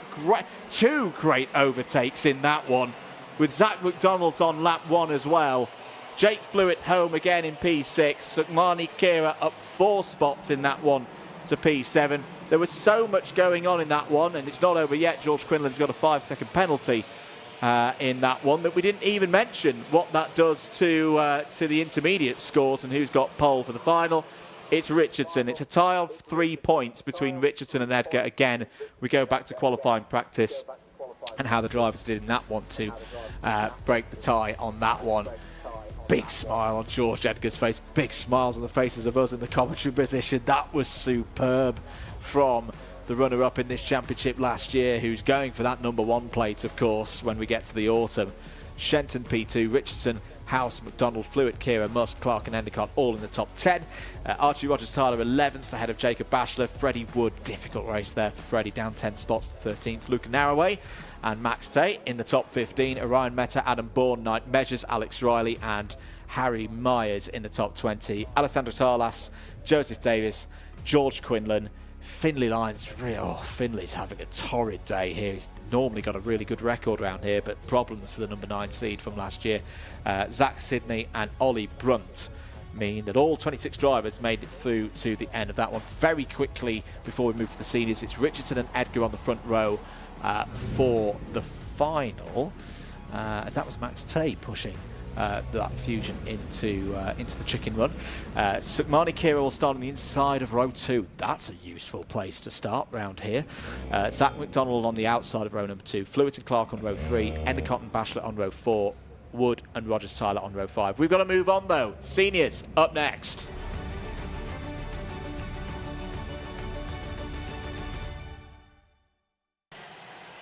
Let's take you through the grid then for the last of the heats here this weekend at Whilton Mill. Nat Johnston starts on pole position here in Senior X30. Harrison Whitcomb alongside on the front row. CJ Bennett and Joey Brown there on row 2. It's then Lewis Bird and Max Ewell capping out the top 6. Sam Lewis has been on great form this week. Starts on row 4 for this one alongside Tristan Powell, Monty Brathwaite and Leith Khan complete the top 10. Morgan Moore needs a big result in this one. Retired from the first heat, is on row 6 alongside Aaron Brown. Viola Strange and Maya Patel go from 7. Alfie Gallagher and Joao Castro on 8. David Marshall and Levi Sagera on row 9. Alexander De Benedictis for the SWRD team goes from row 10 alongside Cam Edmonds. Dylan Patel, Liam Karabelov, Scott Riley, Dylan Masters, Macy Hitter and Freddie Farrell completes the 26 strong field on rows 11 through 13. We'll catch a break, a little breath, Ollie, whilst this second formation lap is underway for the seniors after that spectacular junior race. What's going to be going through the thoughts and the minds of the drivers in this one? Nat Johnston, nice position for him here. Was your winner of the first heat and has got pole position for this one. So sounds easy, right? Doesn't it? Win from pole position, get in this heat and get pole for the final. Sounds easy, yes, but when you look at the calibre of drivers he's got behind him, it's definitely not an easy job ahead of him. If he watched that junior race, will he be thinking he can pull off the same move as George? Watch his teammate, try and replicate that, and the same with Max Ewell? I don't think so. I think that'll be a very difficult move to pull off ever again, really. Keep your comments coming in. Hello to Ozzy, Max Craggs as well, and more as well. Keep the messages of support in the chat. Remember, you can watch all of the races from today back, and don't forget we've got the highlights as well from the whole weekend on Sky Sports F1 in the week. What are we going to see here then for this next 8-minute plus 1 lap race in Senior X30? Well, immediately we see a good start for those on the pole side of the grid as Johnston and Bennett take first and second places up towards Christmas Corner for the first time. Good start for Lewis Bird. Not quite sure. Oh dear, as it's all getting a little bit too close in through Christmas. Liam Karabelov in the worst of troubles, and one of the MDLs is off in the background there. Looked like Alexander Benedictis was also involved in that initial incident up at Christmas Corner. Not the best of starts for Harrison Whitcomb. It's difficult. Talk us through starting P2 here as, oh dear, wheel off the 355 of Levi Sangera. So I said that one of the MDLs was off. That was not driver error. Maybe a little bit of finger trouble on the K-nuts for the rear right, I think that was. Oh, no, it's the rear left for the 355. Sangera out of this race. Yeah, very unfortunate. That is one of the most just, as we see another great move. Oh my, that is a big moment there for Joey Brown. Very fortunate to keep it on the track there, and he's going to lose quite a few positions. But yes, it's one of the most frustrating things that can happen. Obviously, we all work as a team together, but when a driver, something happens that's out of his control, it can be very frustrating because you've done everything you can to get yourself to the best position that you can be in, and then something completely out of your control happens that costs you a lot of positions, a lot of time, and it's going to put you in a worse position for the final. It does indeed. Here's Sam Lewis on your screens. I've been really impressed with Sam so far this weekend. Came into this first meeting for the IAMEs having never had a top 5 in the British Kart Championships. His best result was here, a 7th last year, and he surprised quite a few people yesterday with a run high up the order. Macy hit her there. Macy, experienced driver, but hasn't raced in the British Kart Championships before. Has done a bit of single-seaters, the 19-year-old. She was up in the top 10 in the final yesterday. Oh dear, bit of grass tracking going on for one of the R1 Rookie Racing drivers. That's Alfie Gallagher. Alfie Gallagher, best result for Alfie, actually all the way back to 2020, if my stats are correct. Back at Clay Pigeon in intercategories, the P4. We're looking to improve on that perhaps today. Meanwhile, back at the front of the field, Lewis Bird on the attack, down the inside. Lewis Bird to the lead. Brilliant stuff from Lewis Bird. And he's going to be followed now by teammate Harrison Whitcomb. So it's a Premium Karting 1-2 again. I've been really impressed with Premium Karting this past month or so. They've done some great work with the likes of Lewis. Lewis had a very good run right at the start of the year at PF in one of their club run events. Oh, Ceol Castro's out of this race. Problems on the right-hand side there. I think that's his dad Alavo. Just having a little look at what has happened there, but not good for Ceol Castro. Will be in the final towards the back of the field now. But yeah, no, the Premium Karting really have turned up the pressure on the likes of Fusion, the likes of Mick Barrett Racing, MDL as well. No Freddie Lloyd here today, of course, you will have noticed. Freddie's racing in another category out in Germany. I do understand that Freddie will be back for the second IAME British meeting and then the rest of the season. So in theory, he could still retain his #1 plate for next year, but he'll have to do it without drop scores and without attendance bonus points. But the way that Premium are performing at the moment, Ollie, I really wouldn't rule that out. Freddie Lloyd, who the last 2 weeks has been a final winner in multiple categories. Yes, fantastic driver, and always proves to be an exciting driver to watch too. Obviously, we've seen it at Bolton last year, how close the finish was. I've never seen a finish as close as that in my life. But Premium Karting are showing some serious dominance at the moment in the Senior X30 in regards to pace. And in a way, this could be the bad news for Freddie Lloyd, that it's his teammates in this team who are scoring very well in the championship here today. They know they've got a big opportunity. They will have their ambitions, particularly Harrison Whitcomb, who comes into this meeting and say, oh, clouds the curb there. That is Harrison's style round this circuit. He uses the curbs a lot, and he used them to great effect yesterday. He went on to win the first round. Yeah, well, I think it's fair to say that was a little bit of a mistake there, but just pushing the cart a little bit too hard. Hopefully just gets that settled down and stays back in the position that he's in. But oh, and a move for the lead there. Fantastic move over the curb on Lewis Bird into there. But yes, we've seen many horror stories of teammates coming together. So that's proper racing in my book, Ollie, because Lewis started to turn in, but didn't keep turning in. Yes. He made it difficult for Harrison Whitcomb to get through there, but in a very fair manner. I like that a lot, and it's brought Nat Johnston and Max Ewell into play.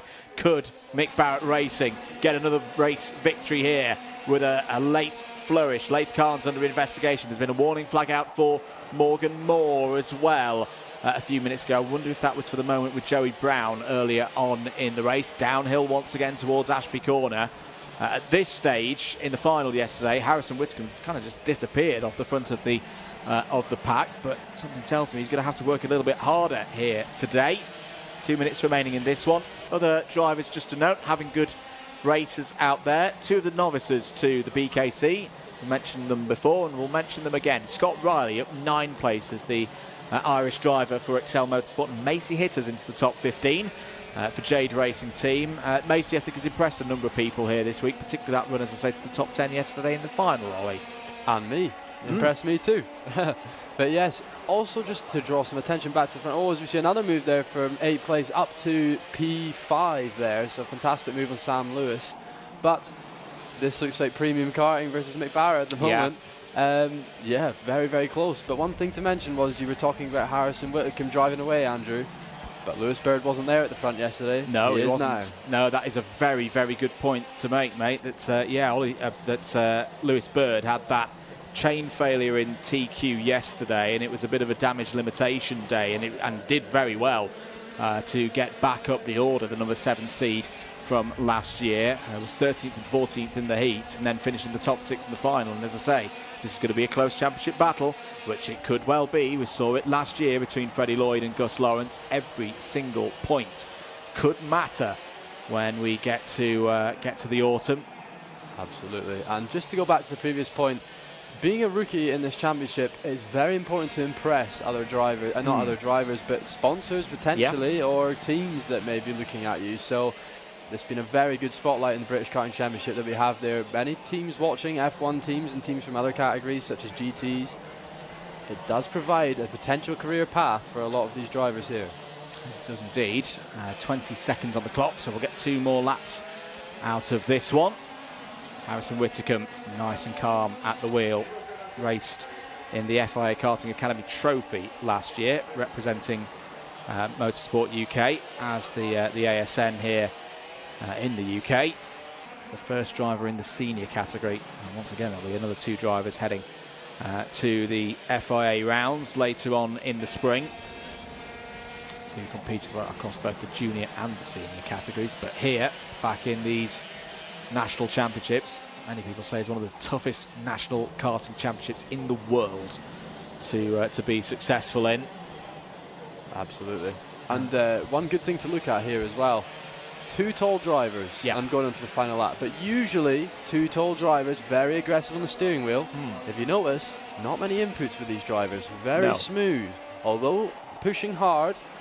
Not too many turns of the wheel, just about 1 in every corner, which is exactly the kind of finesse that you need to drive these karts fast. Indeed.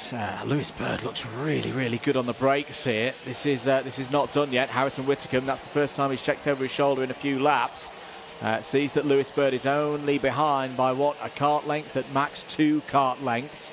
Nat Johnston and Max Ewell still there as well. Looking like they're going to come home in 3rd and 4th places. I think the drivers are just going to bring this one home nice and calm, knowing there's bigger things to play with when we get to the final. Harrison Whitcomb wins the 2nd heat and will be, no, not on pole for the final. We'll update you on that in a moment and explain why. Lewis Bird 2nd, Nat Johnston 3rd. 1st and 3rd for Johnston gives Johnston pole for the final. So it'll be Johnston and Bird on the front row, Whitcomb and Lewis on row 2, Ewell and Brown on row 3, Bennett and Brathwaite on row 4, Powell and Brown on row 5. Calmer finish to that race. Ollie, what did you make of it? I think that was a very mature drive. You know, Lewis Bird had the pace there, and he potentially could have made a move into the complex section there, but he decided to sit and wait patiently and maybe save that move for the final. You know, the move could have been made. Teammates, no point coming together. Just be sensible and work it out in the final.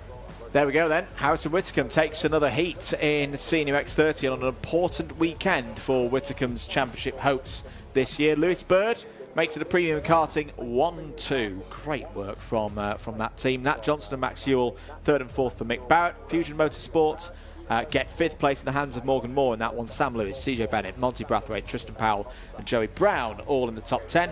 Mayan Patel moving forward again, up to seniors this year of course. P11 in that one, a gain of 3. Aaron Brown, P12, ahead of Laith Khan, Scott Riley and Macy Hitter. Those 2 novices to the championship there, 14th and 15th, up 9 and 10 places respectively. Dylan Patel, Theo Lestrange, Cam Edmonds, David Marshall and Alfie Gallagher all complete the top 20. Freddie Farrell up 5 places in that one as well to P21. Liam Karabelov, Alexander De Benedictis, Dylan Masters, the last of the finishers. 2 retirements from that race, Joao Castro and Levi Sangera. Drivers heading down the chicken run then and towards Dave Hillary, and as long as Dave gives a thumbs up, it's all good. No one's getting any pictures taken of their front fairings at this stage by the looks of things. That concludes the heats. That's 2 heats for everybody completed. Finals will be coming up after the lunch break, of course, but don't go anywhere because we're not going to go silent here for things at Whilton Mill. The Paddock show from yesterday is up next. Here at Demon Tweaked, you probably know us for our massive cartwear range. We've got everything from suits, boots, gloves and helmets from the biggest brands in the business. But we are so much more than that, because if you're looking for kart parts, well, we've got you covered too. We've got everything from Rotax parts, sprockets and chains, discs and pads, data loggers and dashers, fuel tanks, steering wheels, bead breakers and loads more. But of course, it doesn't just stop at the track, and if you're looking to build your skills in the sim, then we've got everything you're going to need to build the ultimate rig. So whether you're just getting started or you're already at the top of your game, Demon Tweaks has got you.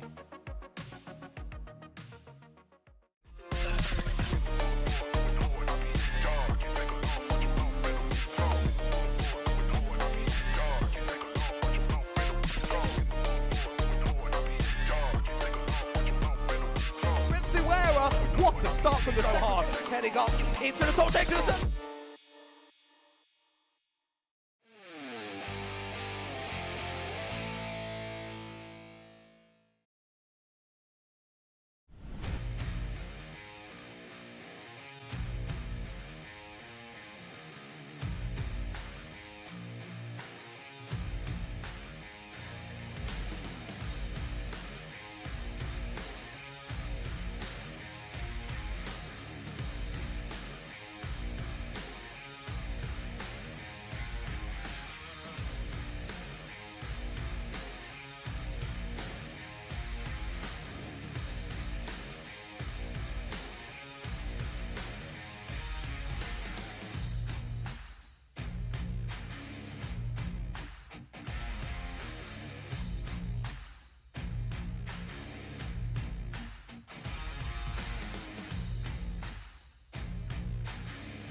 Welcome everybody to the Paddock Show, event 2 for this year's British Kart Championships. Andrew Mather and Ceol Lynch with you for at least the first 10 minutes of this one. Ollie Stewart will be joining us later on. Let's dive straight into it. Jensen Cooler, introduce yourself please to the British Kart Championships Paddock, your first time racing in this championship, and also, I'm reliably informed, the first driver to represent Albania in the championship's history. Yep, that's right. So basically, when I got into karting when I was 6 years old in like rental karts, and then I was really good at it. So my mum and dad bought me an owner kart, and then I started at Rye House Club Grounds, and then I got better, and then they just put me in the kart champs and the British, and then yeah, I've just improved a lot over the years. So yeah. You're about to go into your first ever final in the British Kart Championships as we were recording this. Nervous? Nah, not really. I mean, it just, like, I don't know, I'm not nervous, but like, I don't really know what to expect going into it, so yeah. Well, best of luck. We'll see you out there on track. We'll see you on Sunday as well for the live broadcast. Let's run it in. Ceol.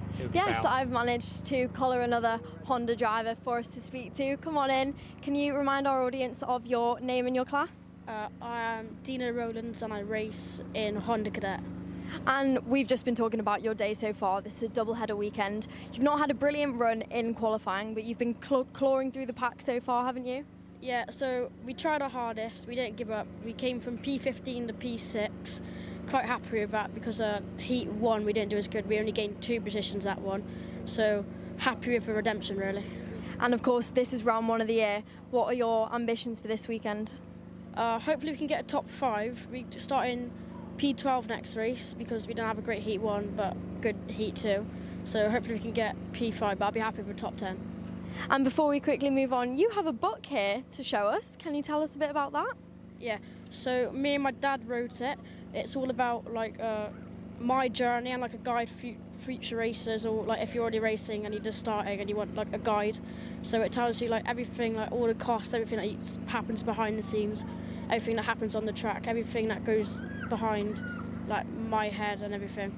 And where can people find or see your book? You can find it on Amazon, my website, and Barnes and Nobles and Waterstone, I think. Brilliant. Thank you very much, and good luck for the rest of this weekend. Brilliant stuff. Let's skedaddle down the lane a little bit. Quick note on BMR. Look out for them this weekend. Very good run out in Europe at Franciacorta a couple of weekends ago, where on the road they were 1, 2, 3, 4 in the junior category. Max Endicott taking the win in that race. Max hasn't had a win yet in this time of his career in the British Kart Championships, but that could well happen this weekend with the form that BMR are in. Let's introduce another new face to the Paddock show as well. Louis Wilson, step on in. Racing for Tim Wilson Motorsport this weekend in IAME Waterswift Restricted. Louis, tell us a little bit about yourself. Tell us about the kart as well. You've been running very well at places like Shennington so far this year. Yeah, I've been finding it a pretty hard year at Shenny as well.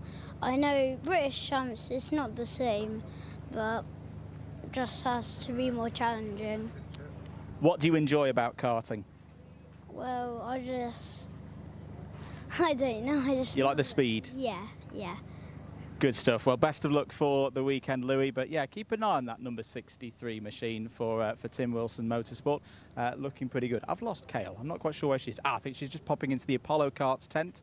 As we're recording this, the Honda's about to go out for their first final of the year. Ceol, who have you found in the Apollo's tent? Lots of Scottish representatives in the tent this week. Well, absolutely. Here for Apollo Karts, it's Luca Bakoki. Luca, how's your weekend going so far? Practice was pretty good, but in quality we had a technical flag on lap 3, so we didn't really get a good quality. Started 15th for heat 1 and then went down a little bit after a little incident on lap 2, but came back up to 11th, so I'm pretty happy with that one. And my second fastest lap was like really slow in quality, so heat 2 I was starting 24th, but I managed to make 15 positions up and finished 9th. Well, congratulations. We'll of course see you building on that for the rest of the weekend. Tell us, we know for you youngsters this track can be difficult, it's bumpy, it's physical. How are you finding it? When I first drove here, it was really bumpy, but you kind of just get more used to it as you drive, but you do get the odd bump.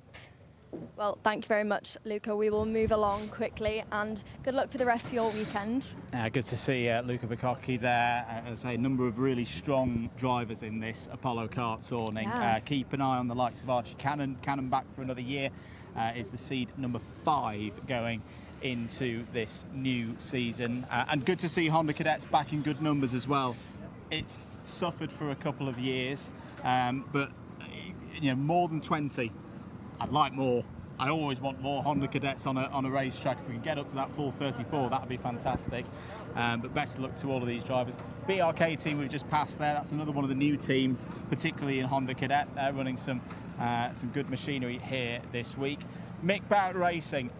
You went in there yesterday, Ceol. I'm feeling a lot of quiet confidence. We're not going to go in there right now because we've done a good number of interviews with them already, but quiet confidence for MBR going into this new season. Nat Johnston in particular looking very quick in seniors. Yes, we did. We caught up with Nat yesterday, which you'll see he's had a promising start to his year, especially here at Whilton Mill. He has clean sweeped in other championships, and I think he's feeling confident. He has Gus Lawrence coaching him this weekend, which is another massive confidence boost to have a good foundation behind him. So I think Mick Barrett in general will be a team to look out for this weekend. Similar to what we said with Senior Rotax a couple of weeks ago for event 1 at Warden Law.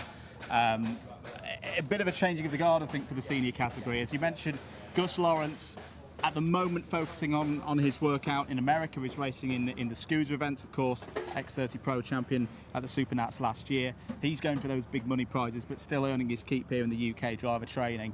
No Freddie Lloyd here this weekend as well, last year's Senior X30 champion. He's doing all of his racing all the hard way. He is racing this weekend, but in another championship. As far as I am aware, we will see Fast Freddie back for the next meeting for the IAMEs. He can still win the championship, but he'll not, of course, have any dropped scores to play with across the course of the season. Let's go into Croc. We've got a few minutes before the end of part number 1. Oh, Caden McQueen in the house here. We'll have a very quick chat with Caden, if that's all right. Caden, I know you're not racing this weekend, but good to see you. What are you up to? Make myself look busy. How's life going? Another one, we were just talking about Gus racing out in the States. You've been doing the same, flying the flag for British karting.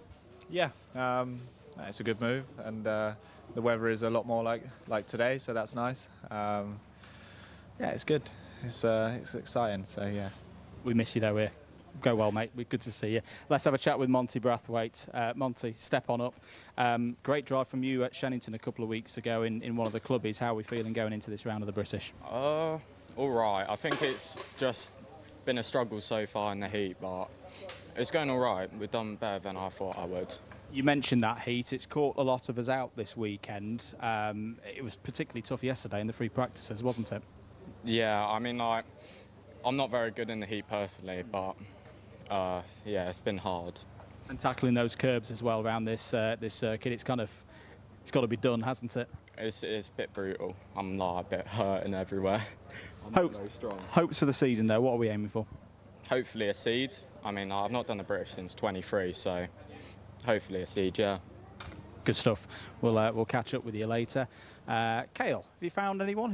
Have we found any more? Yes, I was going to do a quick time check before we head on to the next part of the awning, but let's catch a driver very off guard. Can you tell the audience your name and class for this weekend? My name is João Castro. I'm racing Senior X30 with Croc Promotions. And how have you been feeling so far this weekend? Of course, double header weekend. You've had heats already. How's it going? Well, I mean, the heats could be better, just involved in incidents with particular drivers, but the pace is looking pretty good so far, so excited for the final and tomorrow. What do you make of Whilton Mill? Is this a circuit that you're familiar with? Yeah, I've been Wilton a couple of times, especially last year for the O-Plate and last round of the British. It's a good track, but yeah. And this is always a tricky question for the drivers, but any predictions going into this weekend? Oh, I don't know. I mean, everyone here has got really good pace, so it's just going to be whoever can hack it the most in the races. Well, thank you very much, and that is absolutely correct. Good luck for the rest of your weekend. Like we said, hearing from many of the drivers, this is a physical circuit. Yeah, it's a busy circuit. It's not really a circuit where you get a lot of rest time. It's corner after corner.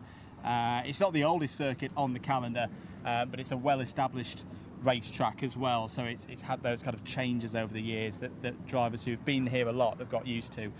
We're a little bit tight for time today, so we're not going to go down that far end of the paddock, but just to note, Rocker Shenton down there looking very good in the juniors. A lot of the MJR racing team down there as well, another good number of our runners in Honda Cadet. And in fact, we caught up with one of our Honda Cadet runners from last year as well, who had a very, very significant run here at Whilton Mill to finish off 2025. Well, after a warm practice session in Honda Cadet, we're here with Ceol Lynch. Ceol, good to see you back once again here in Honda Cadet. For 2026, we're going to actually look a little bit back to the end of 2025. In some regards, the last round was great for you, wasn't it? It was a win in the second final, and then also a second place in the first final. It was your best weekend to date. But tell us a little bit about the story of that weekend, because it was a strange end to the season, wasn't it? Yeah, it was a very emotional roller coaster, especially on Sunday. Saturday, I thought points-wise it was okay because Ronnie still had a lot of time, but then we just didn't know that anything was going to happen. So we thought, because Riley had spun off, we thought Ronnie had won the championship already, even if he got top 5, because Riley was so far back. But because I won, unfortunate for him, but I'm happy that I won. So the power of hindsight, we in the box knew that changed, sadly for Ronnie Jones, lost him the Honda Cadet title. But you taking your first British Kart Championships victory the last time we raced here at Whilton Mill, that must have been a really special feeling. It was. We were happy and sad at the same time, because after the interview that we had, I just started crying because I was happy and sad at the same time. I won, Ronnie didn't win the championship, but we're still good friends.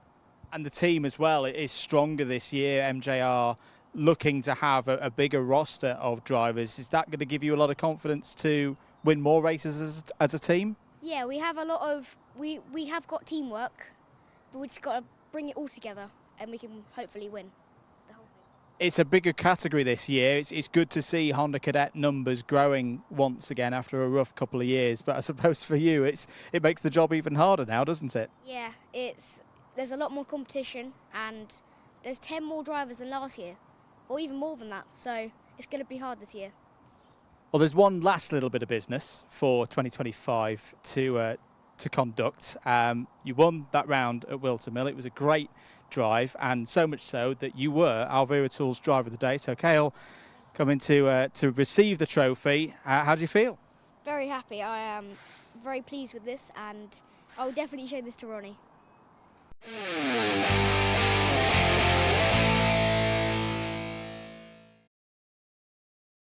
Hello and welcome back to the second half of the Paddock Show here at Event 2 at Whilton Mill Kart Circuit. And I'm here with now Ollie Stewart, and we are going to get going with a quick run through some of the teams. How's your weekend going so far for starters? Yeah, I think it's great. It's a really good opportunity to be here. I never really thought I'd be doing this, so yeah, I'm looking forward to it. And nice day on Saturday, so. Let's head into XL. It's been a very empty morning since we told everyone we were coming in, but let's have a chat with a driver. Can you remind us of your name and class? Harry Myers, Junior X30. And how's your weekend going so far, Harry? Not that bad. It's all right. Just had a bad crash at the beginning at the start of that heat. Heat 1 was all right, yeah, P14. What are you making out of the circuit of there today? Yesterday it was hot, there was a very grippy track. How are you finding it? I'd rather it a bit less hot, to be honest. I feel like it's too hot here. Well, thank you very much. Good luck for the rest of your weekend. You can see we've had a very mixed conditions so far this weekend. It's been windy, it's been hot. Some drivers have been struggling with that. But Ollie, who have you found to have a chat to? So I'm here with Knight. How do you think your weekend's going so far? Yeah, really good in the first practice session on Friday. I think we was quite fast, lost a bit of time towards the end of the day, but I can't really fault. I think for Heat 2 we've got it all back and finished in the top 10, so yeah, it's going quite well. So weekend sounds positive so far. What improvements do you think you need to be getting right to the front and to win races? Probably racecraft is the hardest thing. I think I could improve a little bit with that and maybe my last sector, but everywhere else I think is pretty mint. Good, and we all know this track is very technical, a lot of overtaking opportunities, but a lot of corners are very difficult to pass. Where do you think the key moves are going to happen over the weekend? Probably there's a boot, you can do the good move into there, Chris Mush and down into Ashby. I'd say they're the best places to overtake. Well, it's been great talking to you, Knight, and we will find someone else to talk to. Thank you very much. Let's move along. It's got very quiet in this morning since we walked in. Yeah. So let's see who else we can find if we head out. You can see obviously this is round 1 Saturday here at Whilton Mill. So the drivers have completed qualifying and 2 of their heats. This is the build-up for the finals. You as a driver can know how intense that can get with us trying to shove cameras in their faces right before their finals. Totally, and the fact that it's a double-header weekend as well, it gives a lot of drivers sometimes just enough time to reset. You know, you have a bad result on the Friday or the Saturday, and then you can reset, go again on the Sunday, new opportunity, more time to improve. Exactly that. But let's go into an awning we've not seen too much of this weekend. We are in premium karting. Let's see what drivers we can grab a hold of. Can I be very rude and interrupt? Are you okay to have a chat with our Paddock show? Yeah, sure, I don't mind. How's your weekend going so far? It's been a really, really tough weekend, to be honest. I've struggled a lot with pace and a little bit with the racecraft. I'm a bit on the back foot going into this weekend. I've not driven a lot this year because I have GCSEs on Wednesday. But I have a lot of bad luck as well with the engine, a lot of engine problems. But yeah, I just have to improve and hopefully do a bit better in the final. And you've mentioned you're going through exams at the minute. Can you remind the Paddock show your name and your class? Yeah, I'm Laith Khan. I'm in Senior X30. So you're a driver who's battling exams and racing. Is that adding to the pressure of your weekend? When I'm on the racetrack, I don't really think about exams as much. I'm more just focused on trying to get a good result. But yeah, I mean, definitely it can be a bit of a distraction at school, thinking about racing, thinking about the pressure going into the weekend. But I don't think it affects racing as much in that sense. Well, thank you very much and good luck in both school and karting for the rest of the weekend. There is a driver. See, these drivers are not just battling their on-track battles this weekend. They, of course, it's GCSE season. But Ollie, who have you found? I'm here with Orion. Just tell me again how you think your weekend's going so far. It's going okay, up and down moments. So for Friday in the practice, it was looking quite promising, with first 3 sessions going quite quick. And then for the last few, I just faded a little bit. I think the physicality was getting to me. Today, however, first 2 sessions not quite on it. Qualifying was a bit hard, but then I got to the heats, reset my mind, and did okay. And for the second one, I kind of brought it back, getting quite a few places again. Well, we all know this track is extremely bumpy and it can be really technical at times. Where do you think the corners are that you struggle with the most, both physically and mentally? Probably turn 1, turn 2 and the last few corners, because they're the ones where you need the most precision and most patience to get the better exit. Yeah, of course. Obviously, it's extremely technical, this track, as I said before, and there's a lot of mistakes that could be made. What do you think the key to winning a race this weekend would be? Patience, confidence, consistency, and making sure people see how quick you are. I love it. Thank you very much. I appreciate your time. Well, it was good to hear from some of the premium drivers, a team who we haven't seen too much of so far this weekend. They've been flying under the radar ahead of the doubleheader weekend. But let's see who else we can find. We've got a very quiet Paddock so far. At the moment, yeah, it looks it. We'll see who we can find. I know there's a lot of privateers around this area. Privateers, a lot of them actually running right at the front, especially in the Honda category at the moment. So it'll be interesting to see who we can find in here. That is right, but let's go to TWR, a fairly new team, and see if we can collar any drivers. Is there any drivers in here that we could chat to? Okay, we might wait a sec then. But fairly new team, if you're seeing them out there on circuit this weekend in the bright yellow and black karts. It looks like we're just going to have a driver very shortly, but we will wait in the meantime. They're all, of course, prepping ahead of their finals, which are happening very shortly. Yes, and they will be feeling the pressure as it's a British Championship weekend. Some people it's their first time, so it'll be definitely difficult, for sure. I think we've found a driver here. Here we go. He's just getting his suit put up. But Hendrix, how's your weekend going so far? Good, thank you. Of course, you're in the Honda Cadet class, aren't you? Moving up from Bambino. How is that? It's good, competitive. And tell us what you're making of the Whilton Mill circuit. It's obviously been bumpy. It's physical for you younger drivers. Yeah, it's hard. It's fun and it's technical. And do you have any ambitions for this weekend? Any results that you're looking to get? Try and get a top 3 in this final. Well, thank you very much and good luck for the rest of your weekend. Let's make a swift move on. We're running on a very tight time schedule for the remainder of this Paddock show. Let's head this way. Our cameraman's getting lost, but he is on the right route now. Let's see. Here we've got a driver. Ollie, do you want to see if you can collar him? Yes. Hi, buddy. So just tell us, what's your name? Hugo. Hugo, okay. And you've been racing this weekend? Yeah. So tell us a bit about just how you're getting on this weekend and what you think you need to improve on. It's been quite tough this weekend because it's my first British Championship, but I think we're struggling quite a lot in the first 2 sectors. So if we work on that, we should hopefully be up at the front. So, but yeah. Yeah, obviously that's very good. And what category is it that you're racing in at the moment? Waterswift Inter. Okay, so Waterswift Inter have been a very competitive grid, a lot of very fast drivers, and obviously we all know that the toe is extremely important. So just wondering what you think, again, the key elements will be over a lap and where you think you can find the most time, as not only for you, but as a driver in general. I think a lot of time is the run up to Christmas and getting all your exits right, because obviously it's just really important to get a good run down the straight. You also need to get the hairpins quite right, so you overall just have a really strong middle sector as well. Great. Okay, well, thank you very much for your time and good luck this weekend. Thank you. I think Ceol has managed to find another driver here for us to interview. Yes, I'm here with Aaron Brown. Aaron, you're replacing Gus Lawrence. Can you explain what class you're in and what team you're racing for this year? So I raced in Senior X30 for Paul Fletcher, obviously PFI, kart track. So yeah, qualified 7th and 8th for the heats, and I finished 4th and 5th so far. So yeah, not too bad. And we know that's not exactly where you wanted to qualify, but you've been looking promising so far this year. Do you think that's going to affect the rest of your weekend?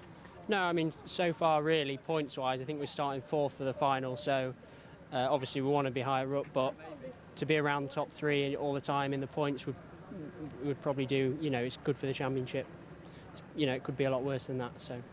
And of course, you're stepping into the shoes of not only a one-time British kart champion, but a multiple British kart champion. Yeah. Is that any pressure on you?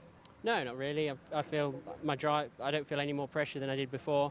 I've got Pod as a mechanic now, so he knows, what advice to give me at what time, which is good, which I haven't had as much before. So no, I'm enjoying it and try and better the results from here. Well, that's great to hear. Good luck for the rest of your weekend. Thank you for having a quick chat with us. We've not got too much time left on the clock, so it looks like that is going to be the end of your part 2 for the Paddock Show here at Whilton Mill. Ollie, thanks for joining us. We know you're going to be in the commentary box this weekend, so that will not be the last you hear from us. Thank you. Thank you.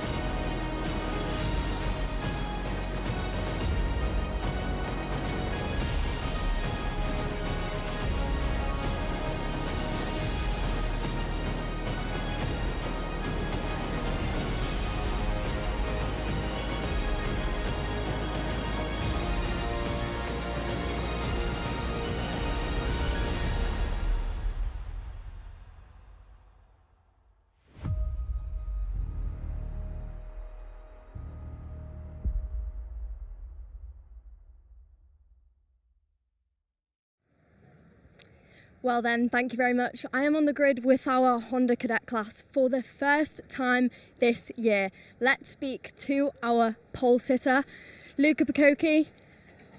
Pole, first round this year, how do you feel? Yeah, pretty good. Today's been really good compared to yesterday, which I got quite unlucky. I'm looking forward to this final. You looked really strong in the heats. We saw you have some serious overtakes coming through the field. Do you have a game plan with your team for this one? No, not really. Just go and win. And what are your predictions then for the first lap? What are you going to try and do? Like everyone always gets up to Christmas and defends it. I'll do that and then just go from there. Well, thank you very much. We will leave you to it and good luck this weekend. Let's have a chat though to who is joining him on the front row, a privateer driver, Bradley Sutton. Bradley, front row of the grid, how do you feel? I feel really good because I've never done this championship before, and it's just amazing to be on the front row of the biggest championship in the UK. Absolutely, front row of the grid. Do you have a game plan for this race? Not really, just work together and try to pull a gap and hopefully get a top 3 finish. Absolutely, well hopefully we will see that from you. Let's see if we can get a quick word from someone a little bit further down the grid. Let's see if we can talk to Sawyer Henderson. Sawyer, are you able to have a chat? How do you feel? How have your heats gone so far today? The heats have gone good. I'm feeling quite excited. I'm just going to try to push away and battle for it in the last couple laps. This is the first round this year. Do you have any goals for this year as a whole? To be honest, I'm aiming for top 3 in the championship, which is going to be very hard, but hopefully I can do it. Well, thank you very much and good luck. That is it then from our Honda Cadets for their first race of the day. We'll take you back to Andrew and Ollie in the commentary box. Thank you very much, Ceol. Getting ready then for this Honda Cadet final. Just over a minute before the whistle is due to go to indicate the start of the formation laps. Ollie Stewart alongside me, reigning British KZ2 champion. I'm really looking forward to this race, Ollie. I'm sure you're looking forward to this race as well. 26 drivers and a fair few Scots in there as well. Yes, absolutely. Love to see the Scottish flag out there in the British karting paddock. It is amazing for me as well. I love it. But also, for me, racing in the Honda Cadet category, nothing better, to be honest with you. Built up the start of my career. Fantastic little drivers, fantastic little kart. What a race this is going to be. Absolutely. So the grid being cleared then by the mechanics for this race. This is the second final of the year for the Hondas. And you can see there on the front of the grid, we'll take you through the grid in a moment's time. It could be a 12-minute race for the drivers. Quick note on championship heading into this one, because we've already had 3 scores at this stage. Loveridge leads by 8 points from Henderson. Bikoki a further 2 back. Let's take you through the grid then for this second final of the year. Luca Bikoki starts on pole position in the number 10. Bradley Sutton alongside on the front row. Sawyer Henderson, Ceol Lynch, that is row number 2. Henry Colborne and Archie Loveridge start on row number 3. Marcus Cooper and Jensen Kula have done nicely to line up on row 4. Harry Grant, Mason Becker, they're row 5. Oliver Ratton, Dino Rowlands, they're on row number 6. Archie Cannon and Ali Saunders go from row 7. Freddie Drury and Ollie Knox on row 8. Luke Hamill and Kyle Kerr go from row 9. It's then Joshua Odoti and Oliver Vickers completing the top 20 on row number 10. Finley Thursfield and Edward Fry go from 11. Austin Dowell and Timon Pensac go from row 12. Ben Bowers and Archie Tosh complete the 26-strong field for this second final of the year in Honda Cadet GX200. And then another just quick rundown of the championship scores. Loveridge 187, Henderson 179, Bikoki 177, Cannon 174, Harry Grant currently in the top 5 on 171. That's off the back of the 2 scoring stages yesterday. The intermediate classification and the first final, and then the intermediate classification as well today. So, drivers lining up then. I don't think we've got Oliver Ratton on the grid. The number 22 is reported as missing from the grid. So, unfortunately, Oliver is not going to be racing. Was due to start 11th on the grid. There was a quick sight of Ceol Lynch, who won here, of course, the last time we raced in Honda Cadet on a Sunday in the British Kart Championships. Eyes on the lights then. They'll come on one by one. Standing start, of course, for Honda Cadets. On they come. 3 lights, 4 lights. Here at Whilton Mill, we're racing in Honda Cadet. It's an even start across the front row. Bradley Sutton looking for the race lead as they go through turn number 2. Luca Bikoki runs out a little bit wide, but will have momentum up the hill. They're side by side, running up towards Christmas Corner. Archie Loveridge trying to look down the inside to move up from 6th place, but through goes Sutton into the race lead. Good start for Sawyer Henderson as well. Sawyer there in the pink helmet is now going for the race lead down the inside into Ashby. Great stuff there. We've got a new race leader. Yeah, fantastic start there. Very clean, actually. Not very many banging there at all from anyone. So that was fantastic driving there from all of the drivers here. But yeah, clean start, looking good, and all the karts welded to each other's bumpers as usual. Yeah, it's what we come to expect in Honda Cadet. If you're new to Honda Cadet racing, this race will start busy, then probably just go into a nice stable phase in the middle as drivers try and keep themselves in play for the last 2 laps. That is often where we see races in this category, particularly around this circuit decided. Sawyer Henderson checks over the shoulder, doesn't defend. At the moment, the top 3 are trying to break away and reduce the numbers game at this stage, but that is easier said than done. Ceol Lynch there in 3rd place, just ahead of Henry Colborne, as there's a bit of a moment there for Archie Cannon down the hill. Of course, his father Ryan was KZ2 champion back in the day. Oh no, Rexy's out. The Rexy kart of Ali Saunders has become beached in the infield and is out of this race. There is the number 58 now being pulled back onto circuit, and we'll get back into the race, but Ali Saunders out of contention here today, Ollie. I just wanted to check. I don't know if this is right, but has Ben Bowers made 10 places on the first lap? Yeah, he has.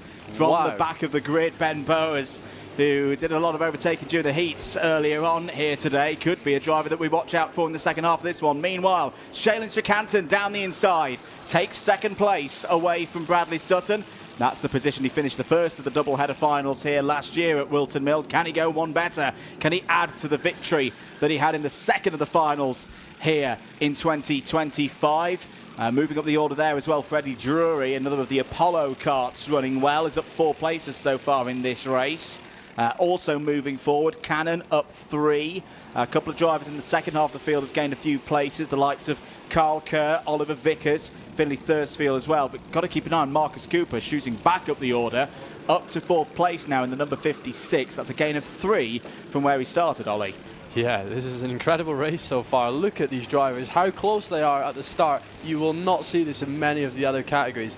Young drivers, not so much power. It's very important they work together. So looking at this right now, as we see them change for the 4th, 5th place, 6th place there, with one of the Apollo carts, the number 10 going through there, Luca Bicocchi. Yeah, up to 6th place, as I said. Very close. Let's see what happens next. Yeah, Luca Bicocchi moving back up the order after that difficult start. And it's got Archie Loveridge, yesterday's round 1 winner, for good company at this stage of the race. So Sawyer Henderson leads this one in the number 27. Then it's Ceol Lynch, Bradley Sutton, Marcus Cooper, Henry Goulbourne in the top 5 right now. This is the point of the race where it'll just simmer down. We'll get into a nice rhythm.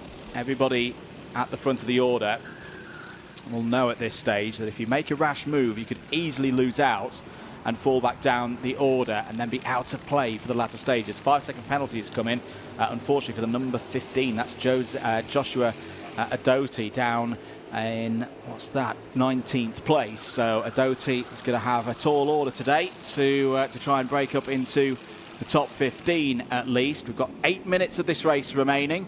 Nice, calm driving at the front of the field, of course, Ollie. This is all going to plan right now. It is, and I've just noticed Mason Becker set 53.966, about 2/10 quicker than anyone else at this stage of the race. So a very, very fast lap time from him. He's right in a good spot to get a draft off the drivers in front. Hopefully bring him up to the front of the pack too.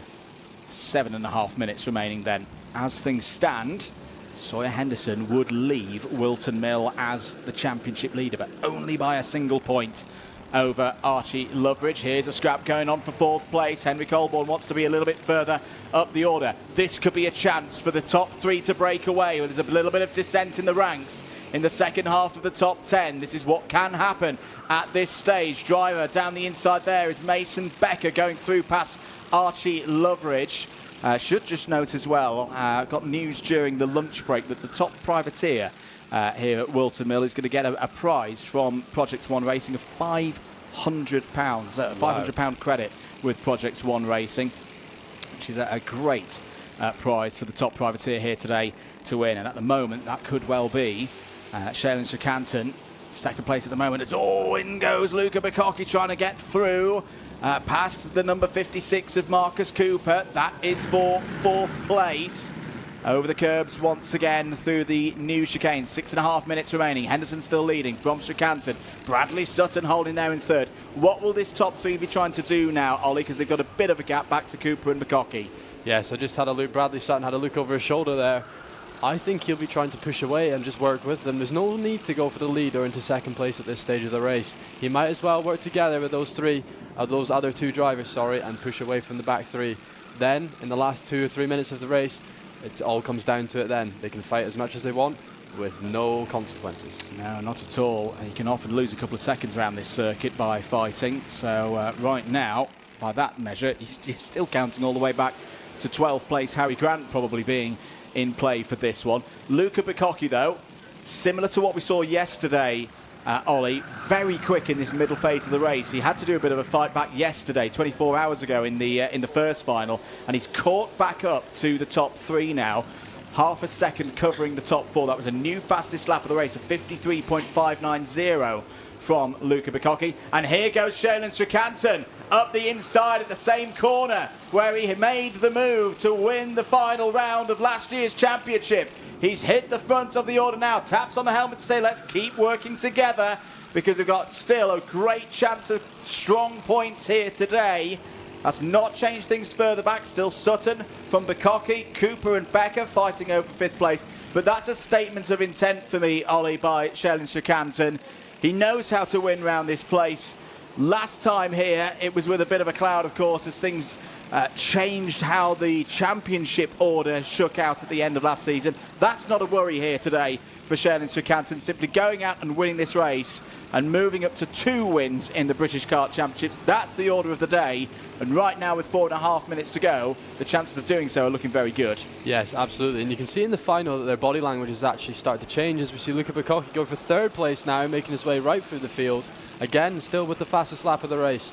But yes, the body language, as I say, has changed. You can see them. They almost look more hungry to win this race, which is going to be a key element of winning this race. But yes, still we've got 1, 2, 3, 4, 5, 6, 7, 8, 9, 10, 11, 12, 13 karts within only a little bit of space on the track. So anyone can win this race still with 4 minutes on the clock. And we've been talking about the setups for the Honda Cadets so far this week and how it's been different to what they experienced last week when many of the drivers here today raced as part of the Kart Club event here at Whilton Mill to get themselves ready. The different tyre compounds that have gone down from the other classes. As here's a move from Luca Bicocchi down the inside, through into Oblivion. Well, they call it Oblivion for a reason. It's because it's a brave, brave place to make an overtake, and that's exactly what Luca Bicocchi's done there to move up to second place. Move from teammate Archie Cannon as well. Cannon through now into sixth place, downhill ahead of Archie Loveridge into Ashby. And I'll make the setup point again. This is where in these longer races, we've now gone beyond the time of what a heat gives us. This is where the tyre pressures are going to come into their own, isn't it, Ollie? Yes, absolutely. The Apollo karts look flying at this stage of the race with both Archie Cannon and Luca Bicocchi, and then also not to forget in the background, Freddie Drury is coming through as well. So yes, still plenty of time to make it happen, and Luca Bicocchi is flying at the moment. Archie Cannon catching back up to the front. Obviously didn't have the strongest qualifying today, but yesterday was a really good day having a podium. So can he make a podium happen again, or even a win? We will see. Less than 3 minutes on the clock then. Cannon, fastest driver on circuit, looking for the move, as there is a move for third place. Mason Becker through into the podium positions. Yesterday for Becker it was 6th in the final, so as a debutant in the British Kart Championships, this would be a maiden podium if Mason Becker can hold there for the Project One racing team. Project One, so many years of history, particularly in Honda Cadet racing. There's so many drivers that have gone on to great things in karting and other forms of motorsport have cut their teeth. It is a great platform for drivers to learn how to race, how to think a competition through. Over the curb once again, a little bit of a touch there of the flip-flops over the new chicane. Another lap ticks on by, but here comes Luca Bicocchi. Luca Bicocchi is caught onto the rear axle now. Ceol Lynch up the hill wants to get to Christmas Corner. Here comes the Apollo up the inside to take the race lead. Luca Bicocchi back to the front of the order. This has been a superb drive. Yes, absolutely. He is flying right now. Both the Apollo machines are. Archie Cannon coming right back up the field now into 5th place, still with the fastest lap and right on the end of this pack. But Luca Bicocchi looking very dominant at this stage of the race. I wonder if Srikantan just struggling a little bit with the pace at the moment. Probably went a little bit too high on the pressures and is starting to fall into the clutches of Mason Becker. So we will see when he makes his move. This is a big moment for Luca Bicocchi. This weekend has already got a best career finish in the British Kart Championships. That was the 5th place yesterday. But he'd love to beat that record again, and he'd love to get a maiden victory. The young man from Inverlochy up in Scotland has got just under a minute plus 1 lap to hold out here, and again doesn't defend. That is sensible tactics from all of these drivers. No one's making their move just yet. They're keeping themselves in play. The numbers have been diminished. It's probably a top 6 now that we're talking about for the race victory. The likes of Marcus Cooper, Freddie Drury, Archie Loveridge just a little bit too far back. Loveridge would still be the championship leader at the end of today after his win yesterday. That would be a great return after the difficulties at this very venue less than 12 months ago. 2 more laps then. Drivers will have probably about 10 seconds on the clock as they come over the line. This is where the pressure starts to ramp up. Ollie Stewart, how do you think Bicocchi's going to deal with this? Yes, if I was looking at Bicocchi right now, I would definitely be starting to go defensive. Maybe even a lap previously, but it just looks like Srikantan is sitting there at the moment, not trying to... There we go, he's gone defensive now. Everyone's going defensive. So on, Mason Becker goes in tight. And Oh, no! Oh, out goes Becker, out goes Srikantan. It will not be a repeat of the victory for Ceol Lynch here at the end of 2025. You are absolutely spot on there, Ollie. It's the last two laps of this race. The race has now begun, and with that flashpoint, it's looking pretty good now for both Luca Bicocchi and Sawyer Henderson. Henderson, who was 3rd yesterday in the final, is going one better. Srikantan is out of the race. That is such a shame for Ceol Lynch. And here comes Bradley Sutton as well, has not given up in the fight for third place with Archie Cannon. Over the line then, last lap board is out. Luca Bacocchi leads for the Apollo Karts team. This would be a big result for the Apollo Karts team. MJR Racing, they've won rounds of the British Kart Championships before. Of course, here at the end of 2025, it's these top two running down the hill now. The corners are ticking on by. Can Sawyer Henderson get close enough to go for the race lead? Archie Cannon defending third place. I think Archie Cannon knows that third is about as good as it's going to be here today, but it's solid points in the championship. Henderson trying to get down the inside. Bacocchi trying to close the door into Ozius. Just enough there from Luca Bacocchi. We saw Luca do that during the heat. Now we've got a few corners to go into the boot. That's probably the last opportunity for Sawyer Henderson to get through, because it's this tight new chicane to finish the lap. Luca Bacocchi for Apollo Karts wins at Whilton Mill. The Apollo has landed once again here in the British Kart Championships. Luca Bacocchi takes a maiden victory at this level and will take the championship lead as well. Honda Cadet is back, ladies and gentlemen. We are going to have a brilliant title fight this year, and keep an eye on this young man. Luca Bacocchi takes round 2 of the 2026 championship. Wow, what a drive and what a race. I can't help but feel so sorry though for Srikantan there, just in the final laps of the race.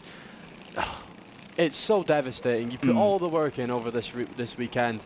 You get to the final laps of the final, and then something happens and you're out of the race. It can just happen like that, and it's so unfortunate. And what a win for this team as well. They are in the middle of a very long run of events here at Whilton Mill, but they've got a win in the British Kart Championships in the hands of Luca Bacocchi. Sawyer Henderson, third yesterday, second today. Well, on that path, that win is going to come for Sawyer Henderson. Archie Cannon on the podium. That is another podium. That's a fifth podium for Archie Cannon in his time in the British Kart Championships. Bradley Sutton and Freddie Drury in the top 5. Harry Grant, Marcus Cooper, Henry Colborne, Archie Loveridge and Jensen Cooler in the top 10 there. 11th place today for Mason Becker. Lost out, of course, at the end of that race. Ollie Knox, Ben Bowers, Carl Kerr and Oliver Vickers all in the top 15. Luke Hamill, Joshua Adoty, Finley Thursfield, Edward Fry and Austin Dowell complete the top 20. Archie Tosh, good recovery from Archie. Had problems earlier on in the day. Gained 5 places in that one to finish 21st. Dino Rowlands, Timon Pensack and Ali Saunders, the last of the 24 finishers. 2 retirements from that race. Ceol Lynch at 1 retirement, and 1 did not start, of course, Srikantan and Oliver Ratton. But there's your newest winner in the British Kart Championships. Luca Bacocchi will be speaking to Ceol Lynch in a few moments' time. And look at this. This is what I love to see.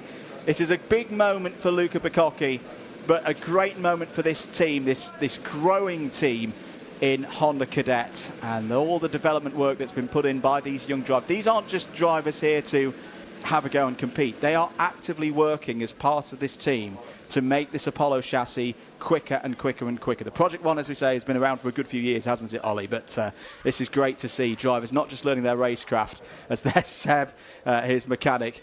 Great to see down there in Parc Fermé. Let's have a look at some of the highlights then in that final. This was the race start. Did not start well for Luca Bacocchi, of course. Didn't get the best of starts from pole position. Bradley Sutton took the early lead. I actually want to have a little look at what happened to Luca on this first lap. Well, there he was, losing second place to Sawyer Henderson.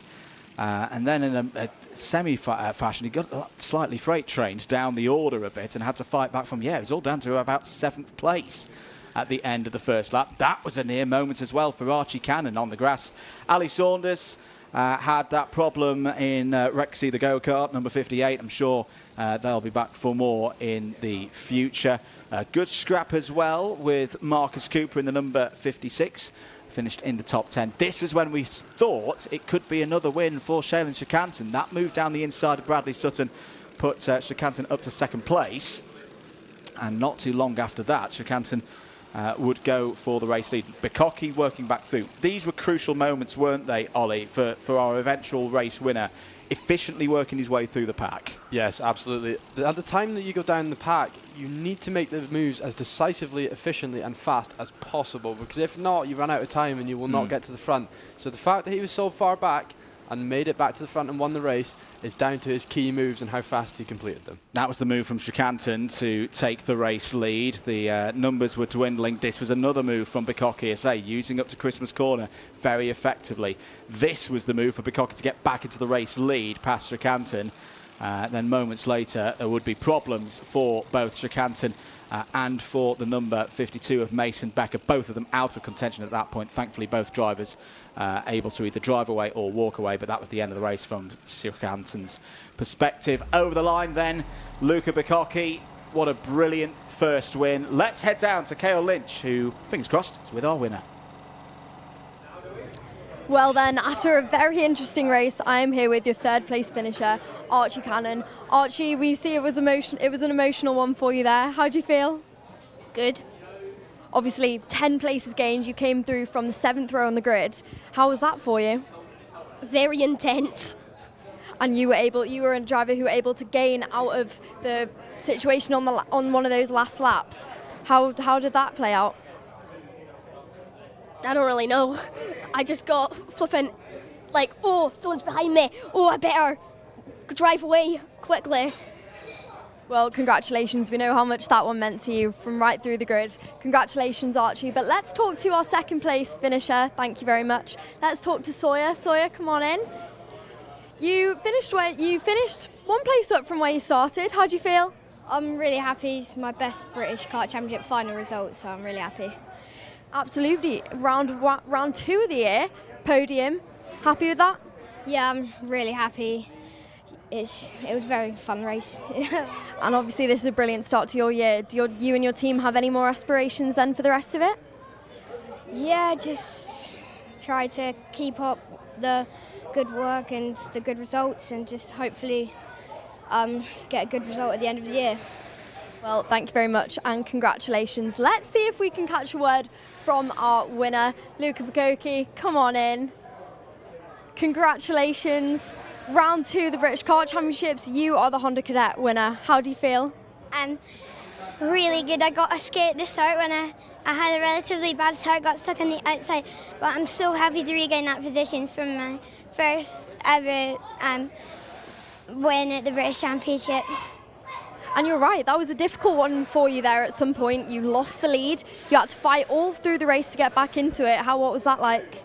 It was quite hard because I got behind some people that they were so fast I could barely get past. But then when I got past, it was drive onto a pack, get past, drive onto another, and just pass them, and then at the end defend. So yeah, I'm so happy. Well, absolutely. We can see how happy you and your team are. Congratulations. We will let you go and celebrate. And let's head straight on to our next race.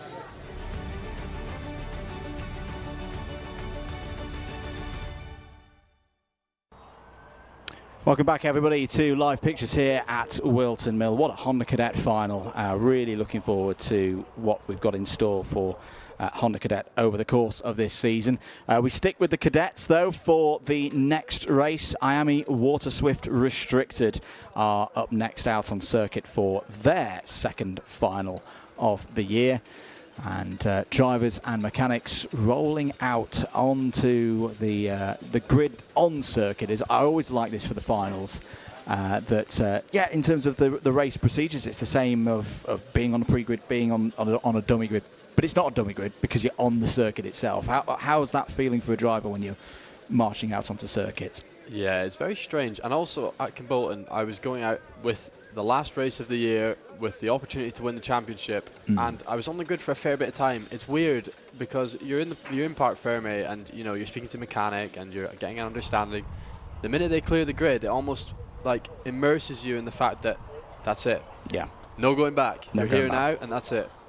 And as I say, it's a bit of a mixed-up grid, I think, today for the IAME Waterswift Restricted, based off what we saw in time qualifying. The heats have really mixed the order up. Having said that, Freddie Baker is going to be potentially one to watch in this one. There's Ollie West in the number 4, just getting himself ready. Benjamin Schlivar there as well in the number 6, winner of the final yesterday. And Bobby Slater there as well, a familiar surname to those who followed British karting and the drivers coming up through the ranks the last few years. This is the latest one, of course. Looking to make his mark, his very own mark, and with his teammate Hayden Hakura, they're going to start this race as maybe dark horses or long shots, but they've raced well today, those two novices for Fusion Motorsports, and could work up from row 4. Yeah, it'll be very interesting to see what happens here. There's a lot of drivers here at the front, and a lot of good ones at that, so we'll see. Let's head down to Ceol. All right, thank you very much. I am on the grid with our Waterswift Restricteds. Let's waste no time and talk straight to our pole sitter, who has been looking very good so far this weekend. You've taken a win. You came 5th there in that last heat, which managed to make you come on pole position. How do you feel? Happy. Very happy with that. Tell us, do you and your team have a plan heading into this race? Yes, with that we're going to win. And tell us, how do you think these next few laps are going to play out? Can you give us any predictions? Hopefully pull away from the field and then win. Well, good job. We're going to let you focus. But let's talk to Freddie Baker, because Freddie didn't have the best day yesterday, but has been coming back up through the grid. Freddie, we have seen you at event 1 with the British Kart Championships. How do you feel to be on the front row? Good, nice and fast. You've been looking really fast today. Have you and your team been working hard overnight to make you this fast today? Yeah. And tell us, is there a game plan going into this race? Get at the front and just drive away. Well, good luck for your race. Let's see if we've got the time to talk to a driver who's a little bit further down, but nonetheless, we usually see him at the front. Benjamin Schlivar. Let's see if we can have a quick chat before we get going. Benjamin, we know Andrew spoke to you earlier on this weekend. I asked you if you'd grown at all, but we've seen you taking a win. How do you feel? I feel nervous. I'm going to try get to the front and then try push away or just overtake and drive off. We know you're not starting exactly where you'd want to be. Do you think that's going to make it a bit harder for you to get on the podium today? It's going to be a bit harder, yeah. Well, good luck. Let's leave our Waterswift Restricteds to it then and head back into the box with Andrew and Ollie. Thank you very much, Ceol. Benjamin Schlivar may be small in stature, but he has definitely grown as a driver out there on circuit. As I say, the winner from yesterday's final is one of several. I'd say pretty much everyone in those first 6 rows. I think they've all got a chance of at least a podium today here, Ollie, Stewart. These are our youngest drivers in the IAME ladder. And this circuit, it's, as we've seen with the Hondas, it's not an easy one to keep yourself in the mix. What would you be telling a driver if you had them out on circuit right now? Well, sometimes there's some drivers that start behind you that are faster. So if they go past, get onto the back of them, learn as much as you can, and try and stay with them. If you get the opportunity and you're at the front, push away. But one thing's for sure, if the opportunity comes to overtake, you have to go in. And the amount of times that I've said that sentence over this weekend, and especially on Friday, you have to go in. Indeed. There is Benjamin Schlivar with Dan Beavers on the tools this week. They've already got 1 win under their belts. Just a final little checks there of the Johnny Shocks performance engine that Benjamin's running. And Arthur Bowers there on pole position. 3rd in both of the heats yesterday, 10th in the final. Didn't quite go his way yesterday. Could this be a point where Arthur is able to beat the third places, a couple of third places that he got last year in this category? Keep an eye on this young driver as well. Patrick Wood in the number 7, one of our seeded drivers from last year, was 2nd in the final yesterday. That already is a best result for Patrick Wood in the British Kart Championships to date. The clear grid whistle sounds, and now the drivers are just left to their own thoughts, to their own plans for how they're going to tackle the start of this race. Yep, they look very confident, I would say. Mm. A couple of very short answers there, which tells me they're in the zone. So, yeah, we will see, I think, some very solid performances throughout this race. Look, they're all looking ready to go anyway, that's for sure. There will be, of course, the formation lap for this one. And then it'll be a rolling start for the IAME Waterswift Restricted. Let's get ready for it then. The second final of the year for IAME Waterswift Restricted.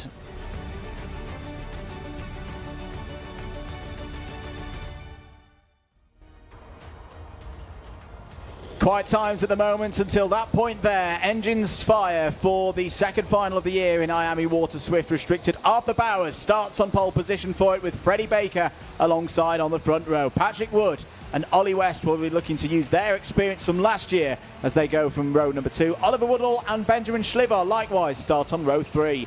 Caden Hakura and Bobby Slater form up an all-fusion row 4. Louis Wilson and Arthur Rhodes go from 5. Harry Murphy and Hendrix Fellat start on row number 6. Watch out for those two potentially coming through the field. Logan Hodgetts and George Askew go from row 7.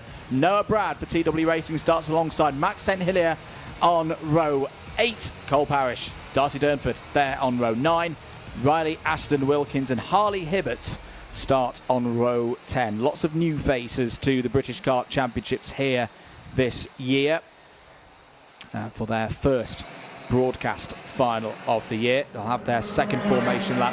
Crucial moments these, Ollie Stewart. Drivers trying to get their materials up to temperature, especially for that long run up to Christmas Corner on lap 1. Yes, absolutely. Tyre temperature is one of the most crucial things, especially at the start of the race. Drivers need to get on it on lap 1, lap 2. That's where some of the biggest gaps can be made and sometimes break the tow. So races can actually be won on lap 1 or 2, so as we've seen previously. So let's see what can happen here. So just coming through the infield now, and this brilliant 1200 metre Whilton Mill circuit that's hosted so many British Kart Championship finals over the years since its creation in 1991. For many of these drivers, they were just a twinkle in their parents' eye back in the early 90s. I'm sure they're going to be putting on a great show here today. Drivers just needing to be careful in the early stages that there's no problems here on these formation laps. So, round the boot. Slow end to this formation lap with Arthur Bowers and Freddie Baker on the front row of the grid. Both of them looking for a best result in their time in the British Kart Championship so far. We're into those tram lines. Revs are rising, and no, we're going to go round again. That's a false start. I think that was a little bit too quick for the liking of the race officials, so understandable from my side of the desk, Ollie, as to why that was a false start. Yes, absolutely, and sometimes it's strange. They were going very slow to start with. They're obviously trying to oil them up a bit, the carts behind, which I'd have mentioned previously. Oiling up means that you have too much fuel and oil in the engine and the cart will just not go anywhere because it's over flooded, as we like to call it. So yes, going from that to and completely another extreme of going too fast. Yes, just keep it calm, boys, and see what happens in the next one. Keep your messages coming in. Hello to Linda. Chloe's not racing today, but Chloe McGill will be with us, I'm sure, at PF International for the third event of the year. But thank you for getting in touch, Linda. Thank you for your continued support of the British Kart Championships. Hello to Chris McCarthy as well. Hello, mate. I hope you're doing well. Watching from Biggin Hill is on Formula 2 duties today. And I've just spoilt the secret. Well, it's not really that much of a secret that they do many of the FOM commentaries from that part of the world. But either way, great to be, of course, part of the Sky Sports F1 community as well. All the highlights from this weekend will be on the show in the week. What highlights are we going to get then from this IAME Waterswift Restricted final? We're away in racing 12 minutes plus 1 lap here at Whilton Mill. Oh, it's a bit tense through the first couple of corners. Our pole sitters had a problem. Bowers down the order, and it's Patrick Wood who's come to the fore in the early stages. Oliver Woodall down the inside there of Ollie West. West holds round the outside and retains second place. Downhill then into Ashby Corner. Hendrix Fallout looking to make early progress on board that Pantano number 15. Oh, problems for Riley Aston Wilkins. The number 46 is out on lap 1. Falat down the inside, gets through, I think that was on Bobby Slater to gain a position. Benjamin Schlivar in the mix there as well. Oh, that got close between Schlivar and Falat into the boot. But Patrick Wood leads at the end of lap 1. Yes, fantastic drive there, fantastic start. Just a few drivers there having a bit of issues, but looks all clean so far, and it's looking like a good race, and it's going to be, I'm sure. But 10 minutes and 55 seconds on the clock, long way to go, and we'll see if these two drivers at the front start to work together. Not seeing too many moves into Christmas corners, so at least seems like everyone's settled and knows where they need to get to, but it's a long way to go, so let's see what happens. Downhill towards Ashby Corner then. Little adjustment there from Ollie West as there is Freddie Baker moving back up the order, back up to 5th place ahead of Caden Hakura in the number 99 Fusion machine. Round towards Ozier's. Everybody but that number 46 that we saw in trouble earlier for Riley Aston Wilkins running in this race. But here comes Ollie West. Ollie West, best place so far in a final in Ollie's time in the BKC. 4th, 4 times. Yet to get that podium, yet to get hold of one of those podium trophies at the end of a round. Could today be the day? It was 5th yesterday for Ollie West. Sensible choice there. Ollie West just staying behind Patrick Woodson, like we saw with the Hondas. Ollie, this is drivers just trying to keep the powder dry right now, not do anything too rash, keep themselves in the battle, which will be decided in the second half of this race. Yes, and I'm just noticing Ollie West dabbing the choke there into the end of the straight, seeming very, very relaxed at this stage of the race. Second place, drivers right behind him, dabbing the choke. A lot of confidence going into this. I'm sure he'll be a strong contender to win this race. So what's West trying to, for the uninitiated again, Ollie, what's West trying to achieve with that? Okay, so at the end of the straight, a lot of the time, the revs are very high, so the engine is under a lot of strain. Sometimes the engine lacks a little bit of fuel in the top, so what they do is they put their hand over where the air goes into the engine, which is part of the mixture. So it basically allows there to be more fuel in the mixture between fuel and air, so there's less of a chance of the engine, well, having a problem. Having a problem, exactly. Indeed, good work there from Hendrix Falat. Is up to 8th place. Benjamin Schlivar following through. Keep an eye on those two. They've been very, very quick so far this weekend here at Whilton Mill and could be a factor for the podium positions if they can move their way back up the order. We've already seen one cadet driver move themselves up from a difficult position to win here today at Whilton Mill. Could we see it here in IAME Waterswift Restricted? Good teamwork. They're not teammates, but they are effectively right now. Patrick Wood and Ollie West trying to edge away from Ollie Woodall there in 3rd place. It's not Ollie Woodall anymore, it's Arthur Bowers. Bowers back up into the top 3 as we've got some penalties coming in. These will be start infringement ones as they're 3 seconds. One of them to Bobby Slater in the number 27 and the other to Harry Murphy. Oh dear, I may have put the because the commentator on those two. We thought they were going to have a good start. That was the close moment as well between Louis Wilson and Caden Hakura fighting over 6th place. There down the inside goes Oliver Woodall for 3rd place. Takes it back away off Arthur Bowers. This is good for the top 2. They've got a chance now to break away from the rest of the field. Meanwhile, 3rd group on your screens. Hendrix Falat goes down the inside, trying to get in another position and back up into the top 7. Oh, and Louis Wilson's off the road. Louis Wilson will not repeat the podium that we saw for the number 63 yesterday. What happened there for the young driver running the Tim Wilson Motorsport colours here today? Out of contention, top 5 fully broken away now. Ollie, this is looking good for these young drivers. Yes, a 2.2 second gap. Oh, and that's a great move again into Christmas. He's going to get the move followed through. Yes, he is. Perfect. Both of those drivers now up into 3rd and 4th place. Oliver Woodall dropping 2 places, and he's also lost a fair bit of ground. So he's going to need to try and catch that up if he wants to have a chance of winning this race. Yeah, it's Arthur Bowers going back through, and Freddie Baker. Freddie Baker's not going to try and do what George Edgar did during the heats, is he? No, the switchback from Freddie Baker, brilliantly executed there from the XL Motorsport driver, who, of course, is a team. XL Motorsport had great success in this category last year in the hands of LBJ Stubbs and Bodie Batch, 1st and 2nd in the final championship standings. They didn't win. Well, no, they did win, I think, both of the finals here last year in the hands of those two. They want to get back on top with their newest charger, Freddie Baker, who's looking to make it back-to-back podiums, of course, in British Kart Championships events. As here comes Schlivar. Schlivar on the attack is up to 6th place, ahead of Caden Hakura. That's a good bit of progress for Schlivar. What has happened to Hendrix Fallat? Fallat's fallen down the order. He's now outside of the top 10 as Bobby Slater is down the inside of Arthur Rhodes. That's for 8th place. Logan Hodgetts in the red, white and green helmet trying to move up the order in the top 10 and does so. Good move from Logan Hodgetts up to P9. It's great racing again in IAME Waterswift Restricted. We saw this throughout the course of last year. We saw it in 2024 as well, with some high quality driving from some drivers who've then gone on to really good things in the Waterswift categories and beyond. Back with our top two, Ollie.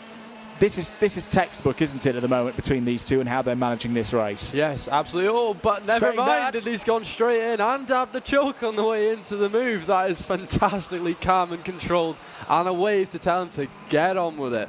Brilliant move there from Ollie West, and very calm too. So can the dad and lad efforts of the West family take their first victory in the British Kart Championships? Ollie West hits the front of the order.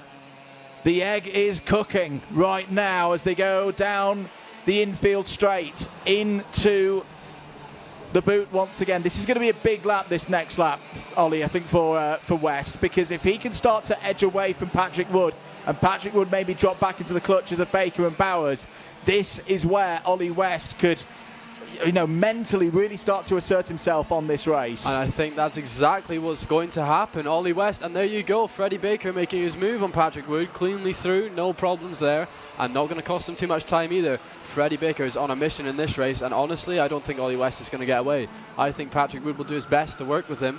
Well, never mind, it looked like he was trying his nose there, but we'll see. Caden Hakura and Benjamin Schlivar need to work together as well if they want to have any chance of catching this top 5. They've dropped a fair bit away now to reaching over 3.2 seconds, which is a significant gap at this stage of the race. So just over 4 minutes of this race to go. Bowers down the inside, takes 3rd place away from Patrick Wood. Oliver Woodall still in the mix as well there in the DK Academy machine in 5th place. More on the DK Academy team of later, of course, here today. Freddie Baker, fastest lap of the race. That is exactly what the XL Motorsport team needed from Freddie Baker. At this stage, he's answered the call, is less than 3/10 behind Ollie West now. Logan Hodgetts, meanwhile, is up to 9th place. And here's the move for the race lead, down the inside. Baker pounces, takes the race lead through Ashby Corner, defends a little bit before the next corner. West may have the opportunity into Osiers. No, thinks better of it. Goes back into that previous role that he had in this race of pushing the new race leader along this time.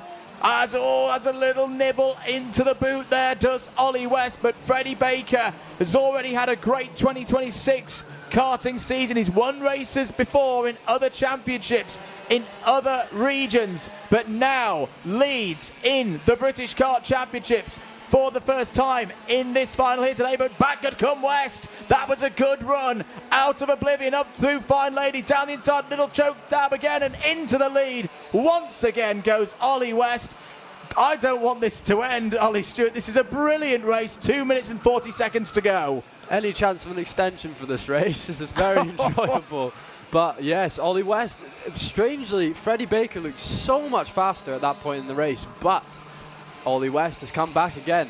Freddie Baker's initial move started all the way from the last corner. He made up so much time through the first and second corner and gained somewhat a little bit of a close moment there, but both recovered nicely. Ready to go again down the straight. We'll see if they can draft each other up and get past each other into Christmas Corner. Arthur Bowers up to 3rd place. He finished there twice in the finals on his debut appearance in the BKC last year. He still counts as a novice because he's not gone through the threshold of races competed in so far before this season. So that's why he's still top novice at the moment. Oh, look at this side by side once again. Baker may lose out though. That was a little bit rash perhaps. No, he's recovered it really well, has Freddie Baker. In 2nd place, it's given Ollie West a little. Look at the point again from Ollie West saying, no, let's keep going forward. There's still a lot of racing to go in this one. Best part of 2 minutes, plus 1 lap remaining. onto the infield straight once again. Still, Oliver Woodall not too far behind there in 4th place. Patrick Wood's having to dig really, really deep right now as there's a mechanical failure flag out for the number 76 of Cole Parrish. Over the curb once again. We'll have 3 more laps of this second final of the year. Here comes Baker up the inside into oblivion. He's not quite got the position yet. Still side by side. Baker runs out wide. West retakes the lead. Gets an assist from Bowers and from Woodall up towards Christmas Corner. Baker suddenly now off the podium. All round the outside. Beautiful from Freddie Baker. Back up to 3rd place. But was that a little bit of a rash moment again from one of our youngsters here, Ollie? He went for the big move through the first turn, but in fact lost out in that exchange. Yes, I was just about to say, very mature driving there. Earlier on in that race, he went for a move and he realised it wasn't going to pull off, and he pulled out of it. That is one of the most intelligent and best decisions he could have made at that stage. However, in there, he tried the move, didn't have enough pace, and it unfortunately didn't pay out for him. However, he's still 3rd, still in contention with 25 seconds left on the clock.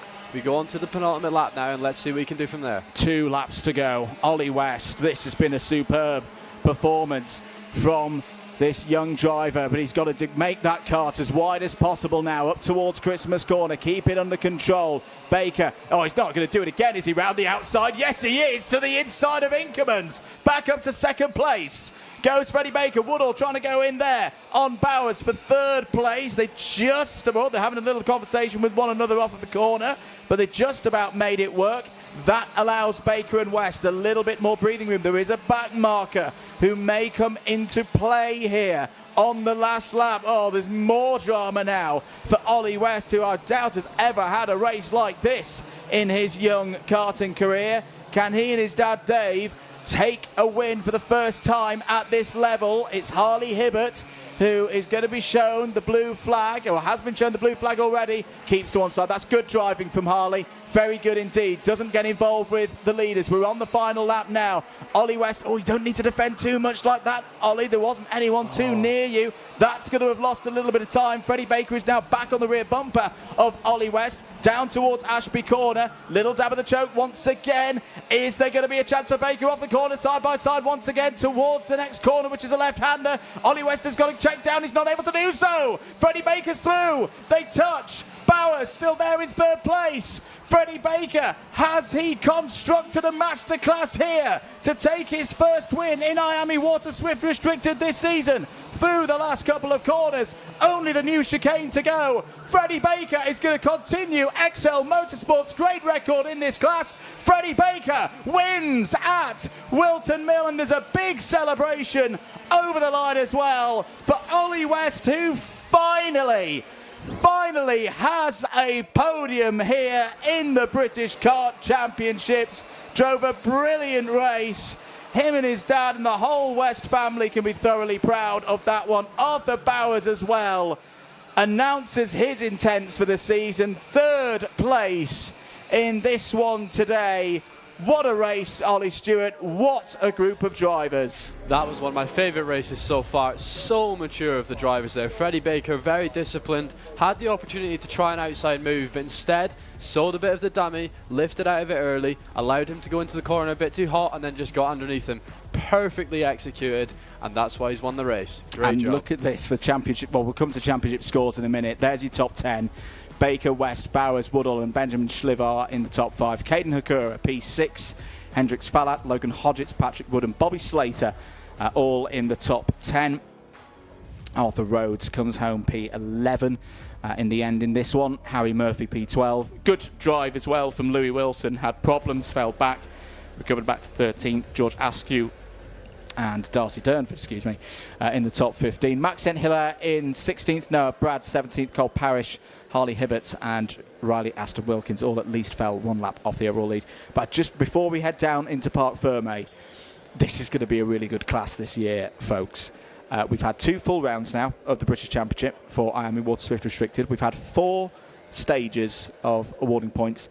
Sometimes you're already starting to see a particular driver breaking away.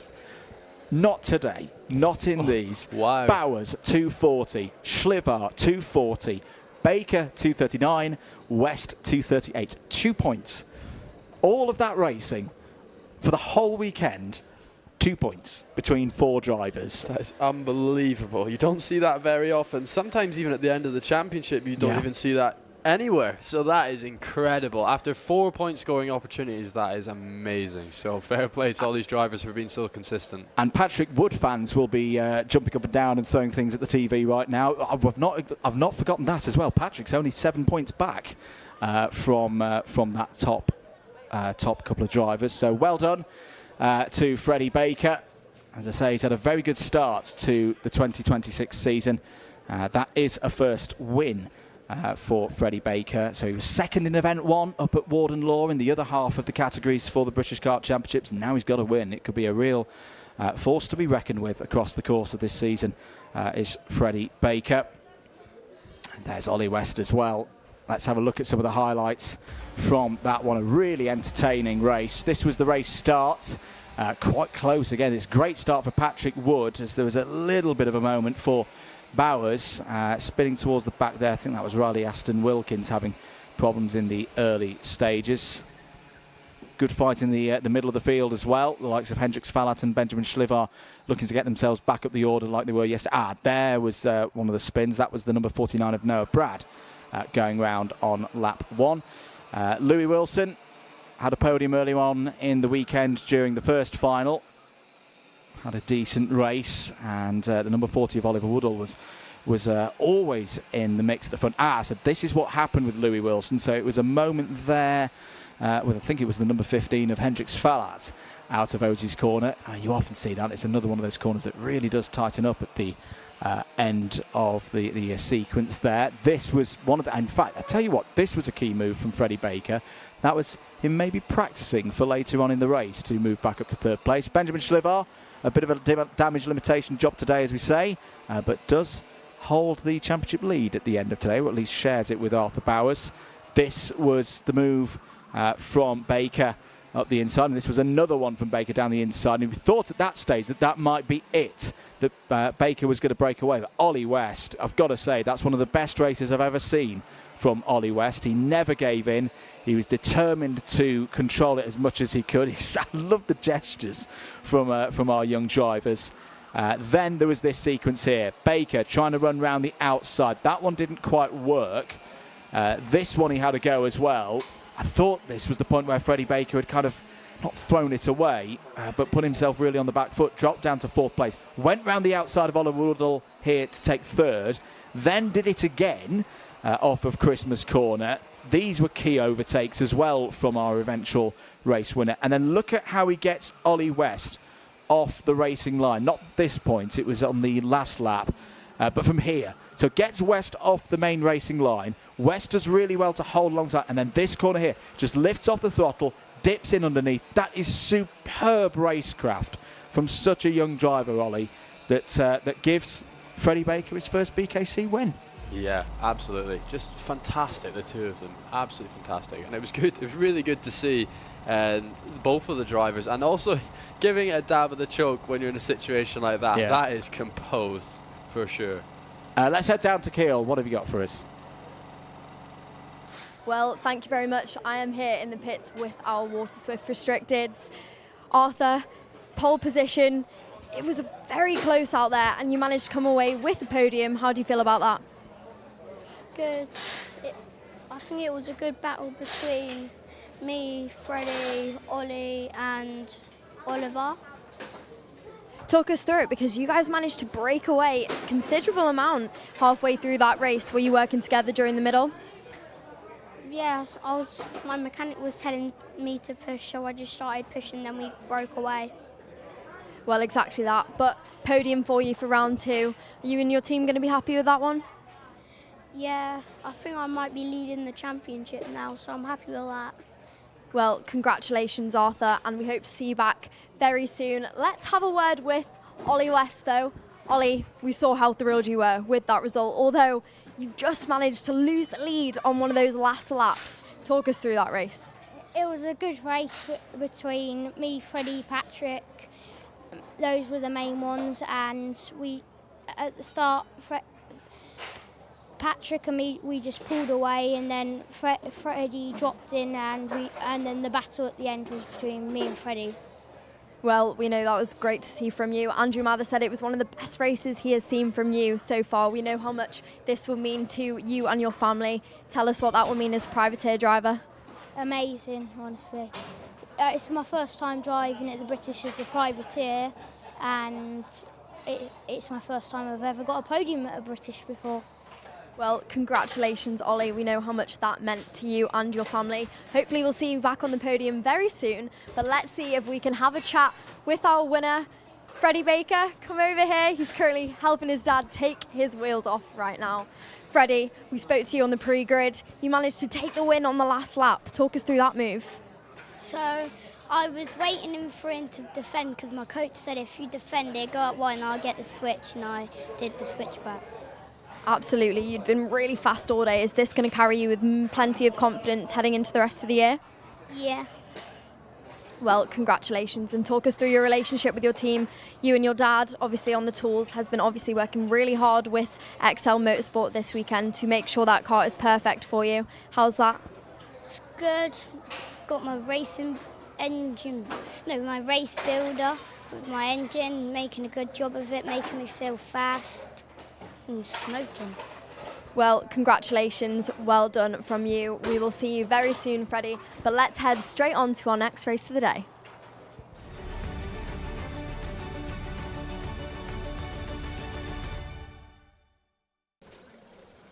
Welcome back, everybody, to Whilton Mill, getting ready for the second IAME Waterswift final of the season. This could be pretty good, folks. They have been very quick this week, these set of drivers. Ollie Stewart rejoins me in the box. Ollie, I've no idea who's going to win this race because a lot of these drivers have been racing out in Europe. I've had the pleasure of watching them probably 3 or 4 times by this stage of the season, and they are so evenly matched across probably 7 or 8 competitors in this one. Yeah, wow, we've seen the heats, we've seen the finals, but from yesterday, wow, they were very exciting. All the drivers right close to each other at the front. We've seen Danny Curl's team pushing each other, working together. We've seen Fusion working together. We've seen the XL drivers working together. So, will it be a 3-team battle or a 4-team battle, perhaps with Dimitar Uzanov? We will see. Now on your screen, Ilyas Sami, winner of the final from yesterday's event. There is Dimi Uzanov with his mechanic and coach, Jason Dredge. Jason's done an incredible amount of work with this young man over the last 15 months, if not more. They do a lot of racing. They're not just racing in this national level. They're racing out on the continent. They're doing a lot of. They're basically any weekend they can get Dimi out on circuit, whether it be in this category or others. They've got him on track, and he's learning so quickly. Yeah, they put so much effort into him. Jason does a fantastic job. And then you've got Scott and Ross Allen of Jade Kart doing the engines, and they are also flying at the moment. So I know Dimi, and I know he will do well this time. So good luck to everyone, and good luck to Dimi too, because I'm supporting him. Being a Jade Karts driver, I have to support him, right? Yeah, indeed. So I was just having a little chuckle there at the moment with Ilyas Sami, and there's some good sportsmanship as well between the different teams, the different entrants. Danny Curl, what a job that Danny and the whole team of DK Academy have done. But this is where it gets harder because they are going to be contenders in this race. Let's head down to the grid and over to Ceol Lynch. Well, thank you very much. As you have heard in the commentary box already, our Waterswift class has been deemed one to watch already, not only in this championship, but in various championships across Europe also. But let's talk to our pole sitter, Mason Hibbert. Mason is not a surprise that he is on pole this weekend. Sorry, I'm going to interrupt the chat with his mechanic. How do you feel? I feel great. You've had a really consistent 2 heats today, 2 second places. What's your plan going into this race? I mean, it is what it is. If I don't win, I don't win, but I'm hoping I do, and yeah. Absolutely, and you and your team have obviously been working really hard behind the scenes. You've been doing well in various championships. What's the relationship been like with your team this year? Yeah, pretty good, if I'm going to be honest. Well, good luck. Let's leave our pole sitter to it, but let's go a bit further down this grid because we possibly might not have the time, but let's have a very quick chat to a driver who we don't usually see this far up the grid, who's been looking really good so far. How do you feel ahead of the final, Evan? good. Hopefully I can go and win or get a podium like yesterday. Do you and your team have a game plan going into this one? It's been a really positive weekend for you so far. You got 3rd place yesterday. Not really, because yesterday me and Charlie just pushed. I'll just see how it goes and hopefully we can get a podium. Well, thank you very much and a very good luck to you. Let's head straight on then to the racing. Thank you very much, Ceol. As a quick look across the bows to two of the Excel runners. Talking of liveries and new displays of colours, LBJ Stubbs, he's another contender for Commentary Box's favourite colours of the week. Mason Hibbert there on pole position.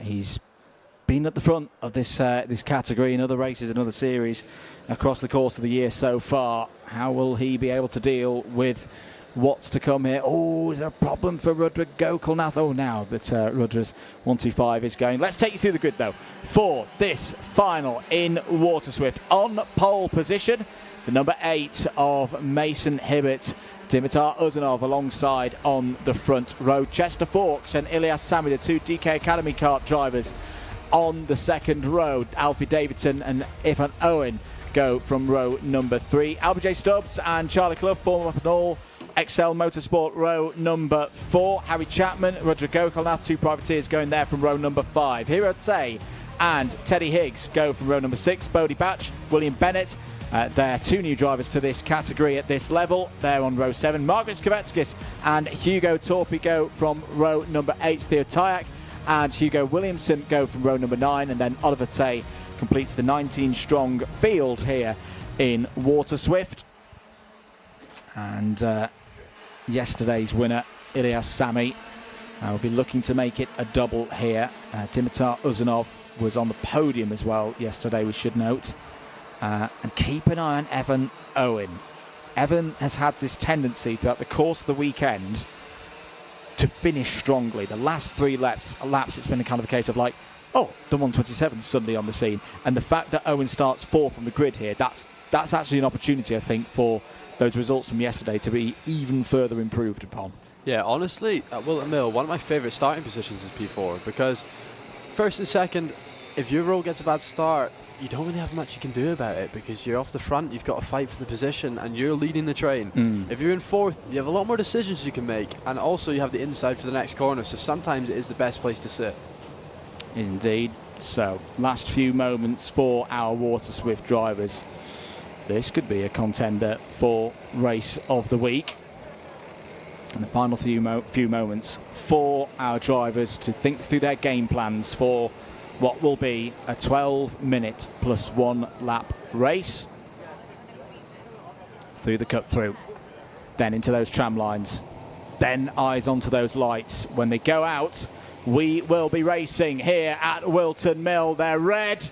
They're out. We're away for the final here in Waterswift. Oh, no problem straight away for LBJ Stubbs. Oh, he does brilliantly to recover that one. Margaret Skovetskis took avoiding action, and that has all emerged with Hibbert as your race leader. Chester Fawkes up to 2nd place. Evan Owen 3rd. Harry Chapman's had a great start. Harry Chapman up to P4 from the 5th row of the grid, as here goes Chester Fawkes down the inside. No, thinks better of it. Mason Hibbert retains the race lead. Harry Chapman's up to 3rd place now, ahead of Evan Owen. But a dramatic start there, Ollie Stewart. You do sometimes see it here at Whilton Mill. It pinches in the middle off of a race start. I've got to say, LBJ Stubbs, Margaret Skovetskis, very well done that wasn't a more serious incident going into turn 1. Well recovered. Yes, damage limitation at its finest, I would say, Andrew. Very, very good from both those drivers to keep it under control. The thing is, these straights are not very wide. They're quite narrow in karting tracks, especially in UK karting tracks. So what can happen is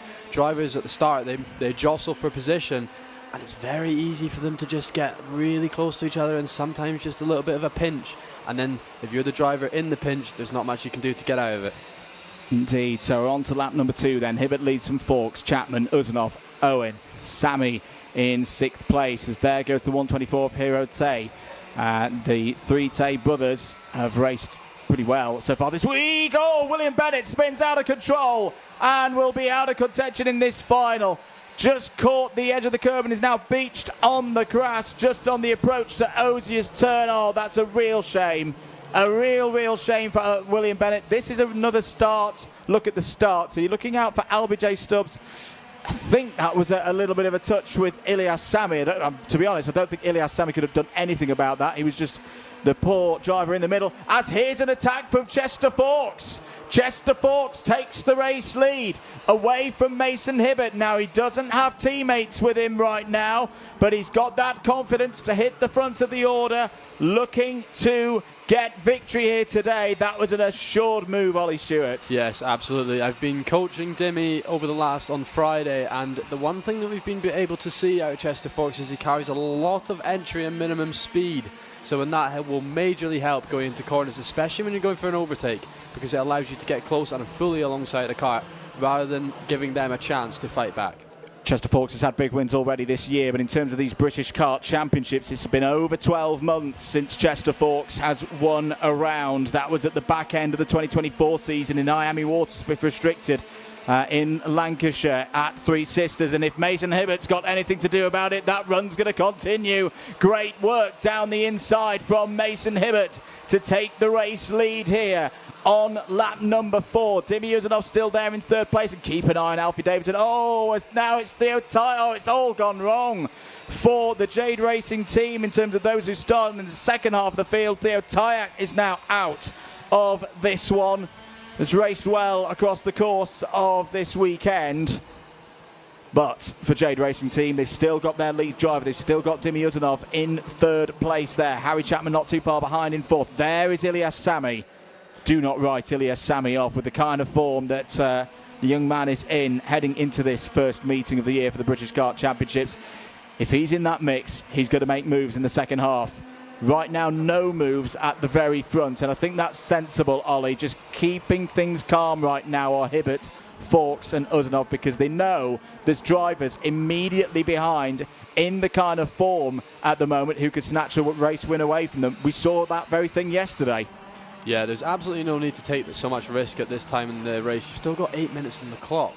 There's plenty of time to do loads of racing, and the thing is, the minute you start defending and fighting, it brings all the other drivers that are slightly separated from the pack right into play. So although that could play into your favour, it also could do the exact opposite. So very intelligent driving from these young drivers. You see the time on the clock, 7 minutes and 40 seconds remaining in this one. Getting into a nice rhythm, and oh, there's a threatening notification on the screen for the hopes of those in the top 3. Ilyas Sami has just taken the pace up a notch. I think Alfie Davidson is aware of that and has gone through past Harry Chapman in the clean move there for fourth place. Keep an eye on the black and yellow helmet behind, because Ilyas Sami is starting to make moves. Good overtake there on Evan Owen. Moves up to P6. This top 3 have got to keep working together for me right now, Ollie, to stay away from that chasing pack, because Davidson's moved himself forward. Ilyas Sami has moved himself forward. This is a critical tactical phase of this race. Yes, these drivers will not know how fast Ilyas Sami is at this point in the race, but if it keeps going the way it does, then when they look behind, they will see him very shortly, so they have to keep working. At this point in the race, Ilyas Sami and Dimmy look really fast.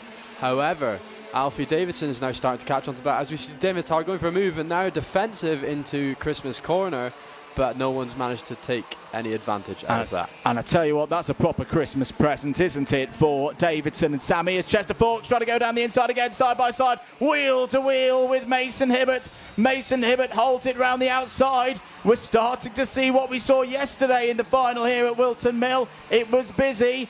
It was at times controversial, but this has got all the hallmarks again of another Waterswift Classic. Hibbert defends. Fawkes down the inside. Oh, is it going to be the same move he pulled off at the Kart Club races 7 days ago? No, not quite. Good defence there from Hibbert.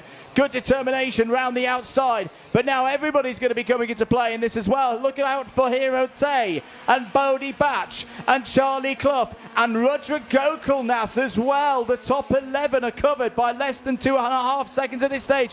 Uzanov down the inside. Davidson follows. Fawkes down to P4, but has now got the rear gunner of his teammate Ilyas Sami. Can they get the DK train working once again and moving back up the order? Well, they've got to, because Davidson's got down the inside now of Uzanov, is up to P2. This could be Mason Hibbert's chance to race away now. How do the Fusions play this tactically now? Ilyas Sami goes in on Chester Fawkes. takes 4th place. There's a lot to be decided here. We've still got 5 1/4 minutes of this race to go.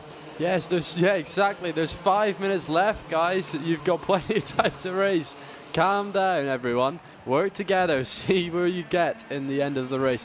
Plenty of time.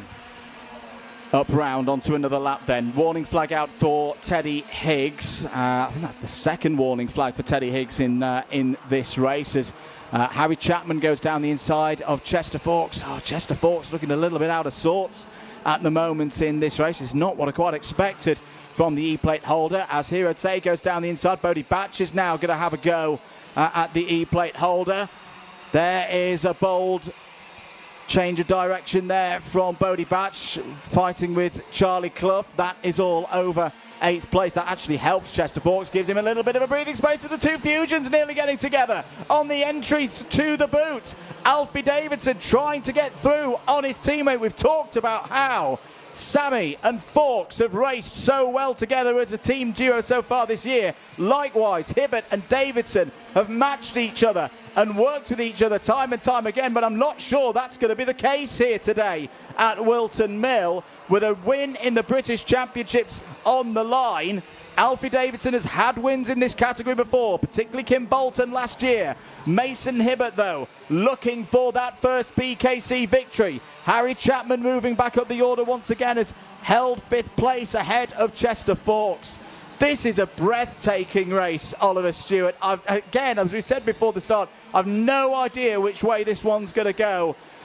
We're on our tiptoes here in the box. This is dramatic stuff. It's funny, we start on the chair at the start of the commentary, and then as we get out, we gradually move up from the chair and stand further back from the screen. But at the moment, as we've seen before, and I said yesterday, Fusion drivers, all the teams, orders go out the window in the final. Everyone wants to win. You're not benefiting anyone except from yourself when you get it across the line, so there is no point here. As we see another move from the DK driver there, getting past of Ilias Sami up into 6th place. Fantastic move, decisive, and that's exactly what you need to do in this category. I still don't rule him out, Ilias Sami, because we're getting to that phase of the race where he can be strong. Oh, Bodie Batch has had a few issues there, loses 2 places to Evan Owen and Charlie Clough. And Rudra Gokul now, after those problems on the grid, is holding in there. Keep an eye on Rudra. He's been in very good form through some of the club events that have started off the first 3 or 4 months of the British karting season. Uzanov now seemingly on the defensive. Chester Fawkes has come back alive here. Chester Fawkes a few laps ago was looking like he was fading, was looking like he was dropping down the order. Well, this is what can happen again in a final as the karts change, the tyre pressures change, the temperatures change out on circuit. Karts can come back alive. That looks to have been the case for Chester Fawkes as Hero Tay's going for a brave one around the outside. Oh, another sensational overtake. This time by Hero Tay. Ilias Sami trying to get involved now with Chester Fawkes. I tell you what, there's going to be one big highlight reel of overtakes here today at Whilton Mill across all of the categories. 2 minutes to go now. Got to say the Fusion's doing a brilliant job right now. They are starting to take control of this race. They've had a little bit of a moment just to think about this and go, right, a couple of laps, hard work between the two of us, and we can get 1st and 2nd booked in and then sort out who's going to be taking the win later on in this one. Dimi Uzanov a little bit isolated right now, and I tell you what, Hero Tay, in the form that the driver from Hong Kong is in there as Charlie Clough goes through past Harry Chapman, that is for 7th place. Well, after the start of the season, which has not been easy for Fusion Motorsport, you said it earlier, Ollie, about teams that sometimes have had difficulties out on the continent. They come back to the UK, they come back to these British Kart Championships, and it just clicks. Is that going to be the case here today for Fusion? Yeah, it's totally different, totally different. So many things. You've got so much more heat over there on average compared to the UK. Oh, no! Oh, Hero Tay and Chester Fawkes as well, involved in a half spin that's surely going to take them out of contention now. Less than 60 seconds to go. Devastating there, absolutely devastating. As I said before, you do all this work throughout the weekend, and just when it comes down to the final, as you see a move for the lead, and that's Alfie Davidson through with 35 seconds to go. This is going to be a tight race. Dimitar Uzanov, do not count him out. He is still there. Oh, what a close moment there between the Fusion drivers. This is close. Andrew has started doing some light cardio in the commentary box. It's getting that exciting. I say Uzanov has worked his way through into second place. Was that the decisive move from Alfie Davidson? There's a point forward from young Dimmy to Alfie Davidson. Uzanov trying to get around the outside. Davidson is wise to that one. Through the chicane once again. Time's up. Final lap board is... Oh, no, it wasn't shown. It wasn't shown to the drivers. So, well, last lap board has come up on our screens, but that was very close over the line. We'll keep an eye on whether checkered flag does come out this time or not. Davidson. Oh, as there's a close moment there between Uzanov and Hibbert over through Christmas Corner. Alfie Davidson.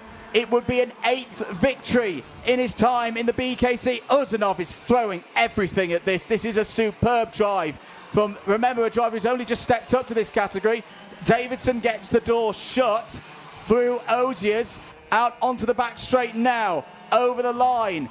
Davidson not looking as quick at this stage of the race. He's having to work really, really hard on this defence through the new chicane once again.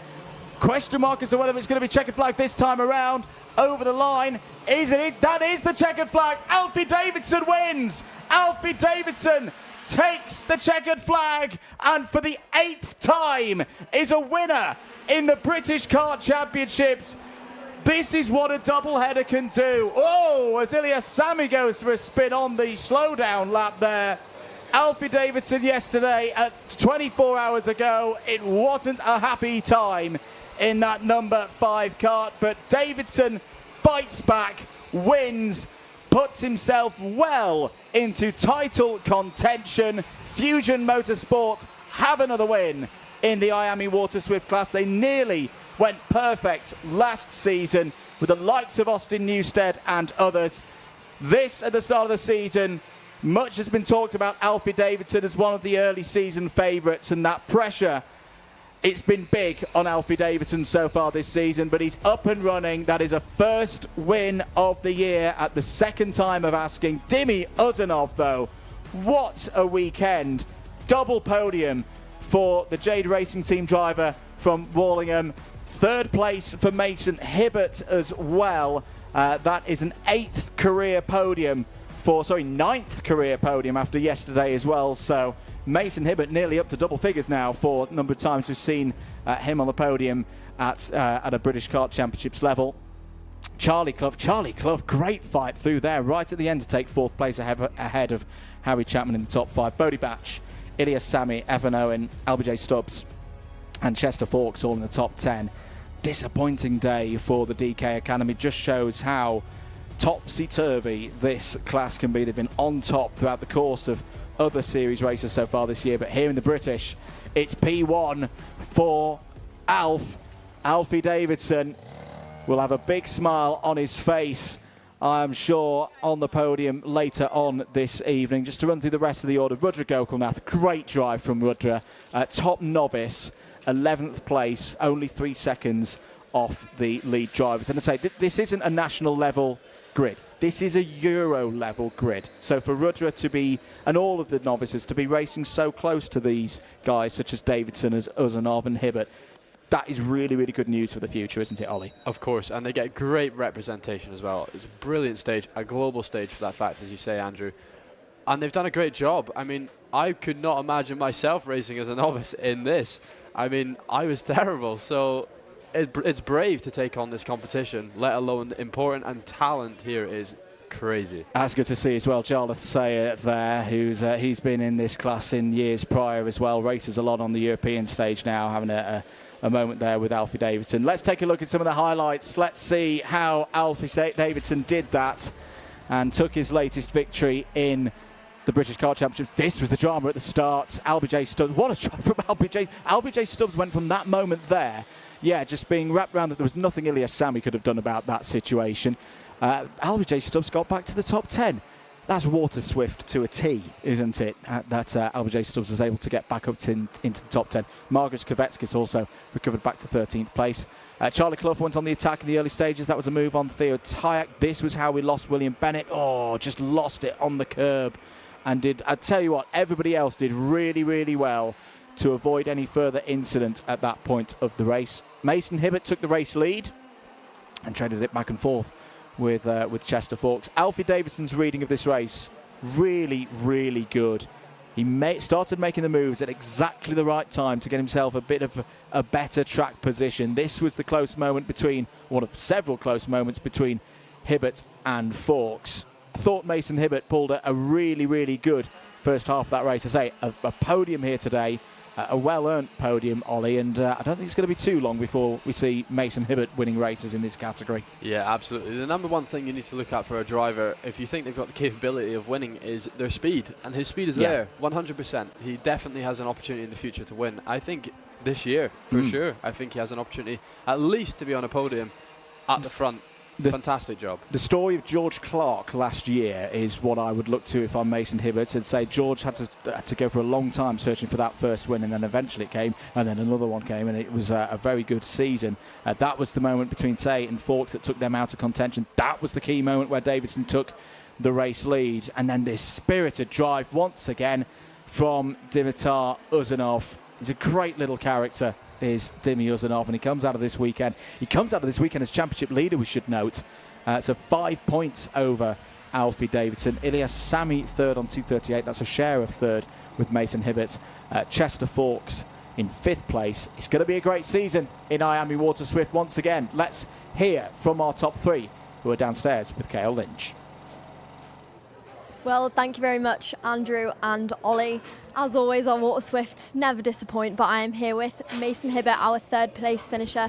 Mason, how do you feel about that one? It was a pole position, so it's a bit of a bittersweet one for you. Yeah, it was. It was just very, very hard. I mean, I wanted the P1, but it is what it is at the end of the day. And talk us through the last bit of that race, because it got very close between all of you. No, it did. Second to last lap, teammate went in, and then Danny Kill person went in on me, and then then it all kicked off. Well, of course, you are one of the drivers we have seen predominantly at the front. I'm guessing we're going to see plenty more from you this year in Fusion, battling for the front for the title, possibly? Yeah. Well, thank you very much. Congratulations, Mason. Let's see if we can speak to Dimitar Uzanov wherever he has gone. Have we got Dimi anywhere? Dimitar Uzanov? We possibly won't have Dimi, but let's speak to our race winner, Alfie Davidson. Alfie, how do you feel about that? Happy, yeah. It was a good race. It was just a bad start, really. I started 6th, and apparently I don't know what happened, but Albie ended up spinning out somehow. I went back to 10th probably, and then made my way back up. Couldn't really do it without, obviously, behind us, Shocks Motorsport, Shocks Performance, Fusion Motorsport, and obviously all my family who's came along and people who's watching on TV. And you dropped back and you started on the 3rd row of the grid. Were you expecting to be able to come out with the win after that? I was. I was really confident with myself how the second heat won by 2 seconds. So, yeah, good way to finish the day off, really. And you and your teammates have been so incredibly strong this year so far. Is that the plan for you all to work together for the rest of the year? Yeah, hopefully we worked really well to get away from the pack, and then obviously Dimi was really fast to catch on the back of us, so we made it a 3-kart battle. It was a lot easier than having a train behind you, really. Well, congratulations. And that is going to be everything that we hear from our Waterswifts today. And that is it for now from them, but let's head straight to our next race.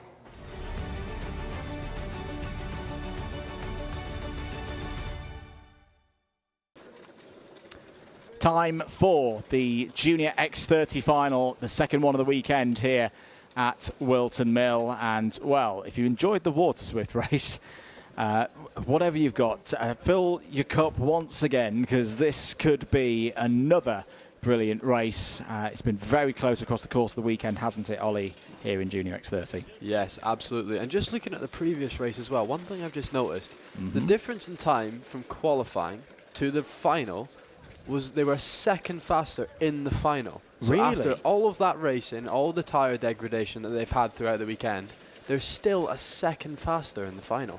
Very surprising. So, in Junior X30, if their tyre management can be as good as the younger drivers in the Waterswift, we're in for a good race, Andrew.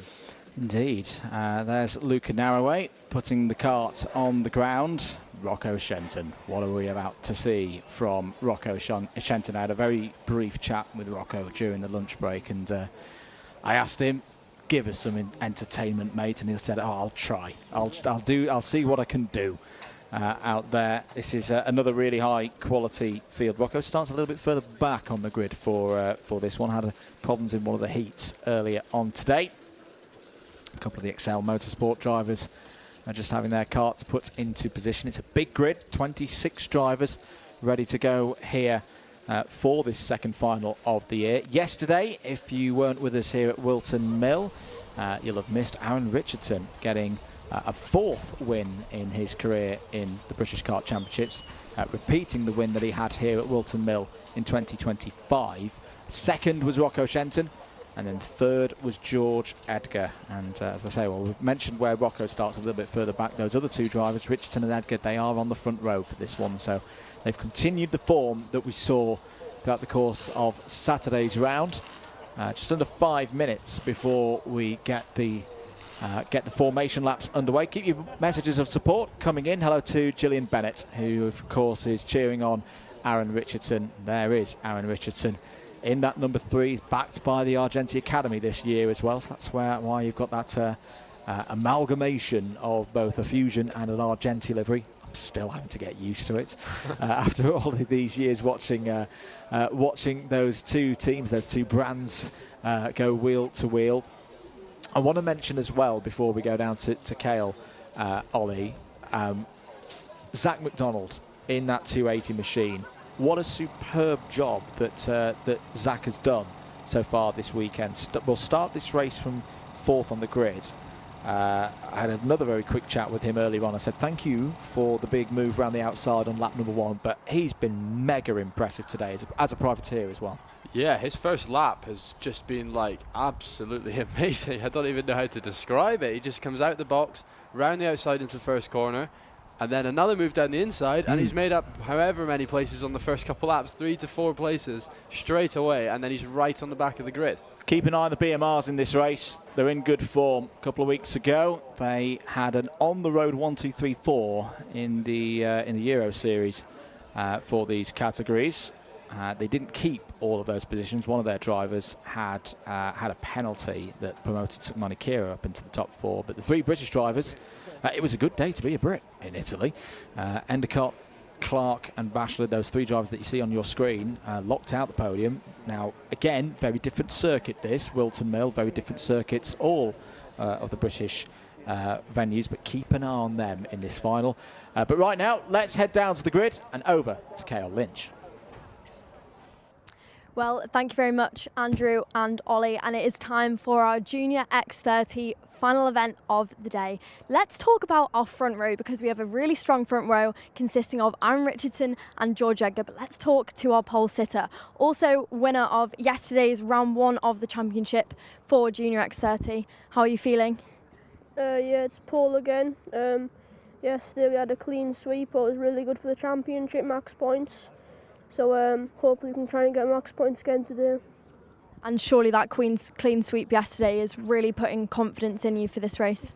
Well, yeah, it's put loads of confidence, made a big boost of what I can do, and yeah, I believe that I can win again today. And do you and Fusion have a game plan for the first few laps of this? Not really, just kind of got to do the race, think your own mind and just do what you can. Well, thank you very much. Now, I feel like it's only right if we speak to Sukmani Kira, a driver who we expected to see at the front all weekend, but she's had a really mixed weekend so far. So let's get a quick word while she's just trying to have to her mechanic ahead of this race. Sukmani, you've had a really mixed weekend so far. How did yesterday go for you? Yesterday was good except for the final, so hoping to get a better result today. Absolutely, and today you've had a P2 in the heats, and then you had a heat where you had to claw through the pack. Is that filling you with confidence? You've had plenty of experience so far today. Yeah, the first heat was good, but the second heat needed a bit of improving, so yeah, let's just see how the final goes now. Well, good luck, Sukmani. There we are, you have heard from 2 of our Junior X30s ahead of their final, happening very, very shortly. So let's head back to the box with Andrew and Ollie. Thank you very much, Ceol. Good work down there on the grid, having a quick chat to some of our contenders for this Junior X30 final. There's another driver that we'll be talking about in this race, Jake Flewitt in the 236. Been a good surprise this weekend in the global karting outfit. Freddie Wood as well in the 2:38. It's a bit of a difficult spot to start from. He's on the outside of row number 4 for the start of this one, but has made the switch to Fusion Motorsport for this year and has impressed a lot in the last couple of months as he's been integrating himself into that team. Jacob Batchelor there as well. He'll start on the inside of row number 4, but these two, the number 2 seed and the number 3 seed from last year's championship, ready to do battle again. They have gone back and forth across the course of this weekend. Richardson, of course, on pole position for this one, but saw in that last heat his unbeaten record go. And then just the last few moments then as the yellow light is on to indicate less than 30 seconds before the start of the formation laps. And there is the green. So let's take you through the running order then for this one. Aaron Richardson starts from pole.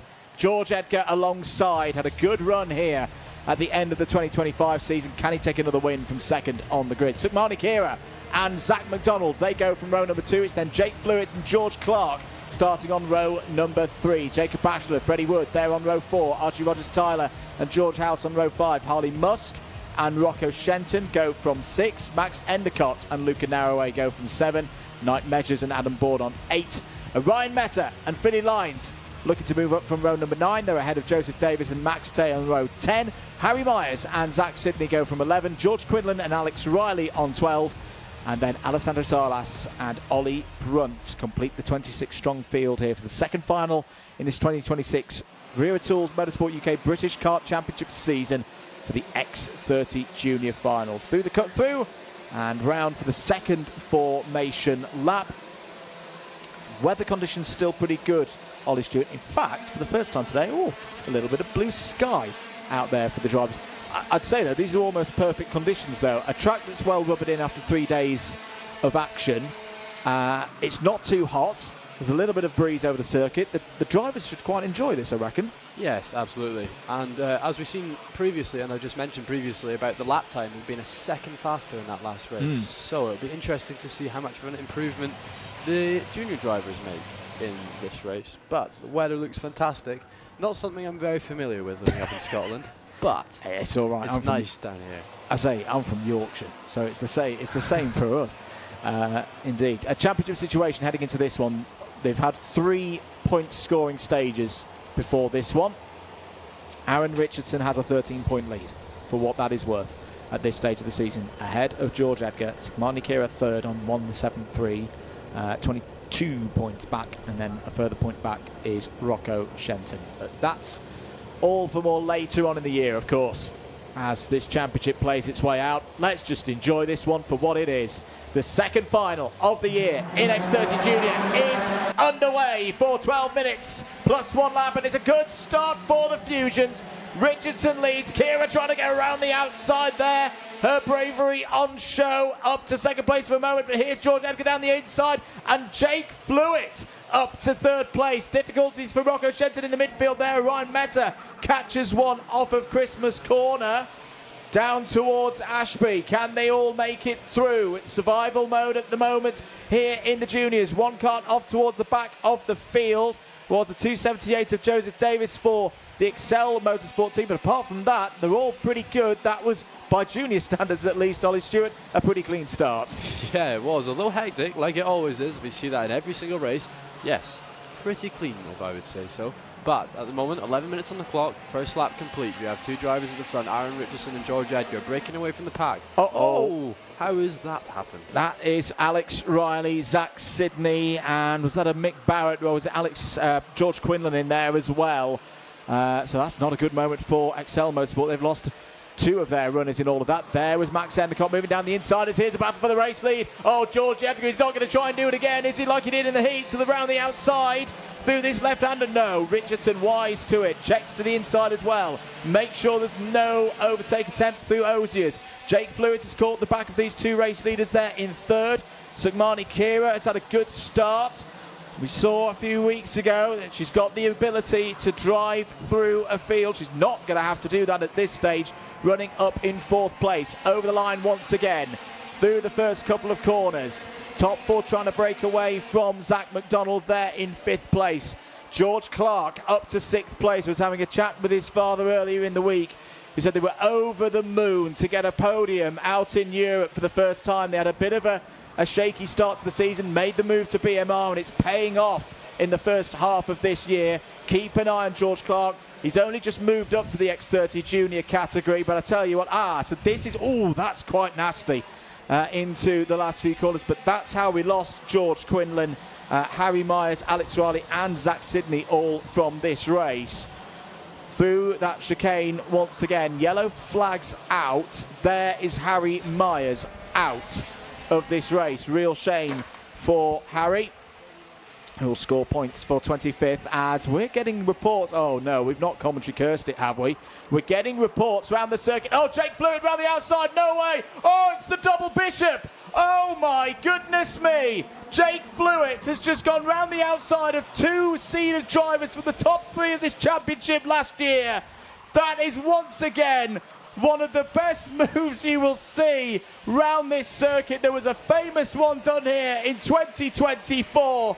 That was on 2 drivers round the outside by Jake Fluid. Sensational stuff, Ollie Stewart. Yeah, not often you see that on one of the first laps, but that was an incredible move. Very calculated. The thing is with the body language of these drivers, you could almost see that happening coming out of the second corner, going around on the run up to Christmas. You knew what he was going to attempt, but it worked. I say to think about it is one thing, to do it is another. So to come back to that point just before that sensational move was done, we're hearing reports in our ears. Of course, we're in a warm comms box with no idea what the weather's doing, but we're hearing reports of rain out there. A little few spots in the air. It is a very difficult place to predict the weather around here, this part of the world. Sukmani Kira trying to get down the inside there. It looks like George House has got ahead of Zach McDonald in the battle for 5th place.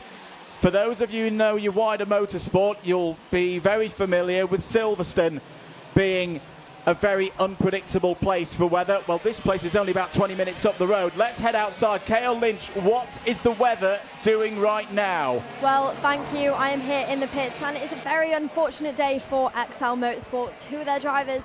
Unfortunately, after that situation at the that last lap, they have both ended up in the pits, and I'm also going to say it seems to look like it's going to start spitting out. Does indeed. Meanwhile, Jake Fluid is doing everything that he can to hold off yesterday's winner. Ollie Stewart, I've got to get a word from you. What do you make of this so far? I don't even know what to say. It's only lap 3, guys, or 4. It's ridiculous. Calm down, everyone. It's amazing, though. Genuinely very, very, very mature driving, although aggressive. Everyone is being nice to each other so far, but let's see how long that lasts. We've only got 7 minutes left. Everyone's very close at this point in the race. Jake Fluid fast at this stage, but going defensive into Christmas corner. George Edgar going to get a run around the outside potentially, but not enough. Very close so far. It's very hard to keep up this race as George Edgar gets to the inside. Oh, really close moment there. And he's made the move, and Aaron Richardson just dropping a wheel onto the grass. That's going to cost him a bit of time. Zach McDonald nearly on the inside there, but wow. Can you keep up with this? I can't. It's good as there's 2 of us in the box. Sukmani Kira did well out of that and has got up to 3rd place. This could be a big result for Sukmani Kira today. There were plenty of times last year where the Alpine Racer Academy driver was knocking on the door for a podium. She has had a podium in other races so far this year. She got that at Wera about a month and a half ago. But to do it here in the British, this would be a special moment. But there's the good tactics, there's the training, and the support from the likes of Alice Powell to this young racer.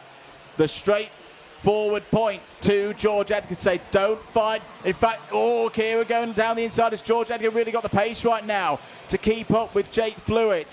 What a drive this has been from Jake Fluid. Just to put this into context, folks, of how unexpected this is in terms of form, but heading into this round. Jake has raced in the championship before, a couple of rounds here and there. So his best result heading into this weekend in any British Kart Championships race final is 13th. He's never had a top 10, never mind a top 5 or a podium. Race victory, forget about it previously for Jake Fluid, but this could be the day that all changes with 5.5 minutes of this race to go. Shenton up against House here, and look at George Clark on the attack as well. Clark down the inside. takes 6th place away from George House. Aaron Richardson's still there as well. I think the fear right now for Jake Fluid is that now, after the first 8 laps of this race, Sukmani Kira's got down the inside and taken 2nd place. Sukmani Kira has not decided to sit behind George Edgar. She's decided that she wants to be the one to chase this unexpected race leader down. Not content with just getting a first podium since Three Sisters last year in Waterswift, 2 years ago in Waterswift. Sukmani Kira has eyes set on P1. These are going to be critical laps now for these 4 drivers, Ollie Stewart. The weather looks like it's holding. Lap time's getting quicker. Yeah, fantastic. Oh, no! Oh, big moment there for Zach. Oh, no. And Freddie Wood involved in that as well, as down the inside Aaron Richardson takes 3rd place away from George Edgar. But again, remember what we've been saying for pretty much the last 12 months. Mick Barrett Racing karts have this tendency to finish races pretty strongly. And we've still got over 4 minutes plus 1 lap of this race to go. What are the sector times looking like at the moment as George Clark goes in on George House, back into 6th place? Lap time for Jake Fluid this time around over the line of 46.9. That's good to see that Zach is okay, is safe, is out of it. Deserves a lot more than a retirement in this final. But I'm sure that Zach will be back for more. He's impressed a lot of people here this weekend. 46.9 last time around for Fluid. 46.7 for Sukmani Kira. 2/10 quicker on that last lap with no real tow. This battle's still raging on, but it's George Class on the move and Harley Musk getting involved in it. As Freddie Wood is now out of this race. Another bit of drama for one of the drivers we hope to be seeing at the front of the order come the end of this race. But this relentless pace now from Sukmani Kira. We said at the start of the race, Ollie, she's been knocking on the door for a podium in British karting races at X30 Junior for a long, long time. It's not done yet, but this is looking very, very good for her to get her best results in her entire BKC career. Yes, absolutely. I was going to say previously that she just needs to be careful going for overtakes that prematurely into the race, because sometimes it costs her too much time. However, her pace is absolutely phenomenal right now in the front of the field. She is catching right up to the back of Jake Fluid, and he is going to need to go defensive very, very soon by the looks of things.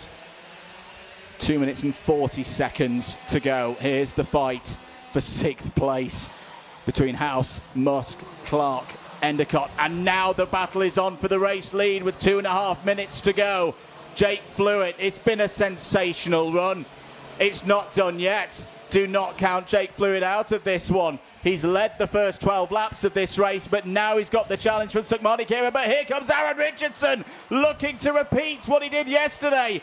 Great decisive moment there from Aaron Richardson. There was a slight tremor from Sukmani Kira. There was a slight moment where she didn't go on the attack. George Edgar's now trying to go around the outside. May lose out a little bit there. Brave stuff from Kira to hold on to 3rd place. One thing as well, Andrew, do not count Rocco Shenton out. No. Look where he is now. He is right on the back of this pack, and we all know how he fights. He fights hard and he fights well. So this will be interesting. We'll say it again.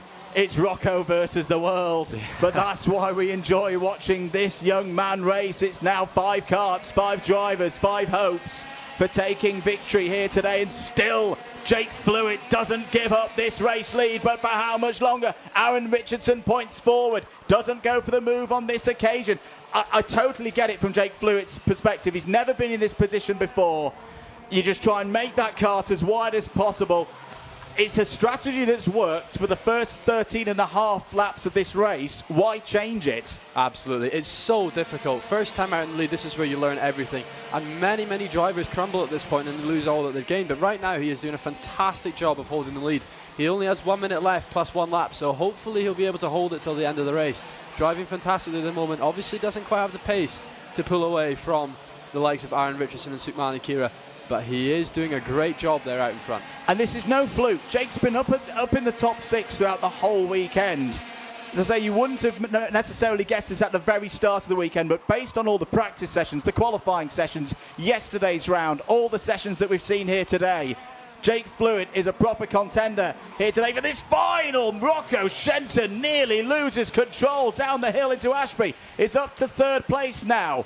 Edgar there 4th. Kira still part of it there as well in 5th place. 20 seconds to go. time may expire on this lap, and then it'll be the final lap board out as Richardson has the first little look down the inside of Jake Fluid to try and take this race lead. Over the curbs, aggressive over the flip-flops there.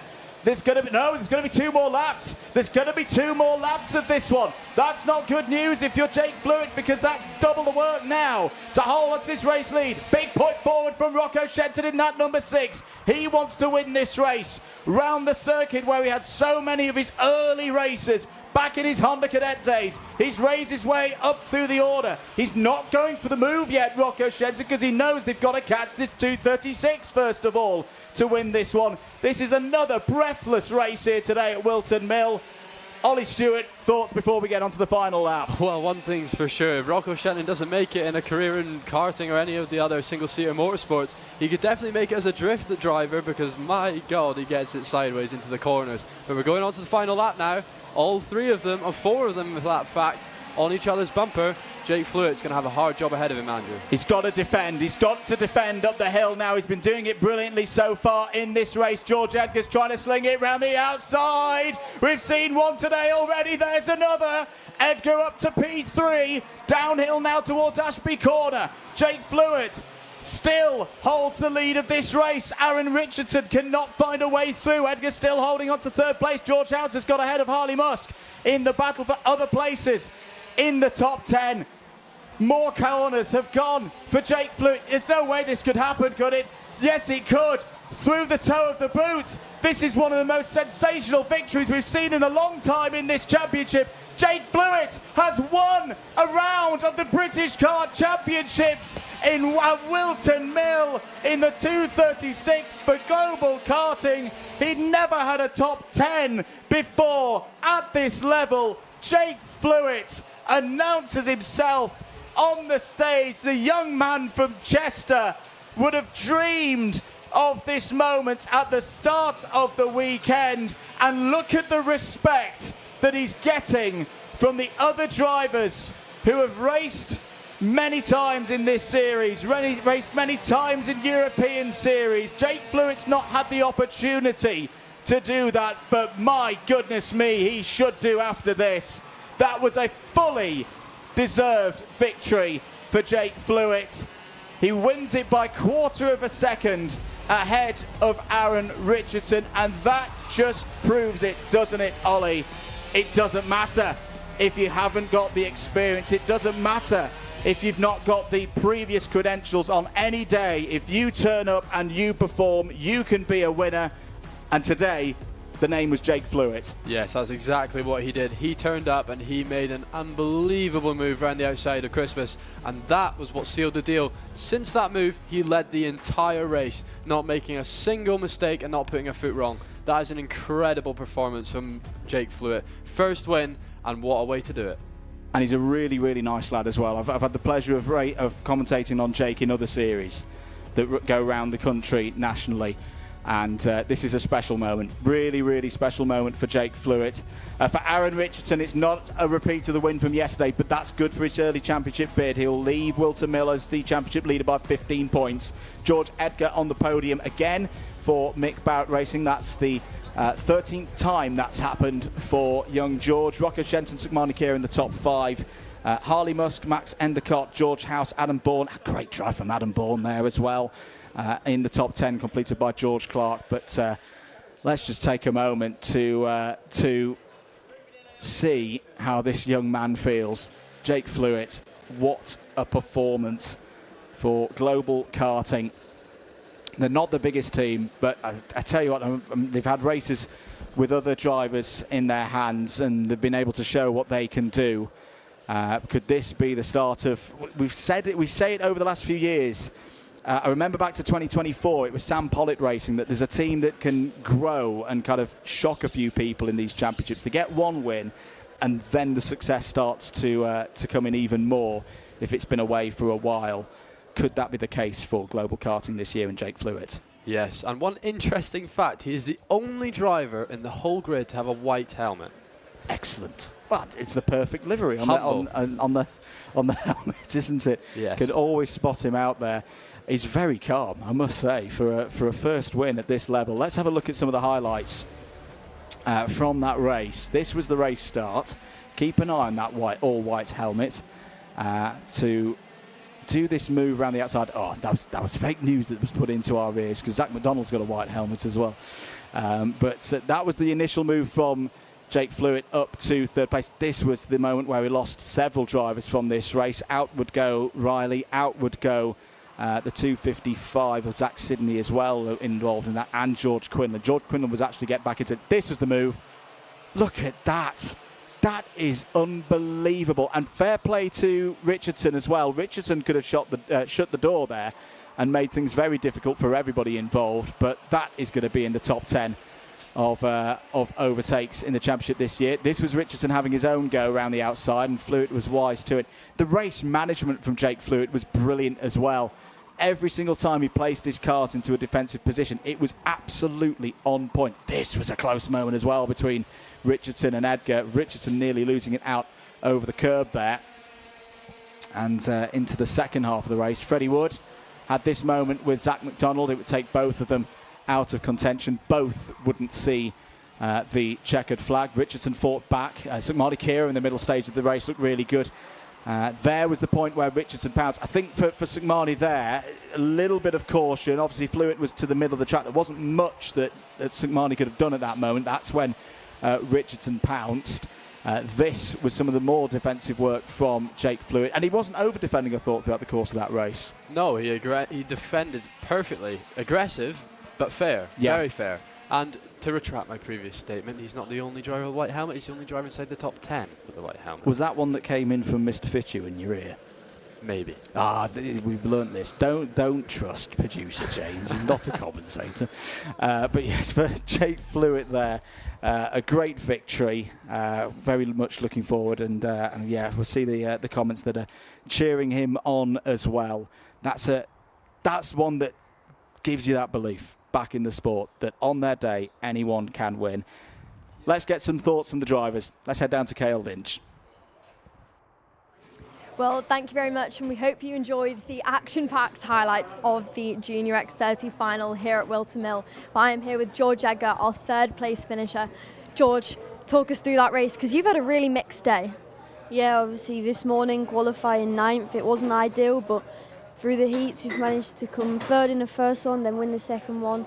So it's not been a bad day, and then obviously then in the final, as you saw, it was a lot of action inside the top 3, outside the top 3. I think at one point I wasn't even in the top 5, but we managed to fight our way back through to a podium. And over the weekend we've gained amazing championship points, obviously being in the podium in both finals and starting the finals in 2nd and 3rd. It's not a bad way to start the championship, and hopefully we can build momentum for the rest of the season. It is definitely a good start for you. And tell us about that move, because you made a move at Christmas Corner around Rocco Shenton. Talk us through that, because that was a brilliant one. Yeah, going up to Christmas, it was the final lap. I knew that there was nobody behind me. I had nothing to lose, so I just went in deep, ran the outside, and it paid off. So, well, congratulations. Thank you very much. But let's get a quick word from our second place finisher, Aaron Richardson. Aaron, come over here. Bittersweet for you. Started on pole position. It was very crazy there in the mix of that race. Talk us through it. Yeah, I mean, it was a pretty good race. Started on pole and then finished P2. It's better than nothing. Would have rather had a win, but P1 yesterday, P2 today, you can't really get much better apart from I could have got P1, but it's good championship points. Well, exactly. Talking about championship points, we're guessing you and Fusion are going to be the team looking for that championship win this year. Yeah, I mean, Riley done it last year, and the year before Harrison done it, so I'm hoping to get 3 in a row for Fusion, so it'll be good. That would be brilliant. Congratulations and enjoy the rest of your weekend. That is it then from our Junior X30s. But let's speak to your race winner, Jake Flewitt. Come over here. Congratulations. We know how emotional that one is for you. Yeah, it's been great. We came into this one not really having big expectations, but yeah, all weekend we struggled with pace, but for some reason it came to me in the final and we managed to win. And this is your first year in privateer, in senior, British Kart Championships. This is your first ever podium, and it is a brilliant win at round 2. Yeah, I mean, it's been amazing. We've done a few guest rounds at British, but we never really know where. So to come here for my first ever year and British, we came home with a win, which isn't too bad. Yeah. No, you are absolutely showing it out there that it is possible for the privateers. And I'm sure this is going to fill you with confidence for the rest of the year. I mean, yeah, we came into this year not really having big expectations. First year in X30, so we wasn't really expecting much. But now that we came home with a win after round 2, I think we can go for the championship this year. Absolutely. Congratulations, Jake. You can go and celebrate with your team and your family. And let's move on straight to Senior X30.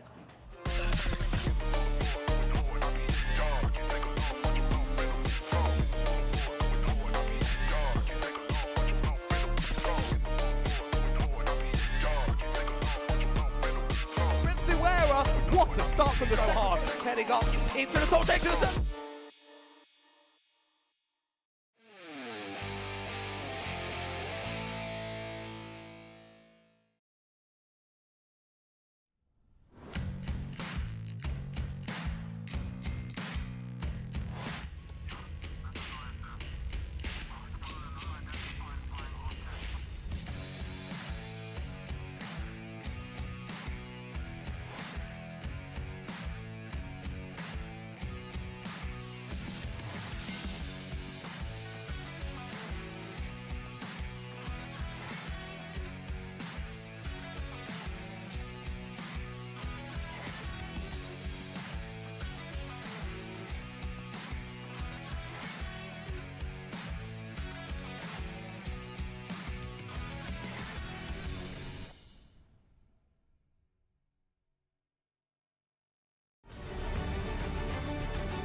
Welcome back, everybody, to Whilton Mill. One more race to go then for this Event 2 weekend. Andrew Mather and Ollie Stewart at the commentary position for you, and it's the biggie. It's the seniors. Senior X30, their second final of the year. We've seen every single final today, Ollie, has been the highest quality, the highest entertainment. Can the seniors top what we've seen so far? Well, they're going to have a tough job ahead of them, that's for sure, but we've seen seniors before. We know what they're capable of. I think they've got a good shot at it, especially with how many drivers there are on the grid today. Keep your comments coming in. Keep your thoughts for what race of the day has been, because we can play around with it on the Sky highlights as to which order they all go in. So we'll see whether this is going to be another classic. Let's head down to the grid. Let's head over to Ceol Lynch. Well, thank you very much, Andrew, and he is correct. It is time for the main events here at Whilton Mill for round 2 of the IAME X30 Senior X30 final. Let's speak to our pole sitter, Nat. How are you feeling? Let's come over here. How are you feeling ahead of the final? Yeah, pretty good. Been quite quick all day, so just see what we can do, just focus on myself, what I can control, and try and maximise the result. You have had a really consistent day. You were first and third in the heats. Is that setting you with confidence ahead of today? Yeah, I mean, the first heat was a great result first, and then the second one I just chilled out, did what I had to do. So yeah, pretty confident for this, see what we can do. And of course, you've got Gus Lawrence in the background coaching you. You've got a really strong team behind you this weekend. Do you think that's helped? Yeah, 100%. It's amazing to have all the guidance of everyone who's just done it before. So yeah, helps a lot. Well, good luck for this race, Nat. Let's speak, though, to Lewis Bird, who is joining Nat on the front row of the grid today. Lewis, we'll come over to you. How are you feeling? You've had a mixed start to your year, a mixed start to the British Kart Championships, but you're on the front row. Yeah, I mean, obviously we didn't have the best days yesterday with not getting any time set in quali. So it was just damage and limitation, really, seeing what we could pull out of the day. And today's been a lot better, so see what happens, I guess. And it's been a really strong day for Premium. You've got your 2 teammates behind you. You've got Sam Lewis and Harrison Whitcomb behind you on the second row of the grid. Do you think that's going to help you this race? Yeah, probably will help with the start a lot, but race is a race, you know what I mean? Like, if you want to win, you want to win. So we'll just have to see what happens, I guess. And speaking of the start, is there a game plan with you and the team? Not really, just hopefully we can get, our side can get a good start and then just see what happens from there. Well then, good luck. We will leave you to it. That is going to be it from our Senior X30s. Let's head back to the box when we are going to watch their final and the final of today. Thank you very much, Ceol. Indeed, this is the last race on what's been a great weekend here at Whilton Mill. Big thanks to the whole Whilton Mill team, led by Dan Rust. And before we go as well, big thanks to all of our marshals out on circuit, all of our race officials, the Orange Army. We couldn't go racing without them. Fingers crossed we're going to get through this one, and we're going to have had a completely dry weekend at Whilton Mill. I never thought I'd say that at the start of this weekend. It did rain last night, but it was well after we'd finished. Oh, the drivers had finished. We nearly got rained on yesterday for some of our recorded pieces, didn't we, Ollie? Yes. But no, jokes aside, this final, plenty of drivers who could win this one as well, isn't there? Absolutely. And don't say that. You should know now not to talk about the weather conditions. That's when it could change. Lifting, it's all good. Yeah, well, hopefully. We can always hope so. But yes, many good drivers in this grid, all starting, I believe, majority of the drivers in their deserving positions. So this is going to cook up a storm. It is indeed. Engines fire. Away we go then for the formation laps here in Senior X30. Let's take you through the grid for the second round of the season. On pole position for Mick Barrett Racing, it's Nat Stappen himself, Nat Johnston. Lewis Bird alongside on the front row of the grid for premium karting. It's an all-premium row 2 with Harrison Whittingham, yesterday's winner, and Sam Lewis. Max Ewell and Joey Brown go from row 3. CJ Bennett and Aaron Brown go from row 4. Monty Brathwaite and Mayan Patel go from 5. Theo Lestrange and Tristan Powell starts on row 6. Scott Riley's been great this weekend, starts on row 7 alongside Laith Khan for this final. David Marshall and Morgan Moore go from 8. Alfie Gallagher and Macy Hitter start on row 9. Dylan Patel and Liam Karabelov go from row 10. It's Cameron Edmonds and Freddie Fowle on 11. Joao Castro and Alexander De Benevitis go from row 12. And the last of the 26 drivers in this field, Levi Zangera and Dylan Masters. Second formation lap underway then. Nat Johnston yesterday 5th in the final, a final that was won by Harrison Whittingham, with Morgan Moore on the podium, Sam Lewis taking his first podium in his time in the British Kart Championships. And that's been one of the good stories, or feel-good stories this weekend, Ollie. I've been keeping an eye. We've been doing some statistics in the week, and the number of drivers who have got their best result ever in the BKC off the back of this weekend is a really promising sign for the rest of this season. Yes, I think it was quite nice to see there was a few drivers this weekend getting their maiden win. Always important, and it's very, very, very good for their confidence going into the next round of the British Championship. That'll help them for the championship as well, being up at the top of the sheets going into the next round, which is, I believe, heading up your way, Lark Hall. Nice one. In 40 days' time for the next event involving all of the IAME categories and, of course, Honda Cadet. Shall we have one more last bit of fun here this weekend at Whilton Mill? Here we go then, into the tram line. Senior X30 final is underway. Great start for Nat Johnston. Great start as well for Harrison Whittingham, who's straight up into second place. Lewis Bird drops to third. Up towards Christmas Corner they go for the first time. Joey Brown slinging it round the outside. The gunslinger takes 1 place, nearly 2, through the number of overtakes around the outside through the first couple of corners so far this weekend has been unbelievable. Liam Karabelov having a bit of a moment in the midfield there in the 344. But apart from that, we're all good. And the top 2 breaking away, Nat Johnston. And there's a move as well for Max Ewell. Max Ewell up into the podium positions on the first lap of this race. But this is dangerous for the rest of the field. Straight away, Johnston, Whittingham. Oh, big load of curb from Harrison Whittingham. He needs to be careful with that. We've been saying across the course of the weekend he does like to use the curbs around this place, but that's risky. Yeah, that's definitely a bit too much, and especially with the track limits as well. Too many infringements, and you start to look towards the penalties. We see a really good move and late move down the inside for the number 8 car. Oh, and another move for the lead, and that's Harrison Whittingham through now. Is it too premature, or do you think that this will be the course of the race and he will bridge a gap, Andrew? Well, he won from 6th on the grid yesterday in the first final. He's started from 3rd here today. We know his race pace in these 12-minute disciplines is strong. Can he start to race away from the rest of the field? That's what he did yesterday in the final on Saturday. Over the line again, end of lap 2. Whittingham from Johnston, from Ewell, Bird, Lewis, Brown, Bennett, Brown, Patel, and Powell. Man, Patel's had a good start. Up a few positions. Morgan Moore as well. Here goes Morgan Moore down the inside, right on cue. Thank you, Morgan. Into the top 10. That's 6 places gained now for the young Irishman. He's another of several drivers in this field who come and compete in the British Kart Championships because they say this is the hardest championship to win in. Their drivers. Oh no, that's all gone wrong for Morgan Moore. Oh dear, gets together with Mayan Patel.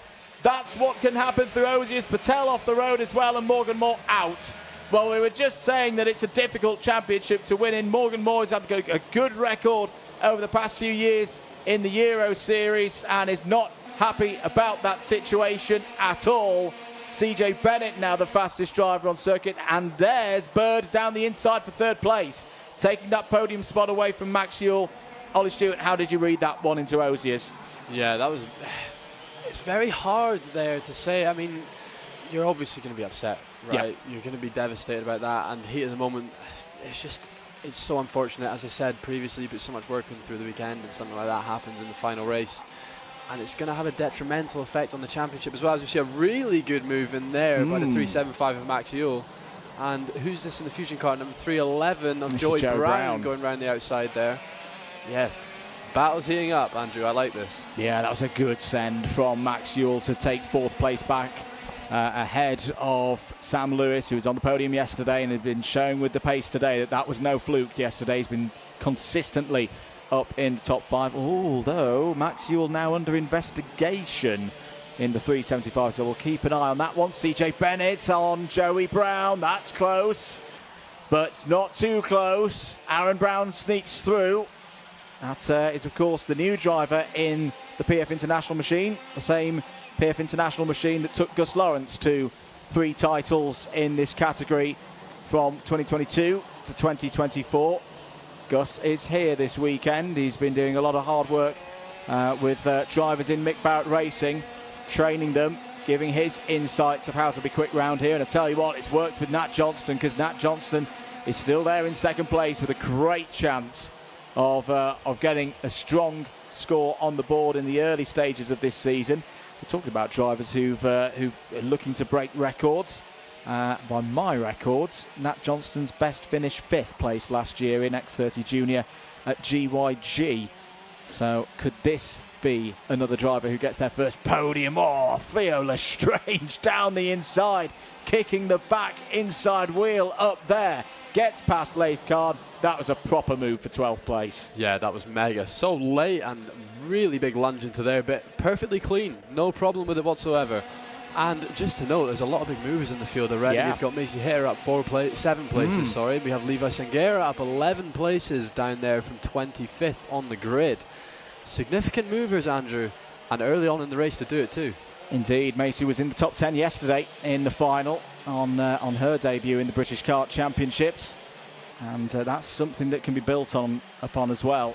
That's another name that we need to be keeping an eye on across the course of this championship campaign. 6 minutes and 45 seconds remaining in this race. Joey Brown there in 6th place ahead of near namesake Aaron Brown, who, if you're new to Aaron Brown, does a lot of hard work on the engineering side. I think that's probably one of the big reasons why PF International have picked up his services for this year, because he's well respected within the paddock. Was quite often for a good while not just running and tuning his own engines, but also having customers in the paddock who is tuning the engines for as well. And that's not easy, really isn't easy at all. So I do like to see Aaron Brown continuing to do well out there, just like that. Down the inside, takes 6th place away from Joey Brown. You can see the commitment now. Next job, try and catch up to Sam Lewis, try and break into the top 5. Yeah, absolutely. And that was such a decisive overtake. But for those of you who aren't familiar, racing on itself is so much concentration. It takes so much concentration to do well in that. But then to deal with your engines as well, sometimes you've got problems. It takes a long time to deal with engines and the technicalities of motorsport. So to be able to focus on both and yet still perform the way that he does is very, very impressive. Yeah, he's, I say, working with Paul Fletcher now in terms of the engine development. Ceol is down trackside and has found a special guest. Ceol's down with Caden McQueen. Thank you very much, Andrew. I have found Caden McQueen. Caden, you're coaching the Croc boys this weekend. What have you made the race so far? Yeah, not really the race we wanted at the moment. One of them got spun round and the other one didn't have a great start, but hopefully we'll make our way back up there. What about the other drivers? Whitcomb in the lead so far. What are your predictions for the rest of the race? I'm not sure at the moment. Lou looks quite fast in third. Hopefully he can catch the front boys and win the race. Thank you very much. Let's head straight back to the box. Good to hear from Caden McQueen there. Another driver doing a brilliant job, racing out in the States a lot recently, flying the flag for British karting.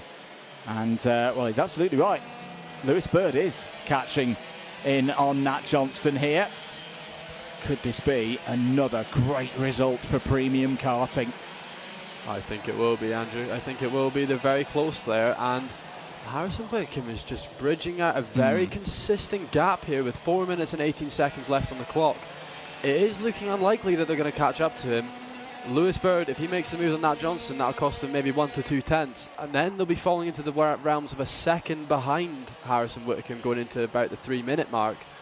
That's tough. That's tough to catch. It is tough to catch. Should note, Bird is under investigation. It was around the same point as at which Max Ewell's notification came in as well. So we did see a bit of back and forth early on in this race as Lewis Bird gets down the inside. Oh, Nat Johnston's got no option there but to concede second place to Lewis Bird. I love that.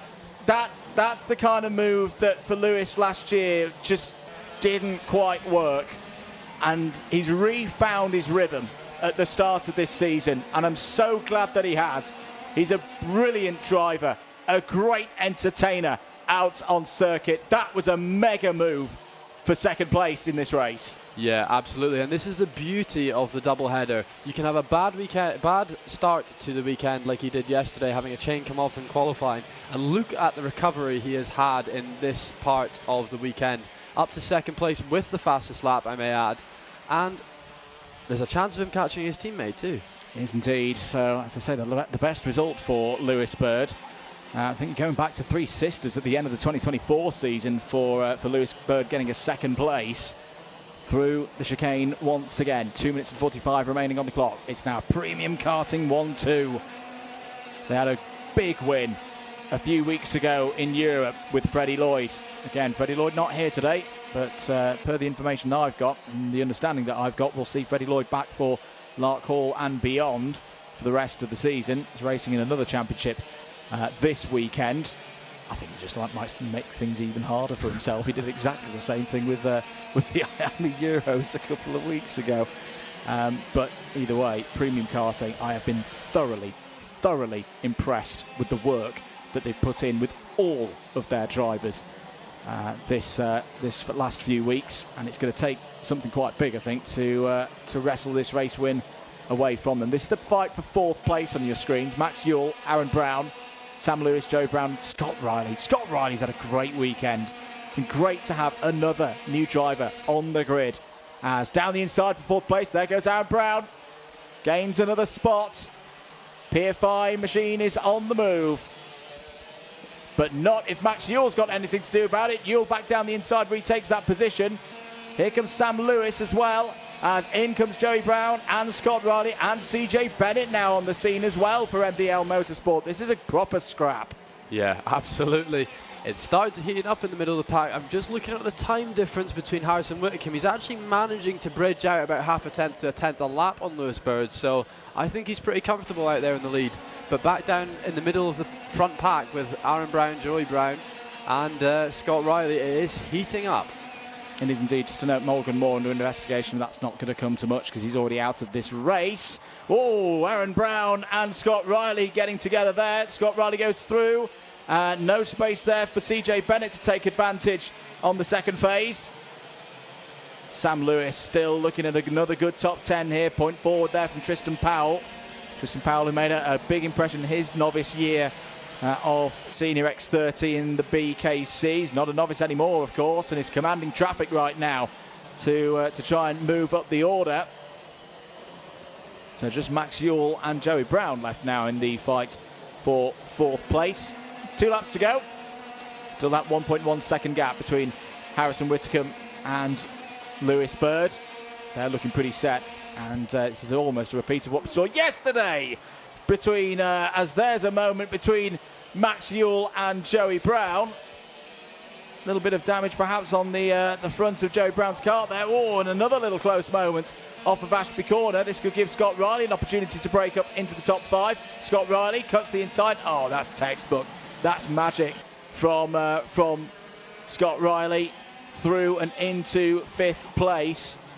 Time is up. Last lap board is coming out. Harrison Whitcomb right now, Ollie, looking like he's going to do it again. He took the double opening round at Warden Law last year to taking those first 2 finals. Looks like he's going to do it again. Yeah, absolutely. And I'm just noticing that Johnson seems to be struggling for pace today. He had a lot of pace yesterday, but he's just not quite there. Oh, and a move around the outside there for CJ Bennett. Really good move there. And then also an attempt on getting Sam Lewis as well, as Max Ceol goes in tight down into that corner. This is heating up again. Oh, just a look down the inside. And he's got under 3 wide going into the left. Oh, and Max Ceol missing out. Joey Brown just about getting the overlap on the outside, but I'm not sure. But anyway, coming around the final corner, Harrison Whitcomb does the double again. He does it again indeed. Harrison Whitcomb wins round 2 of this year's British Kart Championships in Senior X30. Lewis Bird is back on the podium as well, P2. And Nat Johnston has made it as well. The man from the Cotswolds, not too far from here, is 3rd for Mick Barrett Racing. But Harrison Whitcomb came into this weekend with a mission statement, a tall mission statement, to try and repeat what he did at Warden Law last year. He was the highest seeded driver on the entry list heading into this weekend, and he leaves Whilton Mill with a 5-point advantage in the championship over Nat Johnston. That is a job well done by Harrison Whitcomb and by Premium Karting. They win in Senior X30 yet again. Yeah, very controlled race there. Just so much speed. Just really, really capable of leading that whole race. Just unbelievable speed. Just switched it up there and no one could keep with him. But yeah, very mature driving throughout the grid there with a solid finish to that race. There is your provisional result then. Whitcomb from Bird, a premium 1-2 here at Whilton Mill. Nat Johnston takes Mick Barrett Racing back to the podium, and by our records, I think that's Nat's best ever finish in the British Kart Championships. A supreme bit of work there from Nat Johnston. Scott Riley as well on debut in the British Kart Championships comes home P4 in this second final of the weekend. Joey Brown as well in the top 5. Back on form. That's the best result that Joey's had since Three Sisters in the Juniors in 2024. Max Ceol, Aaron Brown, Sam Lewis, CJ Bennett and Ceol Lynch all in the top 10. Tristan Powell, 11th. Good drive from Macy Hitter, up 6 places to 12th. Biggest mover in that race, up 12 spots, was Canada's Levi Sangera. Laith Khan and Dylan Patel complete the top 15. David Marshall, Monty Brathwaite, Freddie Fowle, Alfie Gallagher and Liam Karabelov complete the top 20. It's Alexander Benediktis in 21st, ahead of Mayan Patel, who had that clash with Morgan Moore. Dylan Masters, 23rd, last of the finishers. 3 retirements in that race: Raul Castro, Cameron Edmonds and Morgan Moore. But there he is, the number 3 seed from last year, has kicked off 2026 here at Whilton Mill in exactly the same fashion that he kicked off 2025 at Warden Law. The question is now, Ollie Stewart, can he now continue the form that slightly eluded him in the second half of the season last year? Can he turn that number 3 into a number 1 come the autumn? I think so. With the way he's driving, there's absolutely no reason why not. That was fantastic performance. So smooth, very little mistakes. He did everything he needed to do there, Andrew. I don't think he could have done very much more. And if he keeps driving the way he does when he goes up to Lark Hall, my favourite track, by the way, of course, then, yeah, he's got a big chance. Has indeed, and say the young Welshman leads the championship by 5 points over Nat Johnston, heading towards Lark Hall. For all of the stats, all of the results, do make sure that you head across to Motorsport Timing-UK. Big thanks to Ian Rogers, Yaz Manchester, and all of the hard work that they've done to keep us up to date here in the box. Big thanks to Dan Parker, Claudia Short, Louise Brown, the whole team here at Whilton Mill, who've put on another great event here. Let's have a look at some of the highlights then from that one. This was the race start. Nat Johnston taking it from pole position. And this was an early indication that Harrison Whittaker was here to win here today, Ollie. That was a super run immediately up to second place. Yeah, absolutely fantastic. You can see how hectic the start was as well, with Liam Carbello having a slightly sideways moment there. But yes, he got straight into second place with a great move there from Brown, but he goes straight into second place, and he made his decisive move into the lead and managed to drive away with a big moment there over the curb.